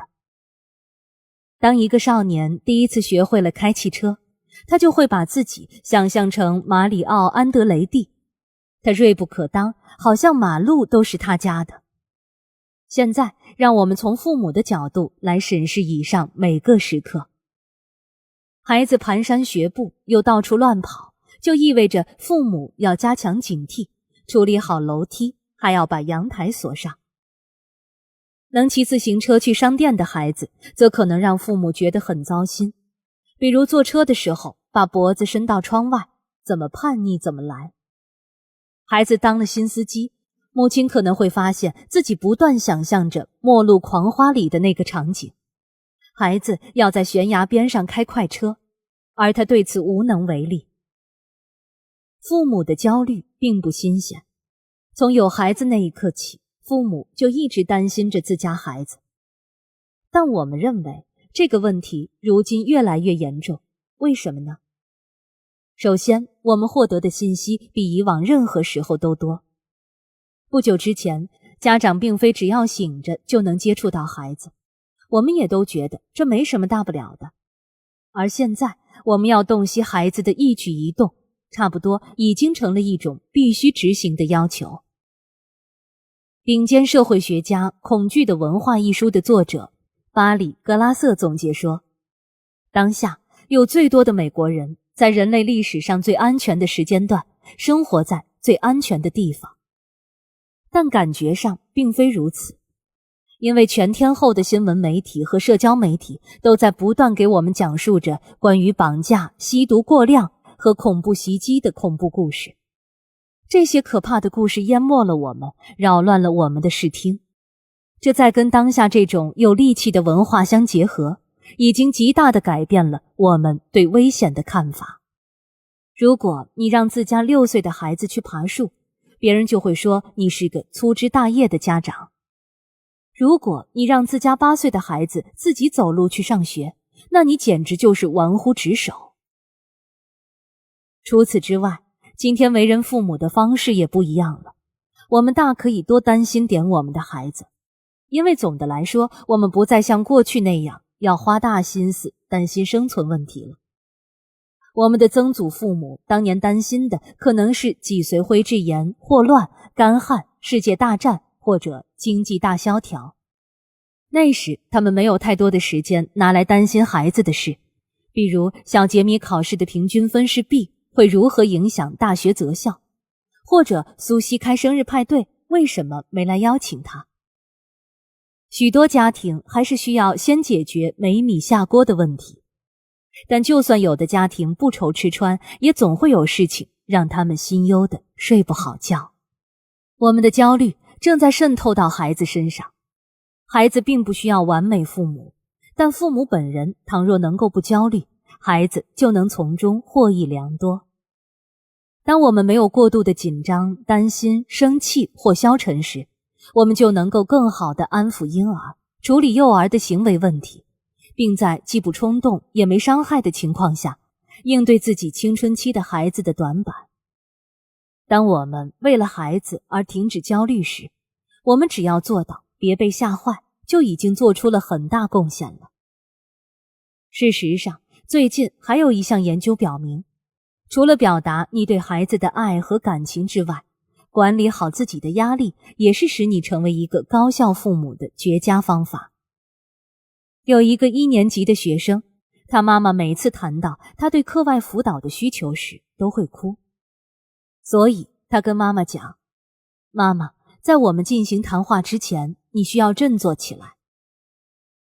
我们已经意识到，我们把你放到了一种两难的境地中。首先，我们将你推出了以前的舒适区，鼓励你允许孩子更好地控制他们的生活，而这可能会让你感到有些焦虑。而现在，我们要告诉你，你最好还是先平静下来。乍一听，这可能有点显得虎头蛇尾，但我们并不打算在没有提供工具和指明前路的情况下弃你而去。因此，本章不仅旨在帮助你理解为什么表现出不紧张是如此重要，还要向你展示怎么才能做到这一点。因为跟你说实话，这种状态我们装不出来。涓流焦虑1，先说个坏消息，家庭中往往高发焦虑。在身患焦虑症的孩子中，有高达 50% 的人本身就有着焦虑的双亲。这可能会让你觉得，如果你就很焦虑的话，哪怕有朝一日不焦虑了，也会殃及你家孩子。这可未必，孩子带着不同的焦虑倾向来到这个世界。有些人无忧无虑，科学家称这样的孩子为蒲公英儿童。像蒲公英一样，这些孩子对环境非常不敏感。而其他孩子则是兰花儿童，具有非常高的生物上的敏感性，他们对自身所接受的养育方式尤为敏感。在平和与精心的养育环境下，他们能蓬勃发展；在高度紧张的养育环境下，他们则用力挣扎。养育兰花儿童既有积极的一面，也有消极的一面。虽然敏感的孩子更容易受到负面环境的影响，但他们也会在平静而充满爱的环境中茁壮成长。表观遗传学，这是我们将焦虑传递给孩子的方式之一。同时也是一个目前处于犹抱琵琶半遮面状态的新领域。表现遗传学指的是经验可通过开关特定基因的功能的方式来对基因加以影响。因此，虽然孩子可能天生就具有某种遗传倾向，但仍需要经验在基因层面开启抑郁或点燃焦虑。把这些有问题的基因转变为开启状态易如反掌，且至少可以通过2种方式来实现。一、二手压力。对你来说，有些人只要一出现，你就会紧张。对成年人来说，这个人可能是一个霸道的老板，一个完美主义者，或一个经常慌里慌张的同事。而对于小孩和青少年来说，这个人可能是一位严格的老师，某位关键时刻掉链子的朋友，或者就是你本人。压力能传染，就像一种情绪的病毒。虽然听起来有点怪，但大量科研证据证明了这种现象的存在。科学家称之为压力感染。就像感冒或瘟疫一样，压力在某个特定人群之中传播，影响和感染其交互网络中的每个人。某一个压力特别大的同事对所有人都有着显而易见的负面影响。谁没在这种办公室里工作过？我们都知道，某个家庭成员也可以在家里传播焦虑，直到全家每个人都处于崩溃的边缘。这种所谓的二手压力对你的影响，可能比你自身产生的压力还要持续得更久。从控制感的视角来看，这完全能说得通。最常见的导致压力的原因，就是对事物或环境太低的控制感。而且随着控制感降低，我们蒙受的压力会增大。如果你姐姐认为她手臂上的痣可能是癌变，那你很有可能会因她而感到焦虑，但你又不能为了减轻自己的恐惧感而强迫她去看皮肤科医生，并再做个活体组织检查。她自己本人虽然肯定也有压力，但至少部分是受她自己控制的，而你却不能采取任何行动来减轻自己由此而生的压力。自从宝宝在子宫中出现，他们就会受到环境的影响，并对来自我们的压力非常敏感。从那时开始，纵贯整个生命早期，如果孩子的父母压力太大，孩子的基因就会受到影响，包括与胰岛素生成有关的基因，以及和大脑发育有关的基因。压力通过一种称为甲基化的过程，影响着胎儿和幼儿的基因表达。当某种基因为了应对压力需要调整到关闭状态时，某种类型的化学物质就可以将其锁定在打开的状态。基因在此时的表达，就算孩子到了青春期，也依然能观察得到。虽然在子宫里和出生第1年所承受的压力对发育中的大脑最具有决定性的影响，但最近的一些研究表明，二手压力的影响也不容小觑。例如，当父母本身对数学感到焦虑时，他们的孩子更有可能对数学感到焦虑。但只有焦虑的父母才经常帮孩子处理家庭作业。换句话说，如果你有着对数学的焦虑，但同时又不提供给孩子与此相关的帮助，到头来结果反而更好。反过来其实也是成立的。当你的孩子感到不安的时候，你的杏仁核也会产生反应，这就让你变得更加难以平静下来。这就是为什么有那么多的父母会很讽刺地意识到，孩子如果发脾气，他们就为此向孩子大发雷霆。那么这究竟是怎么一回事呢？这种病毒到底是怎么传播的呢？首先，杏仁核感觉到了威胁，并在其他人身上发现了焦虑、恐惧、愤怒和沮丧。如果周围有人压力太大，他甚至能从这个人的汗水中感知到恐惧和焦虑。其次，前额皮质，也就是领航员，包含着大量的所谓镜像神经元。顾名思义，镜像神经元似乎能够模仿一个人所看到的事物，因此对于像共情这样的情绪功能来说，它们尤为重要。恰恰是这些镜像神经元能让孩子通过观察来学习，但它们也让孩子复制了来自父母的焦虑。孩子看到什么也就成为什么，这个过程从婴儿期就开始了。如果新生儿的父母压力很大，这些新生儿与那些父母更加平静与自信的新生儿相比，会哭得更多，也更容易变得大惊小怪。如果你认为你可以向孩子隐瞒你的焦虑，那你可是自欺欺人。心理学家保罗·埃克曼终其一生都在识别和划分人类成千上万的面部表情。虽然很多时候我们会刻意地向外界展示自己的感受，但我们另有一种不能自控的表达系统，不管我们愿不愿意，都会把我们的情绪暴露在外。在接受马尔科姆·格拉德威尔的采访时，埃克曼解释说，你肯定有过这样的经历，有人对你的表情、表达加以评论，而你本人却觉得自己并没做过那个表情。比如有人跟你说，你有什么不满的？你傻笑啥呢？埃克曼直指这一显而易见的事实，你能听到自己的话，却看不到自己的脸。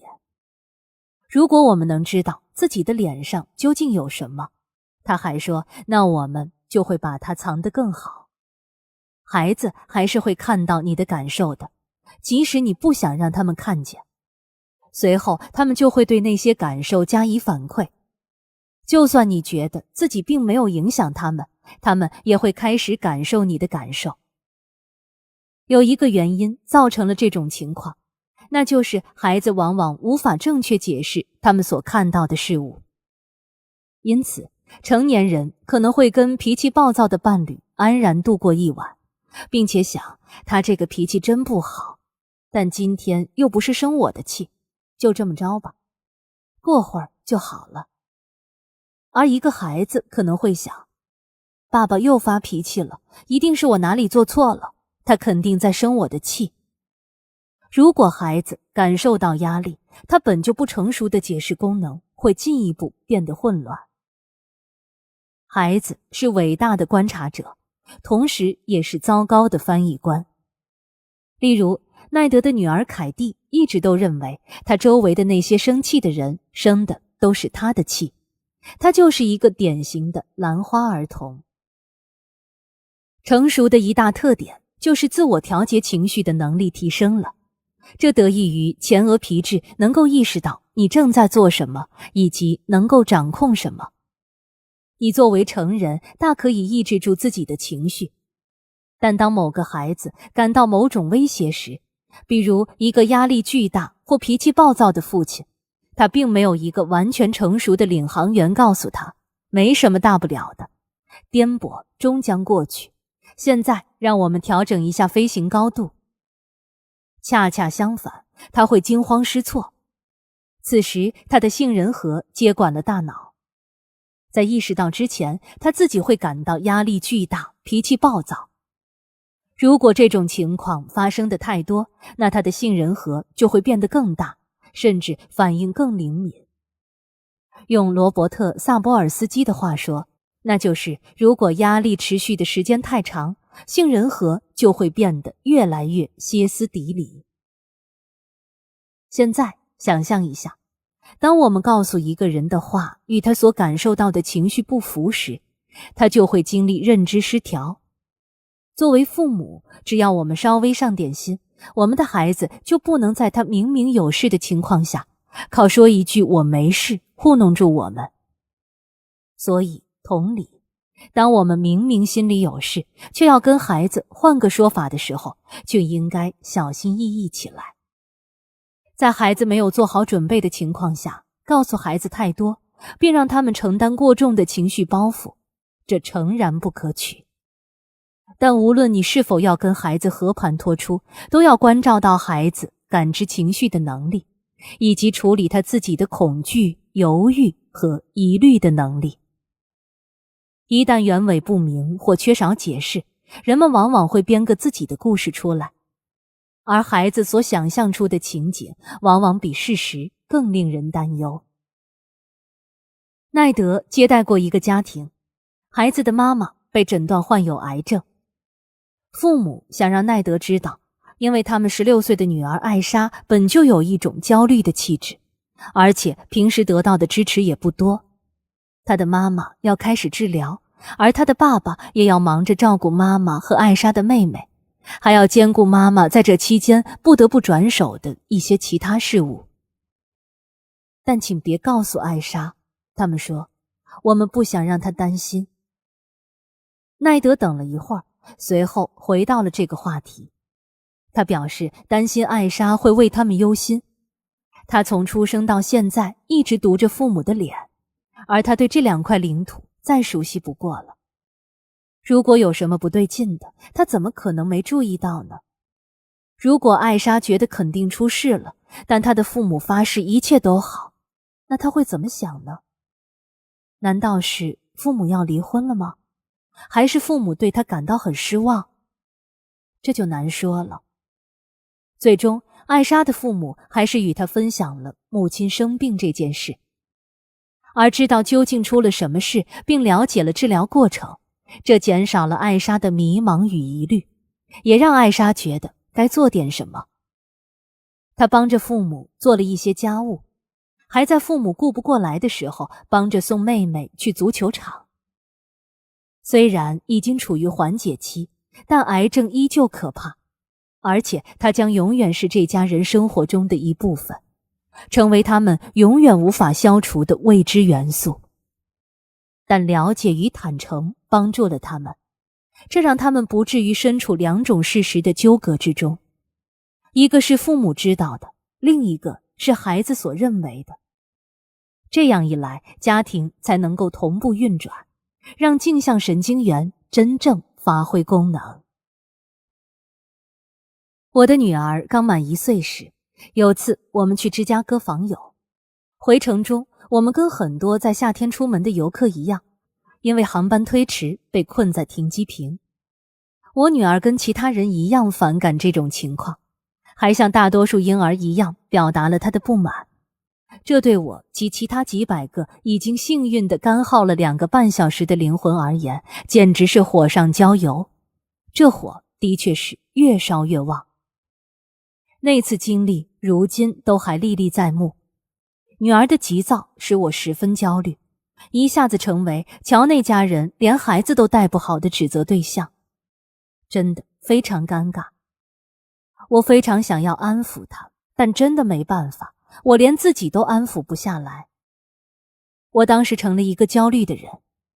在飞机上，空乘会告诉你，如果客舱内失压，请先自己戴上氧气面罩，再帮助身边的孩子戴。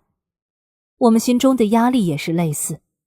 如果客舱以及学校与生活里的压力失控了，那在尝试帮助他人之前，先要解决自己的压力。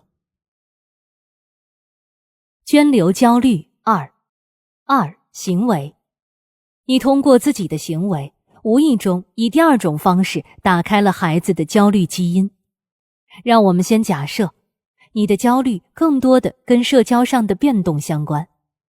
顺便一提，这是最常见的焦虑形式，这意味着你会被社交中的他人评头论足，随之而来的就是强烈的不适感，甚至恐惧感。约翰霍普金斯大学的一项研究发现，患有这种焦虑症的父母往往难以传递温情和关爱，更喜欢鸡蛋里挑骨头，而且常常表达出对孩子的能力有所怀疑。他们更倾向于多控制，而不愿意给孩子自主权。这么做被认为会让孩子焦虑起来。如果以上内容你并不陌生，那也别担心，还是有出路的。由于行为可以激活那些不该激活的基因，因此我们可以通过避免某些行为来阻止这些基因被引燃。约翰霍普金斯大学的研究人员还进行了一项研究，他们找了一些有高风险患上焦虑症的儿童来做被试。他们中有一组接受了家庭治疗以作为干预，旨在减少导致儿童和父母焦虑的因素，比如父母本身有时就成为孩子学着焦虑的榜样。干预组中只有 9% 的孩子在次年得了焦虑症。与此同时，在仅仅提供了关于焦虑管理的书面指导的另一组中，这个数字是 21%， 而没有接受治疗或书面指导的那组，这个数字达到了 30%。 2016年的另一项研究再次证实了这一发现。这次干预中 5% 的儿童后来患焦虑症，而对照组为 31%。 如果你搞不定自己的焦虑，那么请谨慎起来，因为你本身就焦虑，等你的孩子也焦虑的时候，你就会更放不下了，而这很可能导致他们的叛逆，继而会让你的焦虑飙升，最终导致你又有了更强的控制欲。孩子的叛逆亦会随之攀升，这不就成了一种恶性循环吗？虽然我们在本书中提供了一些对策，但我们同时也鼓励患焦虑症的父母找治疗师咨询一下，有一些具体的方法可以重新训练我们的思维，以避免恶性循环的产生，让我们远离潜在的焦虑源。讲科学理论的部分到此结束，接下来该讲常识了。父母一旦担心自家孩子，这种担心实际上就会消磨孩子的自信心。比尔最近评估了一个16岁的孩子，叫做罗伯特，患有社交焦虑障碍。比尔问了问罗伯特的日常社交情况，他跟比尔说了自己喜欢和朋友一起做的几件事，他还说他很喜欢与家人在一起。但他很快又补充，有时他真想远离家人。罗伯特，我妈总担心我，她总担心我会惹上麻烦。有一天晚上，我没跟她说我去哪儿了，她就担心得一塌糊涂。而我父亲就跟我说了一句话，玩得开心，别进局子就行。比尔，他这样担心你有多久了？罗伯特，有段日子了，可直到去年，我想和他保持点距离时，我才注意到这一点。他还告诉我小时候他会专门来我们班转一圈，看看我和其他孩子相处得怎么样。比尔，什么时候发生的？罗伯特，从4年级一直到6年级。比尔，当他这么说的时候，你又是怎么回应的？罗伯特，即使我这人的确有点害羞，有时候跟别人关系也处不大好，但他也不必一直担心我吧。比尔，你觉得你和你妈妈关系好吗？罗伯特，他如果不一直这么关注我，我觉得就应该还不错。比尔也听了听父母一方对此的看法。一谈到孩子的难处，他父母总会边抽泣边说，我就是想让他自己能心里好过些。给他们递上纸巾，待他们情绪平复后，比尔说，如果我们都觉得他不好过，并且处处担心，还想让罗伯特或别的孩子自我感觉良好，那可不容易。道理很简单，如果我们自己都无法接受我们的孩子，我们怎能指望他们接受自己呢？平静亦会传染，正如我们的孩子会反映我们的压力，他们也可以反映我们的平静。你也许就认识一些平和的人，那些总是带着幸福的光环，并且能够在接受周围混乱的同时保持住控制感的人。他们是你想要在危机中拨打求助热线的对象。当你急躁时，你渴望他们能在旁边，因为不知怎么的，他们总能帮你重归平静。不靠说教，甚至什么都不做，这些人就会向周围的人传达平静和信心，并帮助他人在自己的生活中发展出类似的平衡感。我们之所以了解这一点，一部分原因就是对很多客户来说，我们就是那个平静的源头。我们认为自己有点像迈克尔·克拉克·邓肯在《绿里奇迹》中的角色。我们不接收别人的垃圾，我们的作用是抹去他们的压力。就如我们常说的，交给我吧，我能搞定，你别费心了。一位母亲最近告诉我们，她参加了我们所有的讲座，因为每次她听到我们讲不用太担心孩子，别老干涉他们的事，她便至少能保持一段时间的平静和信心。另一位家长跟比尔讲，我上次跟你聊完离开你办公室的时候，真的感觉很平静。我看待我家吉尔的视角一下变得积极不少。可问题是，没过1个小时，我和他们学校的另一位家长聊天时，我的焦虑程度就回升了。不管是对学生还是对家长，奈德平静的气场都能产生颇为可观的影响。虽然他有意的不给来接受指导的孩子展示他们测试得分的统计结果，但孩子在标准化测验中提高个几百分的情况很常见。当然，他辅导的那些孩子也学数学和词汇，但孩子都觉得考试成绩的突飞猛进并非得益于什么解数学题的小技巧，或者背了新的词汇表。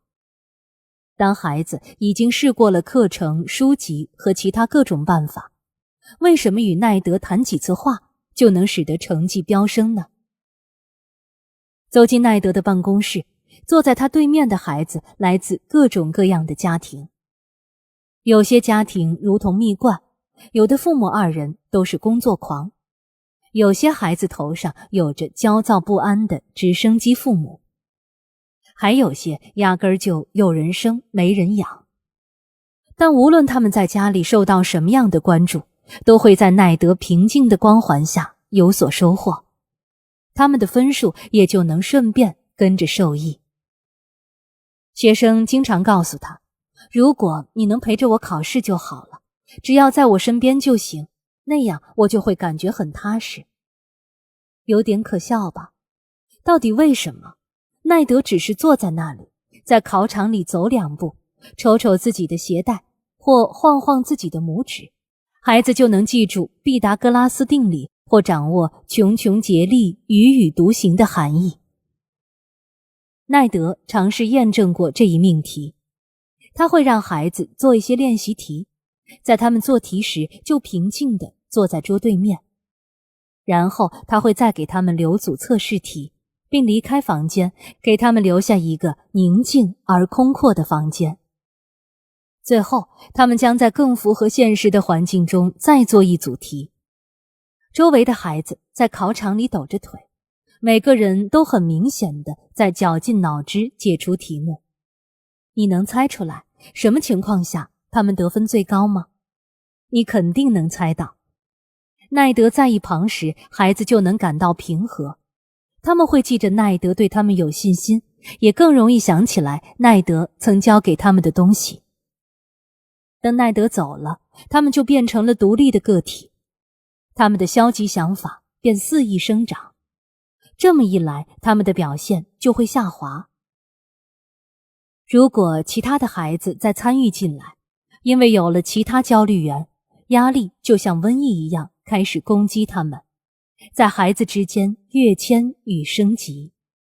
我们很喜欢非焦虑临在这一术语，但它并非我们提出的，它由埃德温·弗里德曼最早提出。他是一位犹太教拉比，探究着复杂的系统，同时也是一位咨询师。在弗里德曼看来，我们生活在一个长期焦虑和过度反应的社会中。在这样的社会里，很少有人能作为一种非焦虑临在来领导我们的家庭。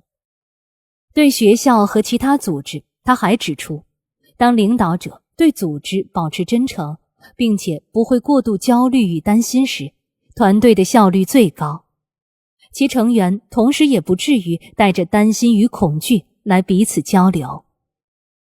从弗里德曼的角度来看，这对于家庭、宗教组织或者大公司来说都能成立。科学家也都支持它。还记得那些悠闲的加州小老鼠吗？就是那些被从母老鼠身边带走，随后又被送回来，母老鼠还给它们梳理过毛发的小老鼠。同一批研究人员后来研究了平静与焦虑的养育方式对大鼠幼崽发育的影响，并发现低压水平的母鼠会在舔幼崽和抚育幼崽上花费很多时间。相比那些没怎么被母老鼠舔过、梳理过的小老鼠，这些母鼠的幼崽会表现得更加平和，探索外界的能力也更强。原因何在呢？因为他们付出了更多的爱吗？这可能算一部分原因，但我们和这一领域的其他人士都相信，这些鼠妈妈所传播的是一种世界很安全的感觉。这样，幼崽才愿意自由地四处走动，并主动探索世界。与此同时，这也改变了幼鼠身上参与调节压力的基因。这不是一种单纯的遗传，平和的鼠妈妈会生出平和的鼠宝宝。当不怎么舔幼鼠的母鼠所生的幼崽移交给总是舔幼崽的母鼠抚养时，这些幼鼠就会表现出平静，即使它们在基因上很容易焦虑。这些母鼠所做的，恰恰就是我们在本书中倡导的，让家成为安全的港湾。如果你家是一个平静的空间，没有过度的争执、焦虑和压力，它就成了能让你家孩子休憩疗愈的地方。一旦他们明白，每天结束的时候，他们都有一个安全的地方来恢复元气，他们就有能力回归现实世界，更好地去应对充满挑战的社会变迁、学业压力，以及视讯视镜这类典型的挑战。让家能成为安全港的重要一环，就是要记住孩子的生活属于他自己，不属于你。他的困扰也属于他自己，不属于你。我们在冷静的时候更容易采信这种理念，反之亦然。伴着我们平静的状态，孩子能感知到自己。我们应该让孩子体会一下痛苦的感受，而不是急于承担起立马解决问题的责任。伴着我们平静的状态，我们也不至于对孩子的事儿草木皆兵，经不起一点风吹草动。当父母和孩子各自的快乐感受割裂开来时，当父母都能接受妈妈当下开开心心，而他12岁的孩子并非如此的时候，父母也就更容易给孩子提供他所需的种种支持。我们经常向那些闹心孩子的父母强调，虽然他们几乎从未直接导致孩子的问题，但他们的种种反应成为家庭交互的一部分，而这种交互经常让他们从首席顾问的角色中抽离，变成了祥林嫂。请记住，社会支持是控制压力的一种关键因素。如果父母本身就焦虑或者爱找茬，那么孩子是肯定感受不到这种社会支持的。正所谓祸不单行，我们既让孩子焦虑，又没帮上他们什么忙。我们有个叫罗莎的朋友，他跟我们说，刚生孩子的时候参加过一个支持小组，小组里全是女性，彼此分享了他们想要从自己妈妈身上传承的行为和不想效仿的行为。轮到罗莎的时候，她谈起妈妈多么有爱，多么深情，她很欣赏妈妈这一点。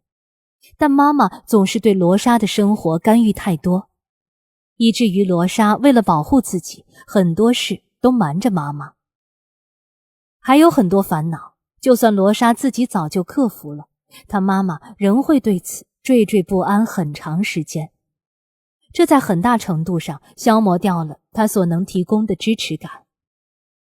比如罗莎说起有一次，她从幼儿园回到家，跟她妈妈讲没有其他小朋友和她一起玩，她妈妈竟为此哭了起来。当然，还有的父母与罗莎的妈妈截然不同。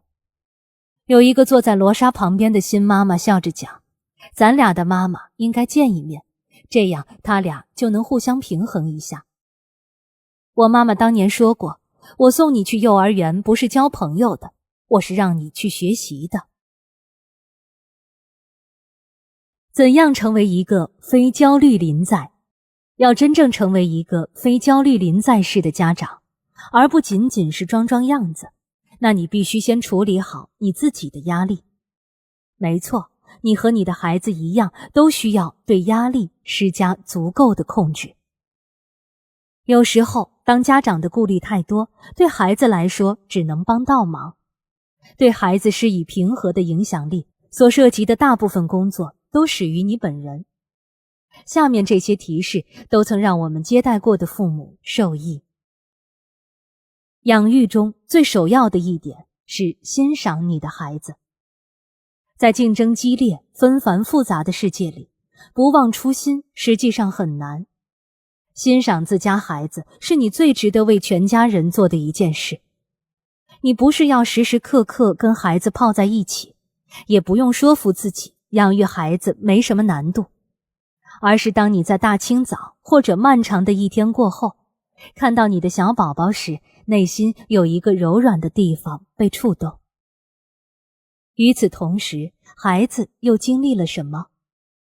每次有人看着他，这些人都会微笑起来，仿佛他是一个难得的奇迹。当你看着孩子的时候，因为你真的很喜欢和他在一起，孩子就能看到并感知到你脸上的欣喜。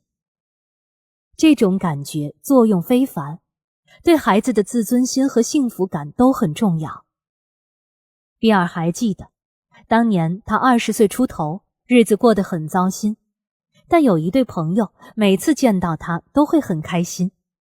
这已是40年前的往事了，可仍然烙印在他的意识之中。当他开始接待孩子和他们的家人，做心理治疗工作时，这一深刻的记忆影响了比尔的思维。他开始向父母建议，首先要欣赏孩子，这样孩子才能体会由内而生的喜悦。一旦确定了把欣赏孩子放在首位，后面的事就好办了。如果你因为没解决好自己的愤怒，导致无法欣赏你的孩子，那就请先专注于把这愤怒解决好。如果因工作压力的问题没法欣赏你的孩子，那么就要注意采用一些放松技巧和认知技术来缓解焦虑。如果你由于婚姻中冲突太多才很少欣赏孩子，那请先了解一下夫妻关系方面的心理咨询。如果你因为自身的某个问题行为而没法欣赏孩子，那就先与专业人士一起把行为改善到位。如果你是因没有得到足够的社会支持导致不能欣赏孩子，那就更多的去参与社交活动。不过你也可能是单纯因为花了太多时间陪孩子，才导致没法欣赏他们。我们人生的最高目标，并非让自家孩子能自我感觉良好，但还是要多多注意，究竟是什么原因让你没法欣赏孩子，再照方抓药。在比尔的职业生涯很早期的阶段，他给艾瑞克做过一次咨询。艾瑞克21岁，是一名功亏一篑的年轻人。他在高中时遇到过学业和行为方面的困境，大学读了2次，均告失败。他正竭尽全力保持清醒与镇定。艾瑞克讲述了自己在青春期时有着怎样痛苦的求学经历，并和父母之间有着不断的冲突。比尔问他，你觉得父母在你高中时该怎么做，才能使你的生活更美好呢？长时间的思考过后，艾瑞克说，如果他们看到我的时候，有时能表现得很高兴，那我认为可能就会有所帮助。别惧怕未来。事实上，我们作为父母，所有的焦虑都关乎我们控制不了的未来。每当我们跟父母保证，无论孩子即将经历什么，都不太会出什么乱子时，我们就能看到他们的焦虑程度迅速下降。一旦孩子表现不佳，他们就会害怕孩子卡住了，陷入一个他们搞不定的负面境地，这让父母感到莫大的压力和痛苦。聚义萌生时，更要做到眼光长远。生活并非赛跑，大器晚成的例子不胜枚举。我们知道数以百计的孩子，他们曾经表现不佳，后来却能变得既幸福又成功。你孩子10岁或10几岁的那个状态，可并不是他永远的状态。前额皮质在青春期和成年早期会继续迅速发育。一如马克·吐温曾说，我14岁时感觉父亲是那么无知，我简直没法忍受跟他相处。但当我21岁的时候，我非常惊讶于这位老人7年来的成长与进步。大多数孩子都能安然度过童年、青春期和青年期，哪怕期间确实遇到了一些问题，大多数也能得到圆满解决。如果你总是担心孩子会不会成为那种陷入长期折磨的小孩，那你只会让情况越来越糟。致力于你自己的压力管理。在20世纪90年代末进行的一项调查中，儿童和青少年表示，他们最想要的就是让父母更快乐，压力更小。此时，智能手机还没有达到无处不在的境地，生活节奏也远没有如今那么快。有句话说得好，孩子不开心，家长肯定不开心。这话对孩子同样成立。即使他们没有被吼、被骂、被唠叨、被忽视，他们也照样能感受到父母的压力和不快。我们担心着孩子，孩子也担心着我们。所以，把节奏放慢点，锻炼身体，保证睡眠时间。同时，你也应该认真考虑一下，要不要学着做冥想。有一位跟家人一起练习过超验冥想的少年，根据他的亲身经历告诉我们，冥想可以让心绪平静，也能让妈妈平静。自从他妈妈开始经常冥想，他就成为一个更能在家里保持不再焦虑的人。琢磨一下你的默认模式网络，然后设定完全休养期。我们将在第6章中进一步详细介绍。即使有数百项研究记录了这么做的好处，今天的成年人还是很少能有短暂、不受干扰，把注意力调整到自己的内在世界的休养期。不要再分割你的注意力了，而是要集中精力活在当下，尽可能与你自己、与你的孩子全情投入地相处。淡定面对你最大的恐惧。焦虑的父母可以扪心自问这样一个重点问题：我最害怕的到底是什么？设想出最糟糕的情况，并将它摆上台面，这实际上可以让他们对此变得更淡定。他们可以继续问问：我能怎么办呢？随后，父母便能意识到，自己仍然会爱和支持他们的孩子，进而让自己放下那些明知不可为而为之的事。这里可以回顾一些我们最常听到的担惊受怕的内容，并以此来加深理解。我担心孩子会陷在困境中出不来。也许你担心着孩子现在犯下的错误，不知为什么就会产生深远影响，让他得不到良好的教育，让他缺乏在生活中取得成功的必要技能，让他永远得不到真正的友谊，让他永远结不了婚，不一而足。首先，想想你自己在初中或高中时所遇到的挑战，那些挑战今天还在吗？是否依然困扰着你？你当年都有机会战胜挑战，得到成长，那你的孩子在今天也同样如此。还记得我们在第2章中提出的问题吗？这究竟是谁的生活？如果你担心的事中有任何一件发生了，那你还会继续爱着你的孩子，并尽一切可能来帮助他吗？你当然会了。你的责任就是爱和支持你的孩子，但保护他免受痛苦并不是你的责任，实际上你也做不到。我担心，如果我不坚持某些原则，并最终表示不赞同，我的孩子就会以为我在支持他的不良行为。许多焦虑的父母往往对他们的孩子很严格，部分原因是他们认为只有保持严厉才能让孩子表现更好。一旦放松就很危险，这可能会导致父母不断提出反对意见。但是，正如我们分析过的，不断地在同样的问题上苛求孩子，往往会适得其反。事实上，如果我们反复尝试改变他们，而他们坚持抵制，那孩子就非常有可能陷入恶性循环。孩子不让家长影响他们，而他们的控制感恰恰来自于此。当我们的配偶、父母、兄弟姐妹或朋友不断催着我们改变某些行为时，催得越凶，我们就越不想改。我害怕，如果我一旦放松下来，我的孩子就会受伤，甚至被杀。如果你最害怕的是孩子在上学途中被绑架、遭遇袭击或成为车祸的受害者，那我们从2个角度回答你。首先，请记住，当下是人们活得最安全的时代。还要知道，这些恐惧来自一些对这个世界的偏见。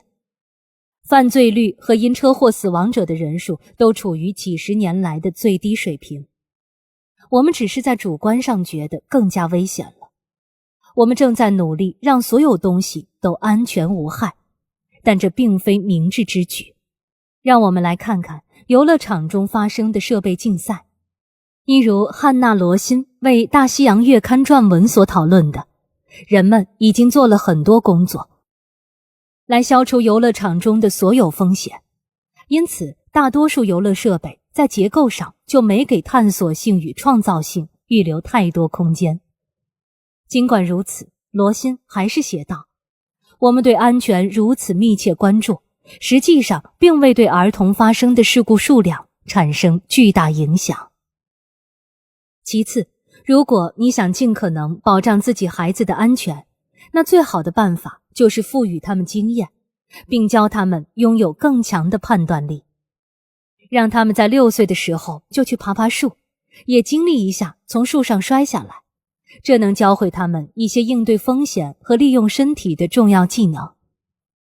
即使他们伤了胳膊还打了石膏，他们也能从一次逃出升天的经历中受益良多，变得更强。根据罗辛的文章，从高处跌落而伤到自己的孩子，往往不太可能在18岁时有恐高的问题。比起照本宣科，经验往往才是更好的老师。吃一堑，长一智，你的孩子要学着管理并承担那些不太大的风险。毕竟，生活不可能完全排除风险。我们一直在爱情、工作和理财中承担着种种风险。学习如何识别和管理风险，这也是成长的一部分。要提醒你的孩子，你没法总是盯着他们，你也没法总是保证他们的安全，所以他们得为自己承担一些责任。倘若他们认为你一直都在，那他们就会越来越粗心。用奈德的一位好朋友珍妮弗的话说，那就是送他一双拖鞋，好过替他铺遍地毯。或者一如电影《佩小姐的奇幻城堡》里的台词，我们不想要你让我们安全，我们更需要你让我们勇敢。采取非批判性接纳的态度。20世纪70年代，沃纳·埃哈德因说出是什么就是什么而声名鹊起。如今我们还会讲事实如此或怎样都好。还有另一种说法，我们要接受这个世界原本的模样。当涉及个人的时候，又会换成这种说法，爱一个人就要包容他的所有。所有情绪上的痛苦都有个共同点，那就是有一种要改变当下现实的愿望。加里·埃莫里和詹姆斯·坎贝尔在他们的《情绪困扰快速复原法》一书中建议，我们首先可以通过诚挚地接受外界事物本来的样子，以获得真正的平和。他们还倡导一种称为 ACT 的公式化解决方案：接受、选择、行动。放在亲子交互上，这种方法可能会演化成这样：我能够接受如下想法，即我的孩子的确表现不佳，没有朋友，有阅读困难，而且我理解这是他人生道路的一部分。我选择创造一种属于我自己的视角来看待这些事，做一个平静、能够共情的父母，与我的儿子保持一种富于支持性的亲子关系。我还将采取行动，提供帮助，专注于他的优势，在必要的时候设下边界，还要做个好榜样，让他既能接纳他人，也能照顾自己。如果我的孩子在阅读、数学或任何其他方面有让我去寻找第三方来帮助他的需求，那我就积极地去寻求外界的帮助。接受并不等同于允诺、纵容或破罐子破摔，它仅仅意味着承认现实，而不是打心眼里抗拒或否定事实。为了应对诸如我知道整个世界、我的儿子、我的女儿应该怎么样这类往往适得其反的想法，接纳现实往往是唯一的手段。接纳意味着一种强有力的立场。接纳孩子本来的样子，可以表达出我们对他们的尊重。接纳同时也是一种选择，即选择了接纳本就如此，这又增加了我们的控制感，完全不同于强行改变一些我们改变不了的东西。最后，如果我们一开始就选择接纳，我们还将更有效地设下边界与纪律，接受度能提高我们的灵活性，让我们能够深思熟虑，而不是靠着本能去条件反射般地回应孩子。如我们所知，我们的孩子如今正是他们本就该是的样子，可这并不意味着我们不希望他们拥有最好的未来，而是意味着此时此刻并没有证据表明孩子偏离正轨了。我们在此想分享一则来自中国的睿智寓言。从前有个很穷的农夫，除了儿子和一匹用来犁地的马之外，他一无所有。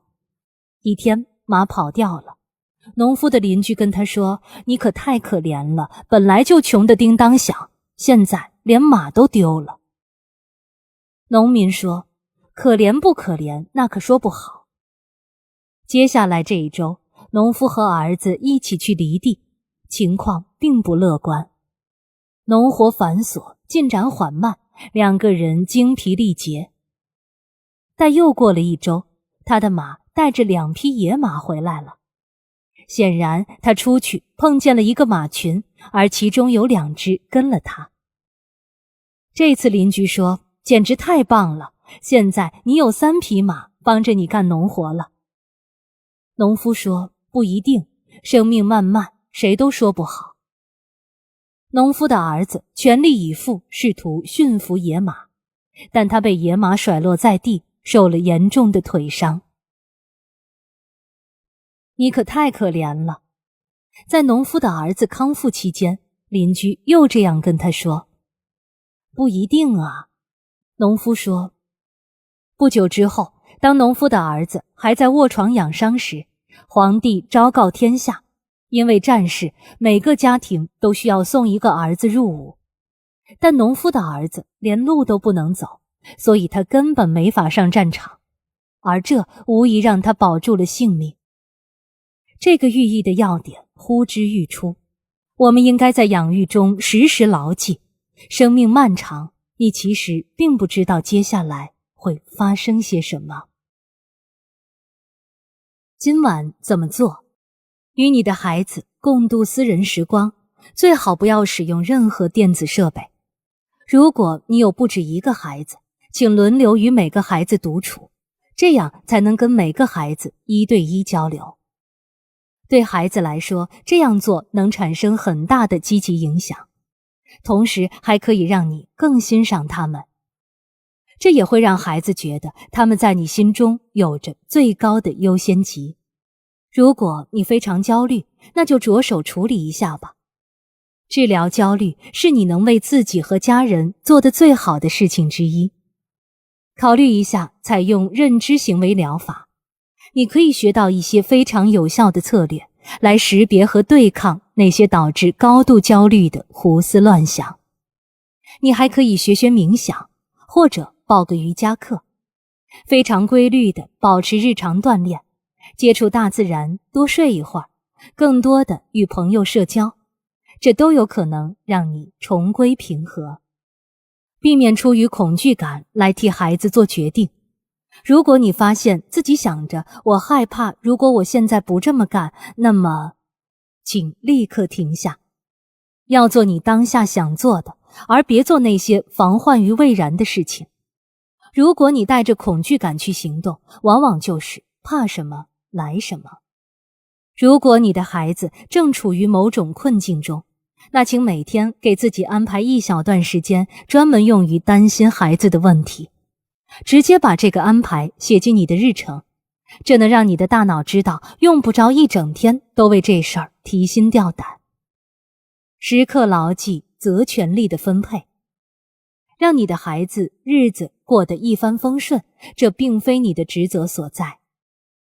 如果你非常担心你家10几岁的孩子，也多次跟孩子讨论过他的种种问题，那请给你的孩子写一封短信，总结一下你的疑虑，并告诉孩子，对他可能需要帮助的事，你能帮上什么忙，然后承诺，后面这个月你就不会再过多问了。如果你违背了这一诺言，那就要跟孩子道歉，并重新许下承诺。拿出一张纸，在中间画一条垂直的线段，在线的左侧写下如下声明：杰里米可以有学习障碍，莎拉现在没朋友，这也没关系，本现在很沮丧，也行。在线的右侧写下你对这些陈述所自动做出的回应，然后再来质疑这些自发出现的想法，再对此提出一些问题。我是不是对这一点绝对认同？果真如此吗？如果我对此不买账，又会怎样？这种自我设问练习是由作家、演说家拜伦·凯蒂等人研发的，是一种有效的工具，可以帮你发现那些把你拽进消极判断的思想。为自己制定一个减压计划，你能再多锻炼锻炼身体吗？能增加睡眠时长吗？有什么事能让你平静下来，而你也能更多的去投入呢？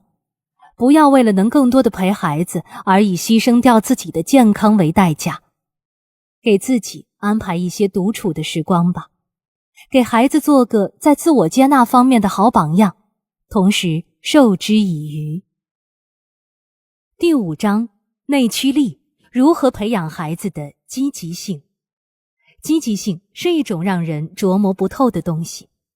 我们想让孩子好好练乐器，做对数学题，帮我们做点家务，甚至还能偶尔主动摆摆桌子什么的。可他们要是没按我们说的做呢？我们已经用了很大篇幅来说服你，对孩子，你可不能强人所难。而这就进一步引出了下面这个问题，那你又能做什么呢？事实证明，其实有很多事值得一做。首先，让我们来做一个重要的区分。我们有时让孩子做什么，其实是要让他们做到什么。对奈德的女儿凯蒂来说，像练小提琴这样的事儿不算至关重要，管不管无所谓。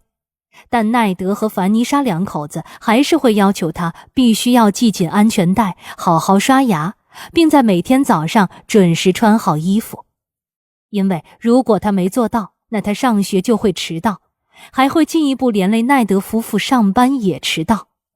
有无数种情况都属此类。儿童没有积极性去做那些我们要他们出于家庭利益而做的事，他们的这种不情愿还给其他人造成了压力。在上学日的早上7点半，随便找条安静的街道，你都能从街两旁的房屋里听到带有挫折感的声音，并感受到压力。面对各种各样的必须做，大多数父母都依赖于一种历史悠久的外部动机策略，胡萝卜加大棒。奖励的确很有效，在某些情况下甚至可以激发孩子培养出良好的习惯。奖励也的确有助于鼓励孩子实现短期目标，改变行为，并确保合作。奖励同时还可以帮孩子着手去做某件事，迈出非常重要的第一步。对于一些孩子，尤其是患有注意力缺陷多动障碍的孩子来说，奖励还可以让大脑对无聊的任务依然保持活跃，帮助他们静下心来完成对他们而言很有难度的任务，比如按时上床或准时做作业。但以上这些情景都仅仅关乎争取孩子的合作，而非培养孩子的动机。本章不会讨论这种短暂的外部动机，我们的目标集中在那些能放长线钓大鱼的内在驱动力。孩子一旦有了这种能力，就能做出承诺并坚持不懈，潜能也会得以发展，还能靠实干来追求自己想要的生活。过去40年里的研究一再表明，从贴纸表格到成果反馈，父母选用的各种形式的激活儿童的监控手段和激励措施，实际上都破坏了这种类型的动机。我们要做的是帮孩子自己激励自己，并让他们察觉，他们身上总有一些能影响世界的重要东西。我们要帮着他们学会运营自己的生活，并努力去赋予生活意义。千里之堤溃于蚁穴，伤害往往随着时间的流逝才浮出水面。研究表明，对孩子的成绩或其他成就的奖励会降低孩子的表现水平，压榨他们的创造力，导致更多不良行为，比如在考试中作弊或服用能提高成绩的药物。很显然，种种外在激励会进一步让孩子认为他不用为自己的生活负责。奖励不仅可以侵蚀由内而外产生的兴趣，而且还会诱发仅仅针对奖励本身的强烈兴趣。与此同时，我们聪明的大脑也倾向于选择外在动机。我们通过进化变得倾向于觉察外来的奖励，同时规避外在的风险。我们还会想方设法地在没能完成工作或任务的情况下去获得奖励。这就是为什么哪怕现在考试能拿高分，但过了几个月就会把知识点忘得一干二净。我们在很大程度上就是要摒弃以前胡萝卜加大棒的观念，并拿针对大脑的深刻见解取而代之，这才是你真正需要的。什么东西吸引着我们？一、了解动机如何在大脑和身体中运作，对你了解自家孩子大有裨益。好消息是，心理学和神经科学对如何制造动机已经达成了一致，甚至还能就此提供一个配方。以下是其主要成分：正确的心态、自主性、胜任力和归属感。处于最佳水平的多巴胺、心流。以上这些原料均产自你自己的心智。你可能对著名心理学家卡罗尔·德韦克关于动机和心态的研究有所耳闻。多年来，他的研究在不少领域中都得到了相当多的关注。他认为，当学生有着固化心态时，他们会认为自己犯错误是因为能力差，所以只能认命。相比之下，当学生拥有成长心态时，他们则会把注意力集中于自己的努力上，并以此作为获得更大成功的手段。成长心态能让他们获得控制感，因为他们相信自己其实有能力在某些事情上变得越来越好。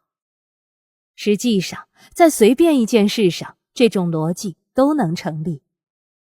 德维克的研究还发现，具有成长心态的学生更重视学习本身的意义，而非仅仅关注成绩。换句话说，他们的动机是一种由内而生的动机，并不依赖别人对他们的称赞和褒奖。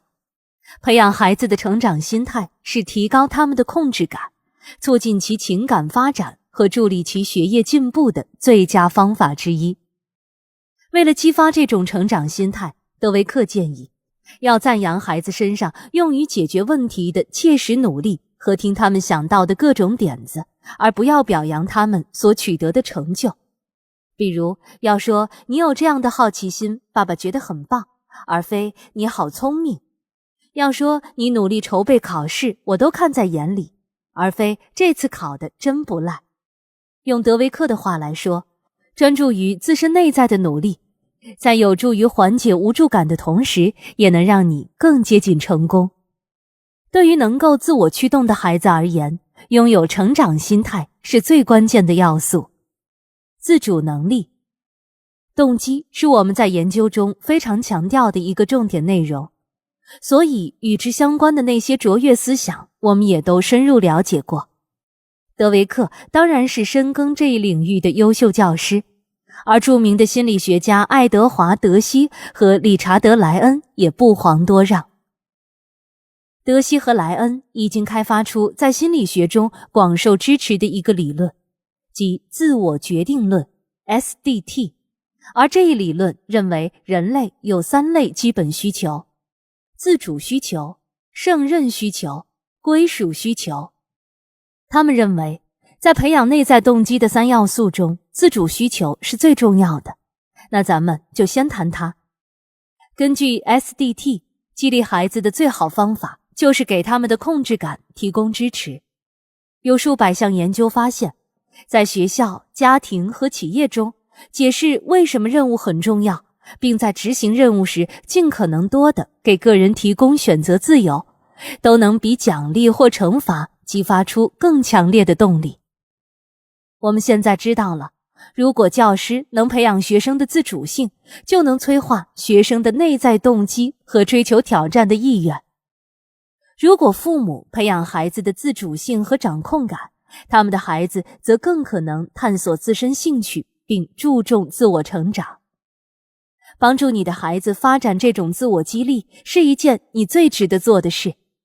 通过询问他们都想拥有和把握住什么东西，就能让孩子尽可能多地把控住他自己的选择。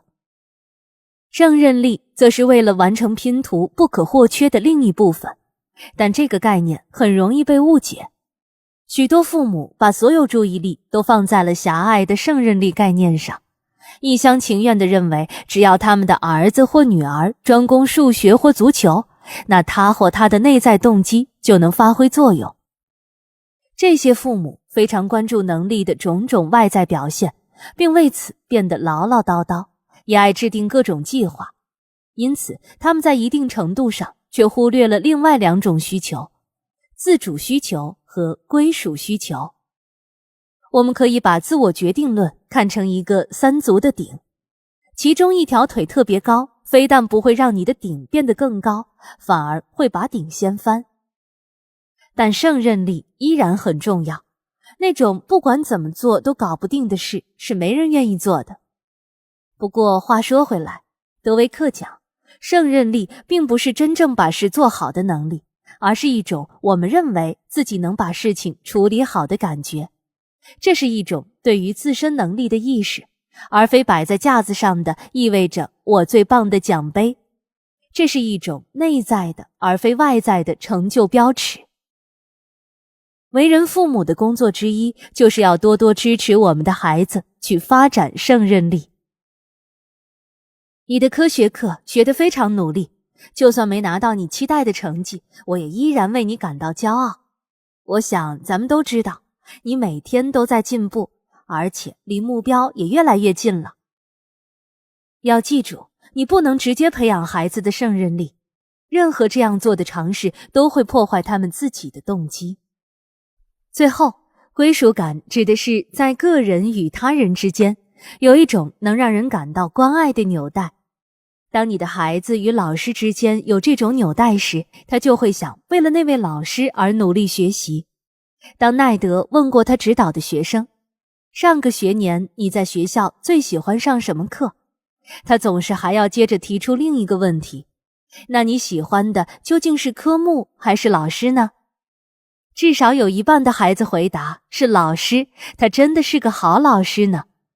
同样，当你的孩子感到与你之间也有这种纽带，当你能传递无条件的爱时，他就会告诉自己，我的父母关心的是我，而不是我考多少分。如此一来，你的孩子就更有可能传承并内化你的价值观。自我决定论把这称为整合调节，指的是一个孩子通过整合那些关心他的人的价值观与追求，再加上对他无条件的爱所形成的一种身份认同。如果你相信教育的价值和努力的意义，并希望你的孩子也有这种观念，那最好不要一见到低分就骂他们。虽然你可能会认为这最能到位地传播以上价值观，但恰恰相反，这么做只意味着你给的爱是有条件的。面对不佳的成绩，孩子本人很可能已经非常不是滋味了，所以请多一点同情。我知道你对这个分数很不满意，我也知道你付出了努力。如果你愿意的话，我很乐意跟你聊聊，这样就能在下次考试时帮上你。这么反馈有几个要点，首先就是体现了同情，之后顺带要告诉他还有能提高的空间与手段，并以如果你愿意的话可以结尾，让孩子感觉能自己做主，而且此时你的角色是顾问而非管理者。什么东西吸引着我们？2. 多巴胺让你雷厉风行。自20世纪70年代以来，心理学家在动机方面的深入探索一直都伴随着脑科学的研究成果。大脑里的犒赏机制是由多巴胺激发的，它能激活大脑并使之活跃起来。当发生了非常酷的事，以及当你预感到有这样的事要发生时，多巴胺的分泌都会激增。动物也是如此。想象一下，当狗主人拿出遛狗链时，狗狗都是如何反应的？它知道这玩意儿一出现，散步时间就到了，它会窜来窜去，使劲摇着小尾巴，就等着出门了，简直迫不及待。我们希望孩子也能体验到这种高多巴胺的状态。当我们在工作中感到无聊时，前额皮质中的多巴胺水平通常会变得很低，难以激励我们继续紧锣密鼓的工作。孩子不积极主动地完成家庭作业，也是基于同样的道理。多年来，我们总能接待像小女孩萨凡娜这样的来访者，她的父母亲切地将她称呼为世界上最有天赋的小墨迹鬼。他们跟奈德讲，萨凡娜一做作业就浑身难受，无论我们怎么催她赶快做作业，她都会一拖再拖，转而做些她觉得有趣的事情。这让我们很失望，因为我们知道她其实可以快速做完作业，她只是不愿意而已。比如昨晚，她哥哥7点30就搞定作业了，而萨凡娜磨蹭到7点45还没动笔呢。她的哥哥很想吃冰激凌，所以我们告诉萨凡娜，我们3个要去 Ben and Jerry's， 如果他写完作业就能一起去。结果他8点就写完了作业，15分钟就能办完的事儿，他却能拖上3个小时。这个例子充分说明，多巴胺和令人期待的结果有时真的卓有成效。做功课的想法并没有在萨凡娜的大脑中产生足够的多巴胺来让她开工，而对 Ben and Jerry's 冰激凌的期待使她的多巴胺水平飙升，能让她专注于一项无趣的任务，并在极短的时间内完成她的家庭作业。吃冰激凌可能只是个一锤子买卖，不可能每晚都奏效。此外，我们也说过，奖励会对内在动机产生反作用。那么该如何帮助孩子建立健康的多巴胺系统呢？答案非常简单，鼓励他们在自己感兴趣的领域努力。塑造有动力的大脑。在20世纪80年代中期之前，人们还没有意识到大脑其实是可以被改变的。当时人们认为大脑生来是什么样就是什么样，而较新的观点是，我们可以在大脑里建立新的神经通路，而且我们关注问题的角度和思考问题的方式都会导致大脑在发育过程中产生明显的差异。当孩子专注于他们热爱且有一定挑战性的事物时，会进入一种被称为心流的状态，感觉时间过得很快，注意力也高度集中，但并不会感到有压力。一旦你处于心流状态，大脑中某些神经化学物质的水平就会激增，而这些神经化学物质就像大脑的强化剂，在心流状态中，你的思路更敏捷，处理信息也更迅速。要想产生心流，任务必须有挑战性，不能无聊，也不能太困难，以至于产生太大的压力。想一下，和一个比你弱很多的人打网球，那毫无乐趣可言。而如果你跟一个网球高手对打，又太遭罪了，根本就称不上是娱乐。但如果有个旗鼓相当的对手呢？你和他的对局或许就能让你进入心流。因此，当你看到一个8岁的孩子抿着嘴，全神贯注地建造一个乐高城堡时，他实际上正在让他的大脑适应那种被激活的感觉。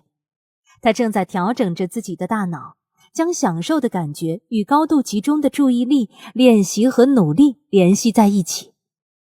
经常暴露于高水平的压力下，会使大脑发育不健康，而频繁触发心流状态，则可以使大脑更具动机和专注力。研究员里德拉森一直在研究儿童和青少年动机的发展。他发现心流就好像一种独特的秘药，而依托于拉森的研究成果，神经科学界的泰斗玛丽安·戴蒙德得出这样的结论：当孩子沉浸在最喜欢的游戏中时，他们会高兴地忘记所有烦恼，而伴随着这些感受而来的强烈内在动机，能够指导与强化他们去努力、学习和追求成就。这种影响也无法以任何其他方式实现。我们大可以把它看成一种交叉训练。也许你最终是想让孩子拥有能跑下马拉松的腿部肌肉和顽强意志，但是玩跳绳或跳房子其实也是锻炼下肢的不错途径。正如在体育运动中，心灵也得到了锻炼。孩子在4岁时玩的过家家，照样会在他8岁搭建乐高城堡时产生深远影响。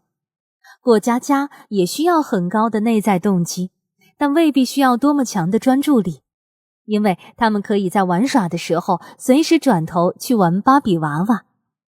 而随着孩子长大，他会选择参加更具挑战性或结构化的活动，届时他将达到高内在动机和高专注度的状态。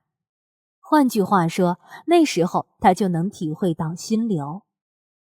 尽管15岁的孩子可能要在重点攻克学业问题的同时，还热爱着滑雪、绘画、音乐，但在道理上其实和8岁孩子的情况差不多。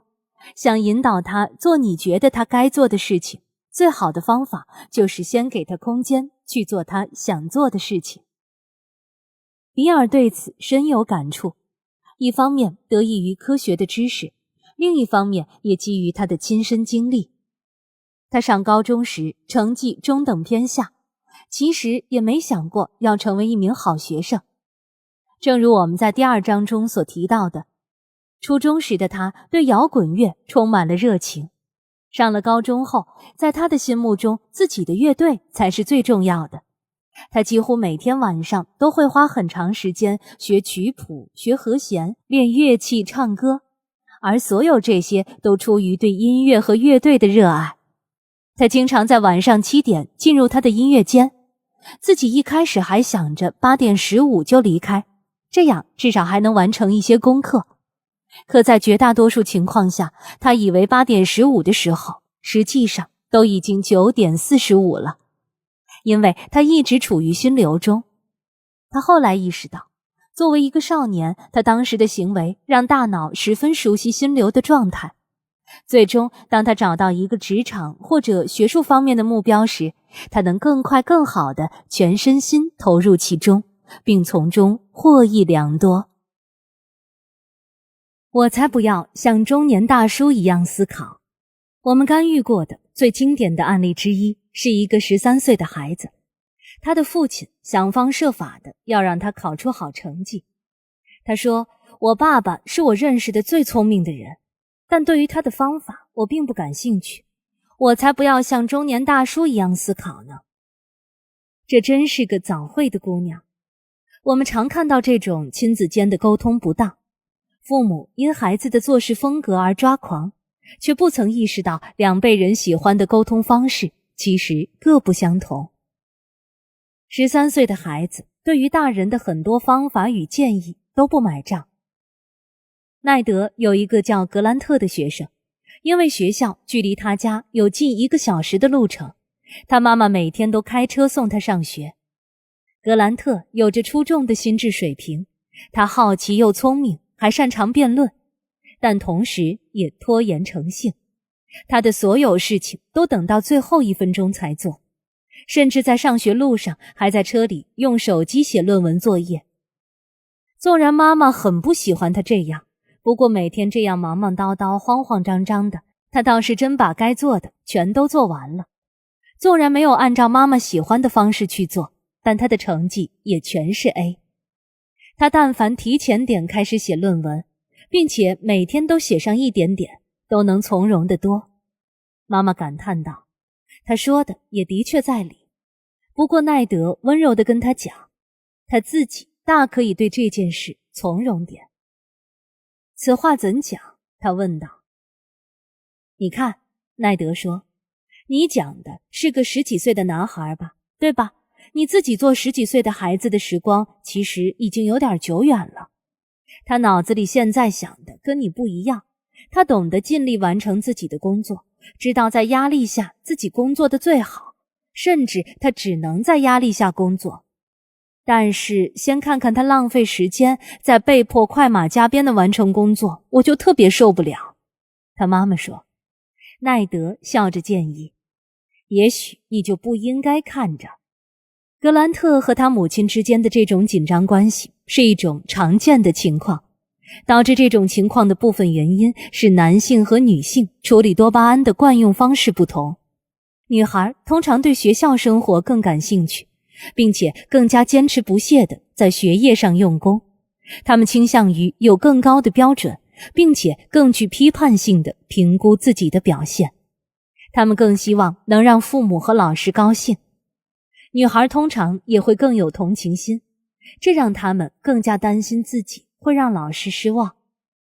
她们倾向于更早地被多巴胺影响，并且这种影响能保持更长时间。因此，有些女孩能比截止期限提前2天完成论文，不像男孩需要靠压力来驱动。事实上，她们更有可能在时间紧迫的最终期限压力下感到慌乱，杏仁核被激活，甚至无法有效工作。2年前，奈德在一所学校辅导过几个孩子，他们都要在同一周内完成历史课的学期论文。在交论文前的最后1个星期五，他找到了3名女生。论文怎么样了？他问第一个。哦，很好，他说，我只差把脚注写完了。第2个女孩的情况也差不多。我写完了，她说，但需要再改改。和第3个女孩也进行了同样的对话。到了第2天，轮到男孩了。嘿，奥斯卡，论文写得怎么样了？奈德问第1个男生。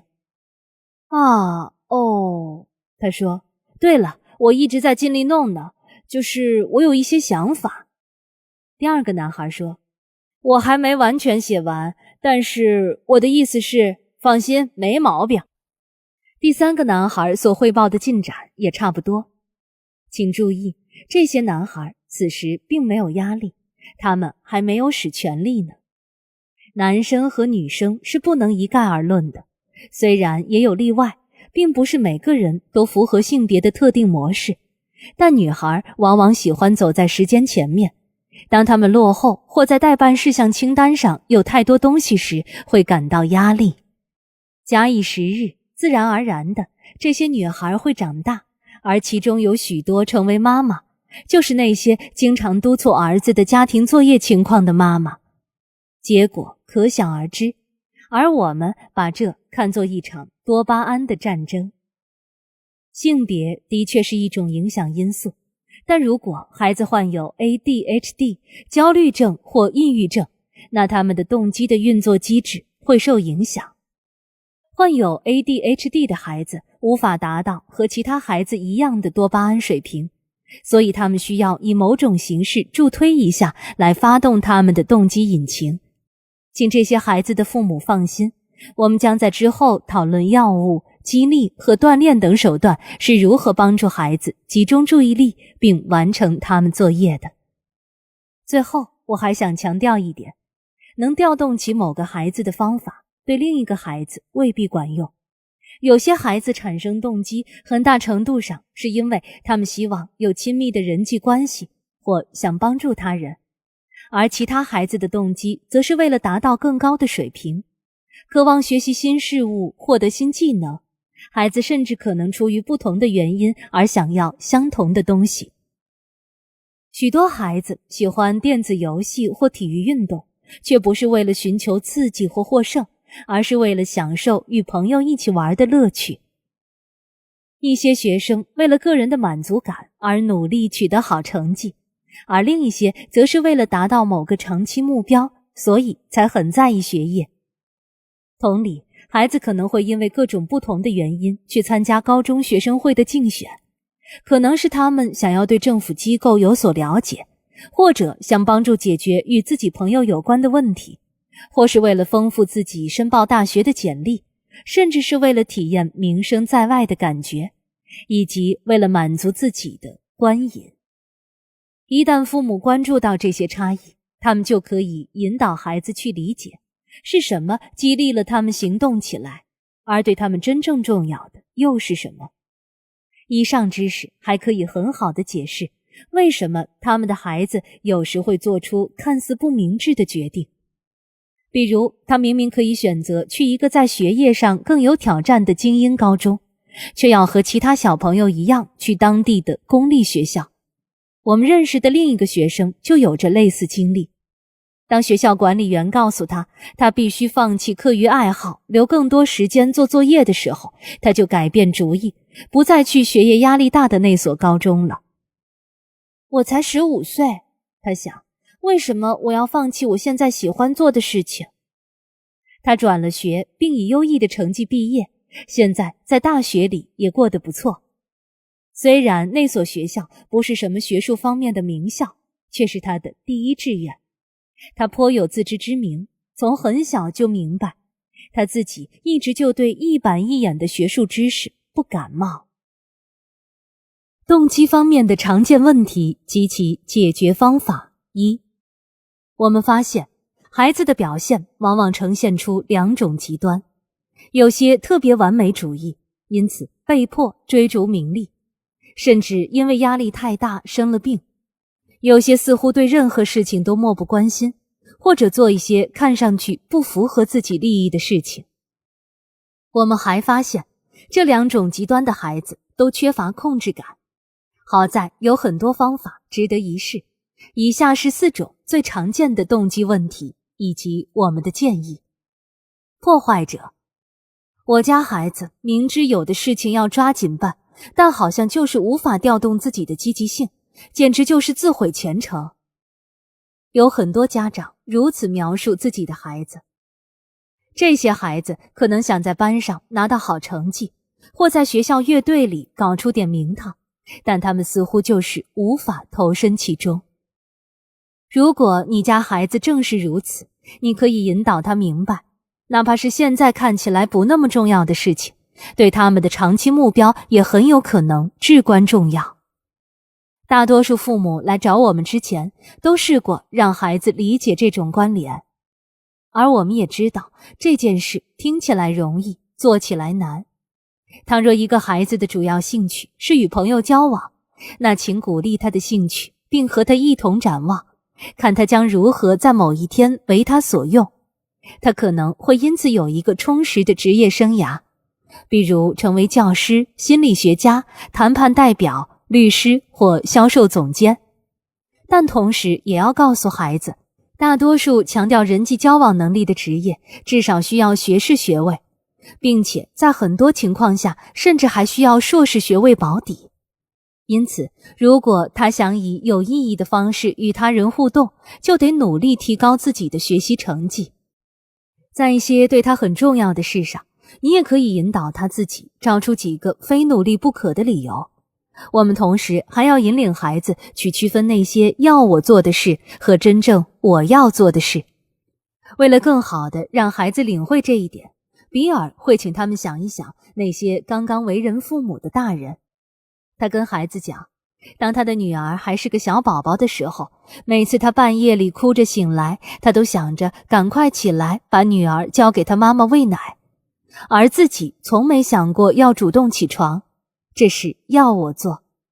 但他后来变成了我要做，主动起床去照顾女儿，而恰恰因为他这么做了，女儿也就立刻不哭了，而且他妻子之后又能很快重新入睡。我们通过以上情境来引导孩子理解这种逻辑，并让他们告诉自己，即使我不想做作业，我也要好好做，因为这对我本人和我将来的发展都很重要。这也是为什么孩子往往能发现，跟自己说我要这样做，要比跟自己说其他的话更能诱发动力。每个成功导师或效率大师都会告诉你，如果一个孩子可以幻想自己完成了他为自己选择的目标，就会让大脑误以为我已经真的完成了。把目标写下来也能达到类似的效果，这同样是一种有力的强化。如果你孩子亲笔把自己的目标写了下来，那就构成了一种重要的提醒，这是他的目标，而非你的目标。把目标写下来也有助于人们更多的让前额皮质参与操作，而非仅仅把目标当作一种对即时需求或压力做出的简单反馈。写下目标也是提醒我们即将要打一场持久战。我们不妨想象一下，你的孩子是一名参加奥运会的运动员，他把自己想赢得4枚金牌的具体目标写了下来，还钉在了人人都能看到的公告牌上。那如果他饿了，想要来一块比萨时，他就会看到自己的目标，便更有可能转而选择更健康的鸡肉和蔬菜，而非油腻的达美乐比萨。我并非要你拿世界级运动员的标准来约束自家的普通青少年，大多数目标都需要能更容易和更快地达到，才能让人投入。但你肯定能理解我这么说的用意。我们鼓励孩子把他们的书面目标写在一张纸上，放进背包里，或者贴在卧室的墙上，这样他们就能经常看到。奈德有一个学生，他的目标是转学到乔治城大学，所以他一直穿着乔治城大学校队的队服来提醒自己努力学习。你还可以帮助自家的破坏者在他感兴趣的领域里培养出纪律感。如果一个孩子喜欢打棒球，但在常规练习之外没有额外投入，你可以说，嘿，我知道你喜欢棒球，而且我知道如果有人能陪着你，你肯定能练习上几个小时。你想让我找一个高中部的球员，每周挑几天跟你一起练，还是我们安排一下日程，跟朋友一起练习练习？如果你的孩子能进一步发展他的技能，他就会发育出一种习惯于努力工作的大脑。这样一来，在那些对他来说很重要的事情上，他就能做得更好。以上都是些相当简单的建议。我们意识到，对于许多破坏者而言，这些建议可远远不够。许多沦为破坏者类型的孩子都有多巴胺缺乏症，帮助他们建立逻辑的连接或想象目标，并不足以照亮他们的大脑。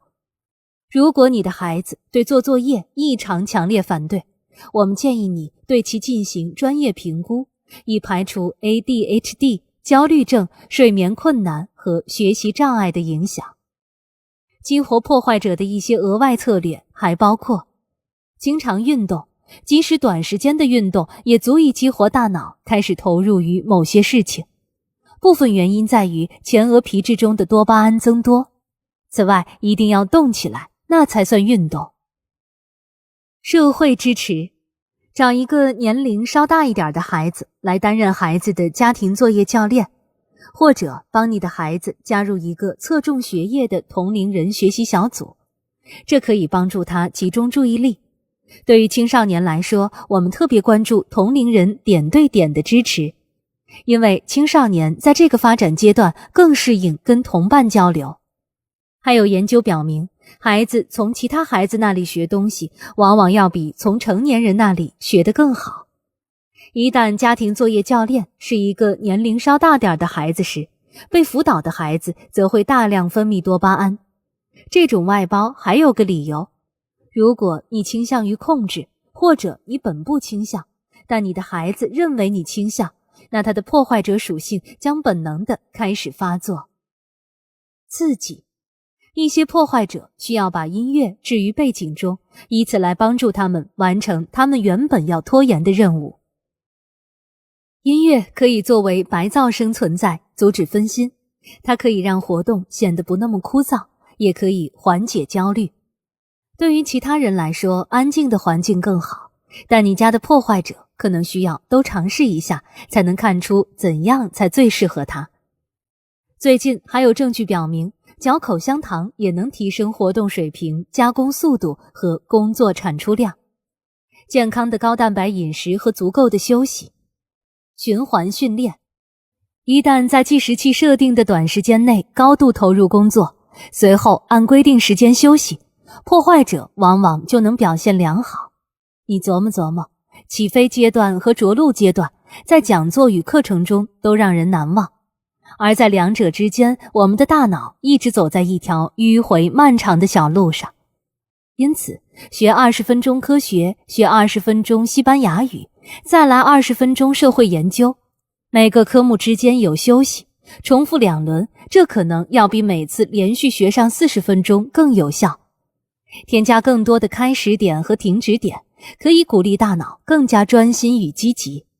建议将这种循环训练作为一个备选项，并问问你的孩子，他是否想要自己来设置计时器，或者他是否希望你能扮演教练，设置秒表，并及时喊出时间到。激励，没错，我们已经告诉过你，外部激励对于培养内在动机是不利的，但有时激励是可行的。只要孩子明白你的目标是让他的大脑激活，那他就可以完成以往可能做不到的事情。你可能会对年仅6岁的孩子说，我知道你的大脑在没有一点激励的情况下醒不来，所以我很乐意给他来点让他能醒来的东西。激励措施也有助于提高创意。还记得萨凡娜吗？在冰激凌向他伸出手之前，他都不会做作业。他的父母可能会在第2天晚上说，萨凡娜，我知道你很难有足够的动力来准备单词考试，但如果你愿意，我很乐意帮你想个激活多巴胺的方法，以便给你开个好头。我建议，不如我们先做个词汇测试怎么样？如果你没有背出20个单词里的17个，那你必须做20个俯卧撑。但你要是背出来了，那就我来做。动机方面的常见问题及其解决方法2。爱好者。我的孩子只对学习之外的事有动力。多年来，比尔已经见过了几百个学业动机相对较低的孩子，但他们对于其他事物，比如手工、音乐、体育，甚至于复制一个星球大战里的道具都非常积极。他要对这些孩子的父母说，只要孩子正在努力做他们真正喜欢做的事情，他就不会担心。因为他知道孩子们正是在塑造一个最终能让他们获得成功的大脑。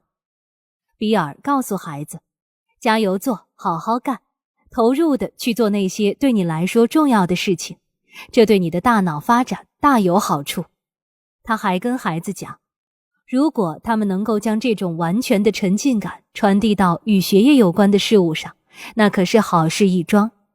而且他坚信孩子完全有能力做到这一点。肯·罗宾逊是研究怎么找到激情所在的领军人物，他的著作《让天赋自由》提到要寻找激情和技能的交集，并一再强调这很重要。虽然这本书的内容不一定对普通7年级学生的胃口，但是父母还是可以跟孩子分享书中的几个故事。比如辛普森一家的作者马特·格罗宁，他对上学兴趣不大，但一直狂热地画画。比如著名的编舞家吉利安·林恩，他小时候就没上过学，但依然在舞蹈学校茁壮成长。类似的故事可以激发一次健康的讨论，探讨一下有所追求到底意味着什么，以及怎么才能一步一步达成梦想。当塞巴斯蒂安来比尔的办公室接受测试时，他还是一名高3学生，他的累积 GPA 分数为 2.3。 在他看来，他之所以成绩不好，都是因为自己根本没有任何投入。实话实说，我从不花心思学习。他还描述了自己忽悠老师的技巧，以及自己是怎么因此能够顺利升学的。塞巴斯蒂安认为，因为他这烂成绩，他的未来恐怕要面对很多限制了。他认为自己可能考不上大学，最终也只能找到一堆低收入的工作。但他还是热情地参与了所在地的一个县级救援队。事实上，他大多数的星期4和星期6都要熬夜度过，以帮助乡里群众应对那些真正的紧急情况。塞巴斯蒂安的经历令人感到惊讶，而比尔则问他是否想过正式辍学。为什么要这么问？塞巴斯蒂安问比尔。因为上学似乎在浪费你的时间，比尔说，更不用说你老师的时间了。每天花6个小时做你毫不在意的事，还要花大量精力去对抗、撒谎、假装忽悠老师。比尔说，你为什么不考虑去做全职的救援工作呢？他告诉塞巴斯蒂安，作为一个穷学生，他实际上并没搞砸自己的整个生活。孩子是可以放弃所有的高中课程的。如果后来再决定要接受教育，还能从社区学院开始。一旦他们修够了差不多30个学分，就可以申请几乎任何大学，而不必提供自己的高中成绩单。比尔让塞巴斯蒂安考虑一下，究竟怎么做才符合他自己的最佳利益，并预约了下一次咨询。在接下来的这一周，当比尔要跟塞巴斯蒂安的父母会面讨论测试结果时，他有点紧张，特别是当他得知这对夫妻都是大学教授的时候。比尔觉得他们很可能会因为他与塞巴斯蒂安的交谈而心生不快。但令他惊讶的是，他们开门见山地感谢比尔能坦率地与塞巴斯蒂安交流。孩子离开办公室时的情绪是他们最近一段时间看到的最为充满活力和乐观的。他们接着说，儿子已经确定了新计划，要从本地的社区大学开始读，直到最后获得一个华盛顿周边主流大学的消防科学学位。比尔后来还了解到，塞巴斯蒂安也主动考量过辍学的可能性，但他被告知一旦辍学，也就没法再参加救援队了。有了底气和动机，他在学校的表现立刻开始好转了。他同意跟着一位优秀的导师学习，并放弃了每周4在救援队的通宵执勤。他还从不同的角度重新认识到了学校的价值。2个月后，比尔从塞巴斯蒂安的妈妈那里得知，他的 GPA 涨到了 3.6。他的妈妈还问比尔能不能再跟塞巴斯蒂安的姐姐谈谈。他一直是个好学生，但在塞巴斯蒂安的转变过后，他开始因为这样一件事倍感紧张。不同于他的弟弟，他并没有什么真正的激情。虽然这故事有了一个圆满的结局，但它引出这样一个问题：如果塞巴斯蒂安是你家孩子，你又会怎么做呢？我们会依据相关规则给出如下建议。如果他完全没有去上学的动机，那就要进行学习障碍、抑郁症、焦虑症或注意缺陷障碍的评估。倘若事态没那么严重，那么请尊重孩子，同时也要帮他建立一种更好的去认识真实世界的认知模型。如果你真的好好跟孩子说话，那你就会惊讶地发现，真的有很多孩子能听取你的建议。因此，如果你的儿子说他想拿到体育奖学金，并加入杜克大学校棒球队，那就问问他，为了这一目标，他能做些什么。我们还建议你们该一起坐在电脑前，好好研究一下加入球队所必备的学业要求和运动数据，这样才能帮孩子去探知，为了实现目标，他需要先做些什么。支持孩子去追求与学业无关的兴趣，这没问题。相应的，要是将这些兴趣视为一种惩罚的原因，那问题可就大了。很多家长会克扣孩子体育活动与课外活动的时间，一天就那么多时间。如果你家的高中生因为些杂七杂八的事儿找不到时间做功课，或者累得根本就学不进去，那你在向他传达一种什么信息呢？难道不会让他认为课外活动要比学习更优先吗？从逻辑上讲，这么说有道理，但科学并没对此提供支持。请记住，如果一个孩子对学习没兴致，那他就是没兴致，家长也只有干着急的份儿。而剥夺那些他有兴致去做的事儿，其实并不能解决问题，反而可能会进一步削弱他的动机水平。动机方面的常见问题及其解决方法。3. 小毛驴一耳。我家孩子干什么都没动力，他仿佛压根儿不知道自己想要什么。对于青少年来说，在一段时间里感觉没什么动力，感觉就像小熊维尼里的驴子一耳，这很常见。如果这种情况持续超过了2-3周，或是突然一下出现，那可能值得关注一下，需要对此进行彻底的医学评估，以排除导致这种冷漠感的临床原因。必要时还要进行心理或精神评估，以筛查抑郁症或毒品摄入的情况。以上这些更严重的问题一旦被排除，你就可以鼓励你家一耳去参加一些服务活动了，还要共同协商限制他看电视和玩电子游戏。你大可以带他去见见你认为他可能喜欢的人或物，但你能做的最重要的事情还是要表达出一种信心，他能找到他心仪的事物。我们能意识到这么做不容易，但请别忘了，你不能直接帮你的孩子找到激情所在。你还可以强调一下自我意识的重要性。有件事我们惊讶，有很多孩子从没问过自己，我究竟想要什么，甚至也从来没有人问过他们这一问题。他们忙着努力取悦他人，或者对抗来自别人的控制，但还是需要思考一下自我。他们要考虑一下自己的特殊才能与生活目的。他们应该问问，我想要什么？我喜欢什么？就算你给不出答案，但你还是可以帮助他们提出这些问题。纵然不太容易接受，但在生活中找到兴趣和动力是孩子自己的责任所在。你也可以帮助孩子多多关注他们擅长的事情。许多小一耳会忽略掉他们的天赋。谁都能做到。他们会错误地做出断言。如果我擅长这件事，那一定是这玩意儿太容易了。他们经常忽视自身才能，而专注于他人最擅长的领域。一旦他们发现自己的短板，则只是进一步证明了之前的悲观预期。如果他们觉得自己没有什么明显的长处，他们就该这么问问，我能做点什么，至少让我跟大多数人一个水平。而这可能导致其他更宏观的问题，例如，我的目的是什么？我需要哪些帮助？我怎样才能让自己去做我想做的以及要做的事？这是一个重要的节点，会让孩子能够对兴趣、才能和自我意识的所在产生一定的方向感。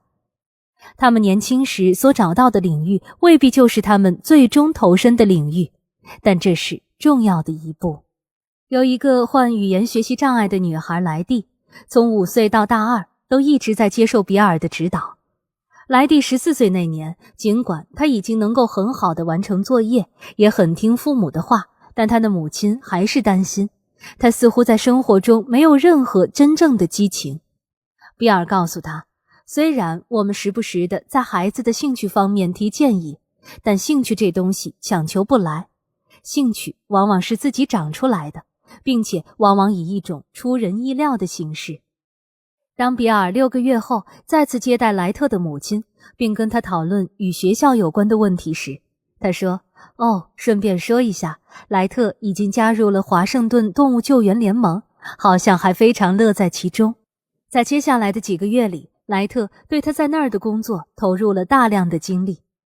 到了年底，他已经能列出华盛顿大区内所有的救助站和待救助的狗了。比尔早就料到了会这样，因为生活总在变化，而那种似乎无望的情况往往都能改变，机会无处不在。救援工作成为莱蒂真正的激情所在，他在这之中发现了一种有意义的表达方式，并以此展现他对动物的热爱。3年后，作为高3学生，他去做一份幼儿教育的实习工作。他又发现，在他面向幼儿的工作中，那些他用于动物救援的奉献和投入能够同样用得上。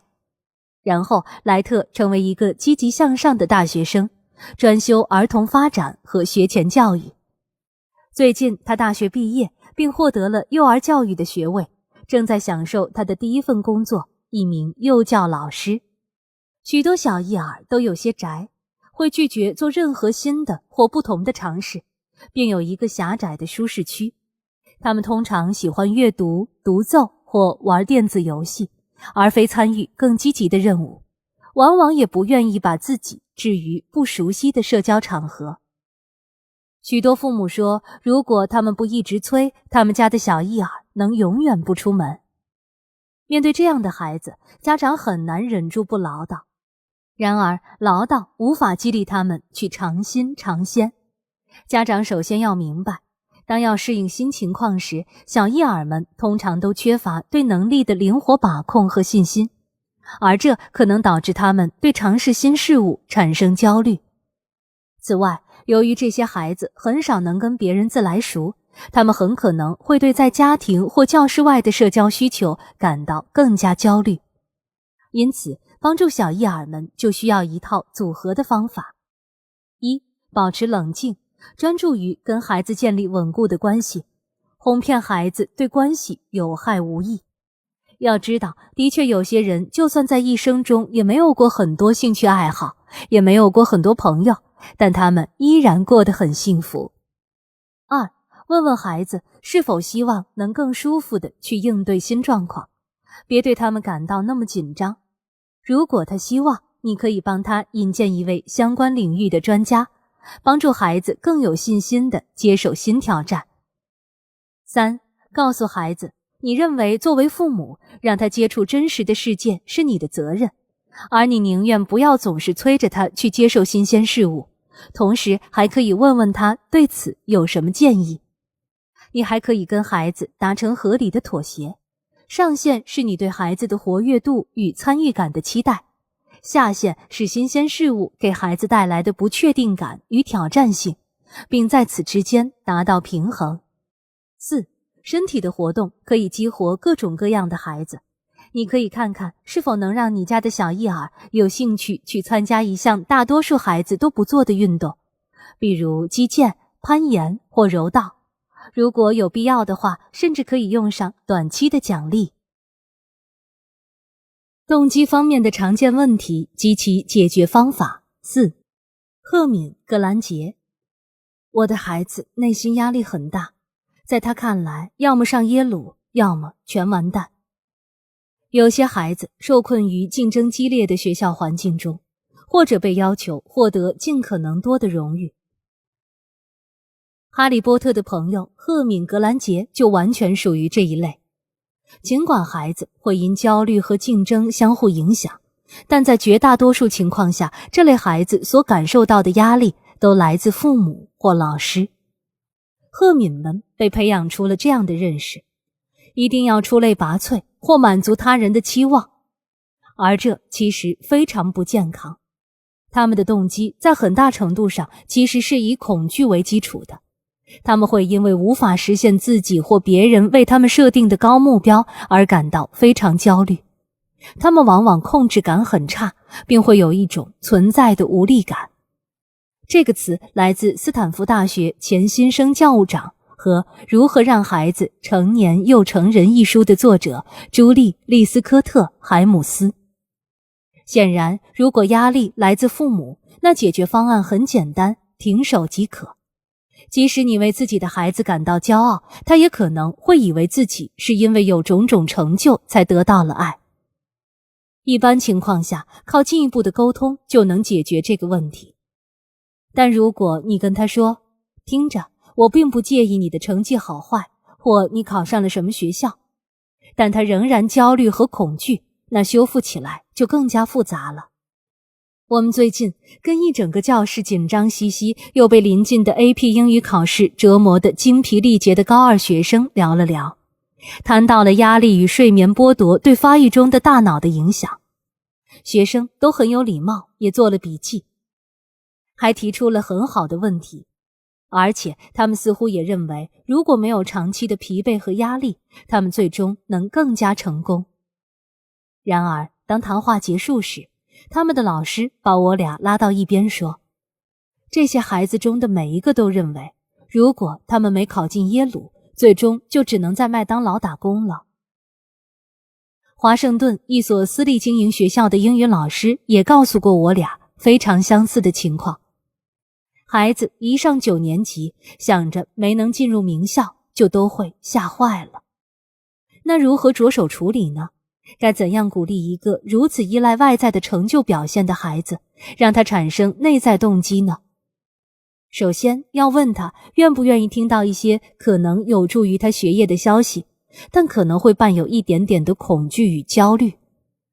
如果他愿意的话，那就告诉他真相。你上什么大学并不能对你的人生成就产生那么巨大的影响。接下来跟他分享一下如下这些论据。数十年来，研究人员斯泰西伯格戴尔和阿兰克鲁格一直在关注同一个高中班级的毕业生的职业发展轨迹。在那些具有可比较的 SAT 成绩的学生中，无论他们是否进入精英大学，他们的收入潜力其实都没有什么差别。千真万确，不管他们申请某一所名牌大学后是否被拒，也不管他们没被名牌大学录取，是否会另选一所没那么出众的大学。盖洛普民意测验公司和普渡大学的另一项联合研究发现，学生就读的大学的区别对他们在哪里上班以及幸福感有多强烈几乎没有影响。最能预测幸福感的因素是在大学生活中更为内在的一些体验性因素。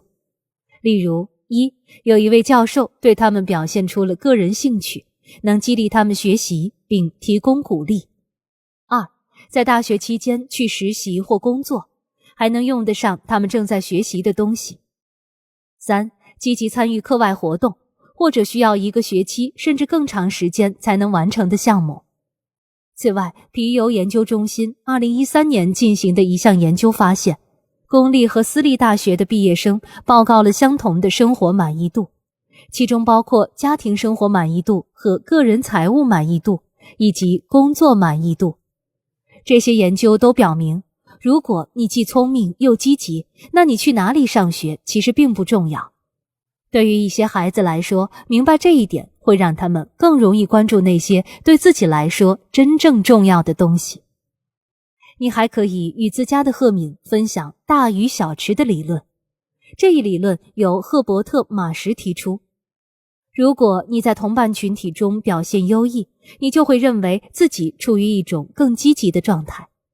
因此，能在一所没那么出色的学校中脱颖而出，从长远来看，往往比在竞争激烈的学校中表现得泯然众人要更好。马尔科姆·格拉德威尔在他的著作《大卫与歌利亚》中，讲述了一个成就心极强的学生决心考上布朗大学，投身科学的故事。主人公发现布朗大学的环境令人沮丧，放弃了他对科学的执着追求。而在另一所竞争没那么激烈的学校里，他为自己自然迸发出的兴趣找到了更多的发展空间。格拉德威尔写道，我们很少停下来仔细想想，最负盛名的机构是否总是我们的最优选择。不妨让你的孩子思考一下，在一个更小的池塘里当一条更大的鱼，这样也许更好。帮助你家的赫敏去了解，虽然在某些事情上遭遇失败可能很可怕，但是关掉一扇窗并不意味着同时就关上了所有的门。事实上，这可能意味着一种解放。一如我们亲眼所见，我们有一位朋友考砸了高一的 AP 音乐理论课。虽然他一开始很担忧，但最终这让他摆脱了对于低 4.0 的 GPA 的持续恐惧感。他看到如此糟糕的境遇实际上并没有摧毁或阻塞他的未来发展时，就变得更有能力去承担风险了，也更有能力去过上自己的生活，而非总是感觉有只怪物无时无刻不在撵着他跑。这段经历让他最终更加成功。比尔自家的孩子上小学的时候，他特意告诉他们，学习成绩与生活成功之间的相关性很低。他说，如果孩子希望的话，他会去看看他们的成绩单，但他其实更关心他们作为学生和独立个体的发展。孩子似乎总是很相信比尔，并且很高兴自己的父母不会一直追着他们谈学习的事。当比尔的女儿读高3时，有一天晚上，他去听了爸爸关于青少年大脑的一个讲座。在那个讲座中，他分享了本书中讨论的一些理念。在回家的路上，女儿说，我敢打赌，你讲座上说高中成绩对生活成功不重要，而你其实并不买账。比尔问他为什么会这么想，而他回答说，因为他的老师和学校辅导员总是会谈到成为一名优等生的重要性，而比尔向他保证，基于大量的研究，他确实相信自己在讲座上说的话。而为了证明这一点，如果他的成绩单上有了个 C， 那么他愿意付给他$100。他之所以这样做，是因为倘若女儿能够获得一次只得到 C 的经验，并看到他的世界也不会迎来末日，所有他对未来的选择也都没有被排除，而他仍然可以创造有意义的生活，那他就会很高兴。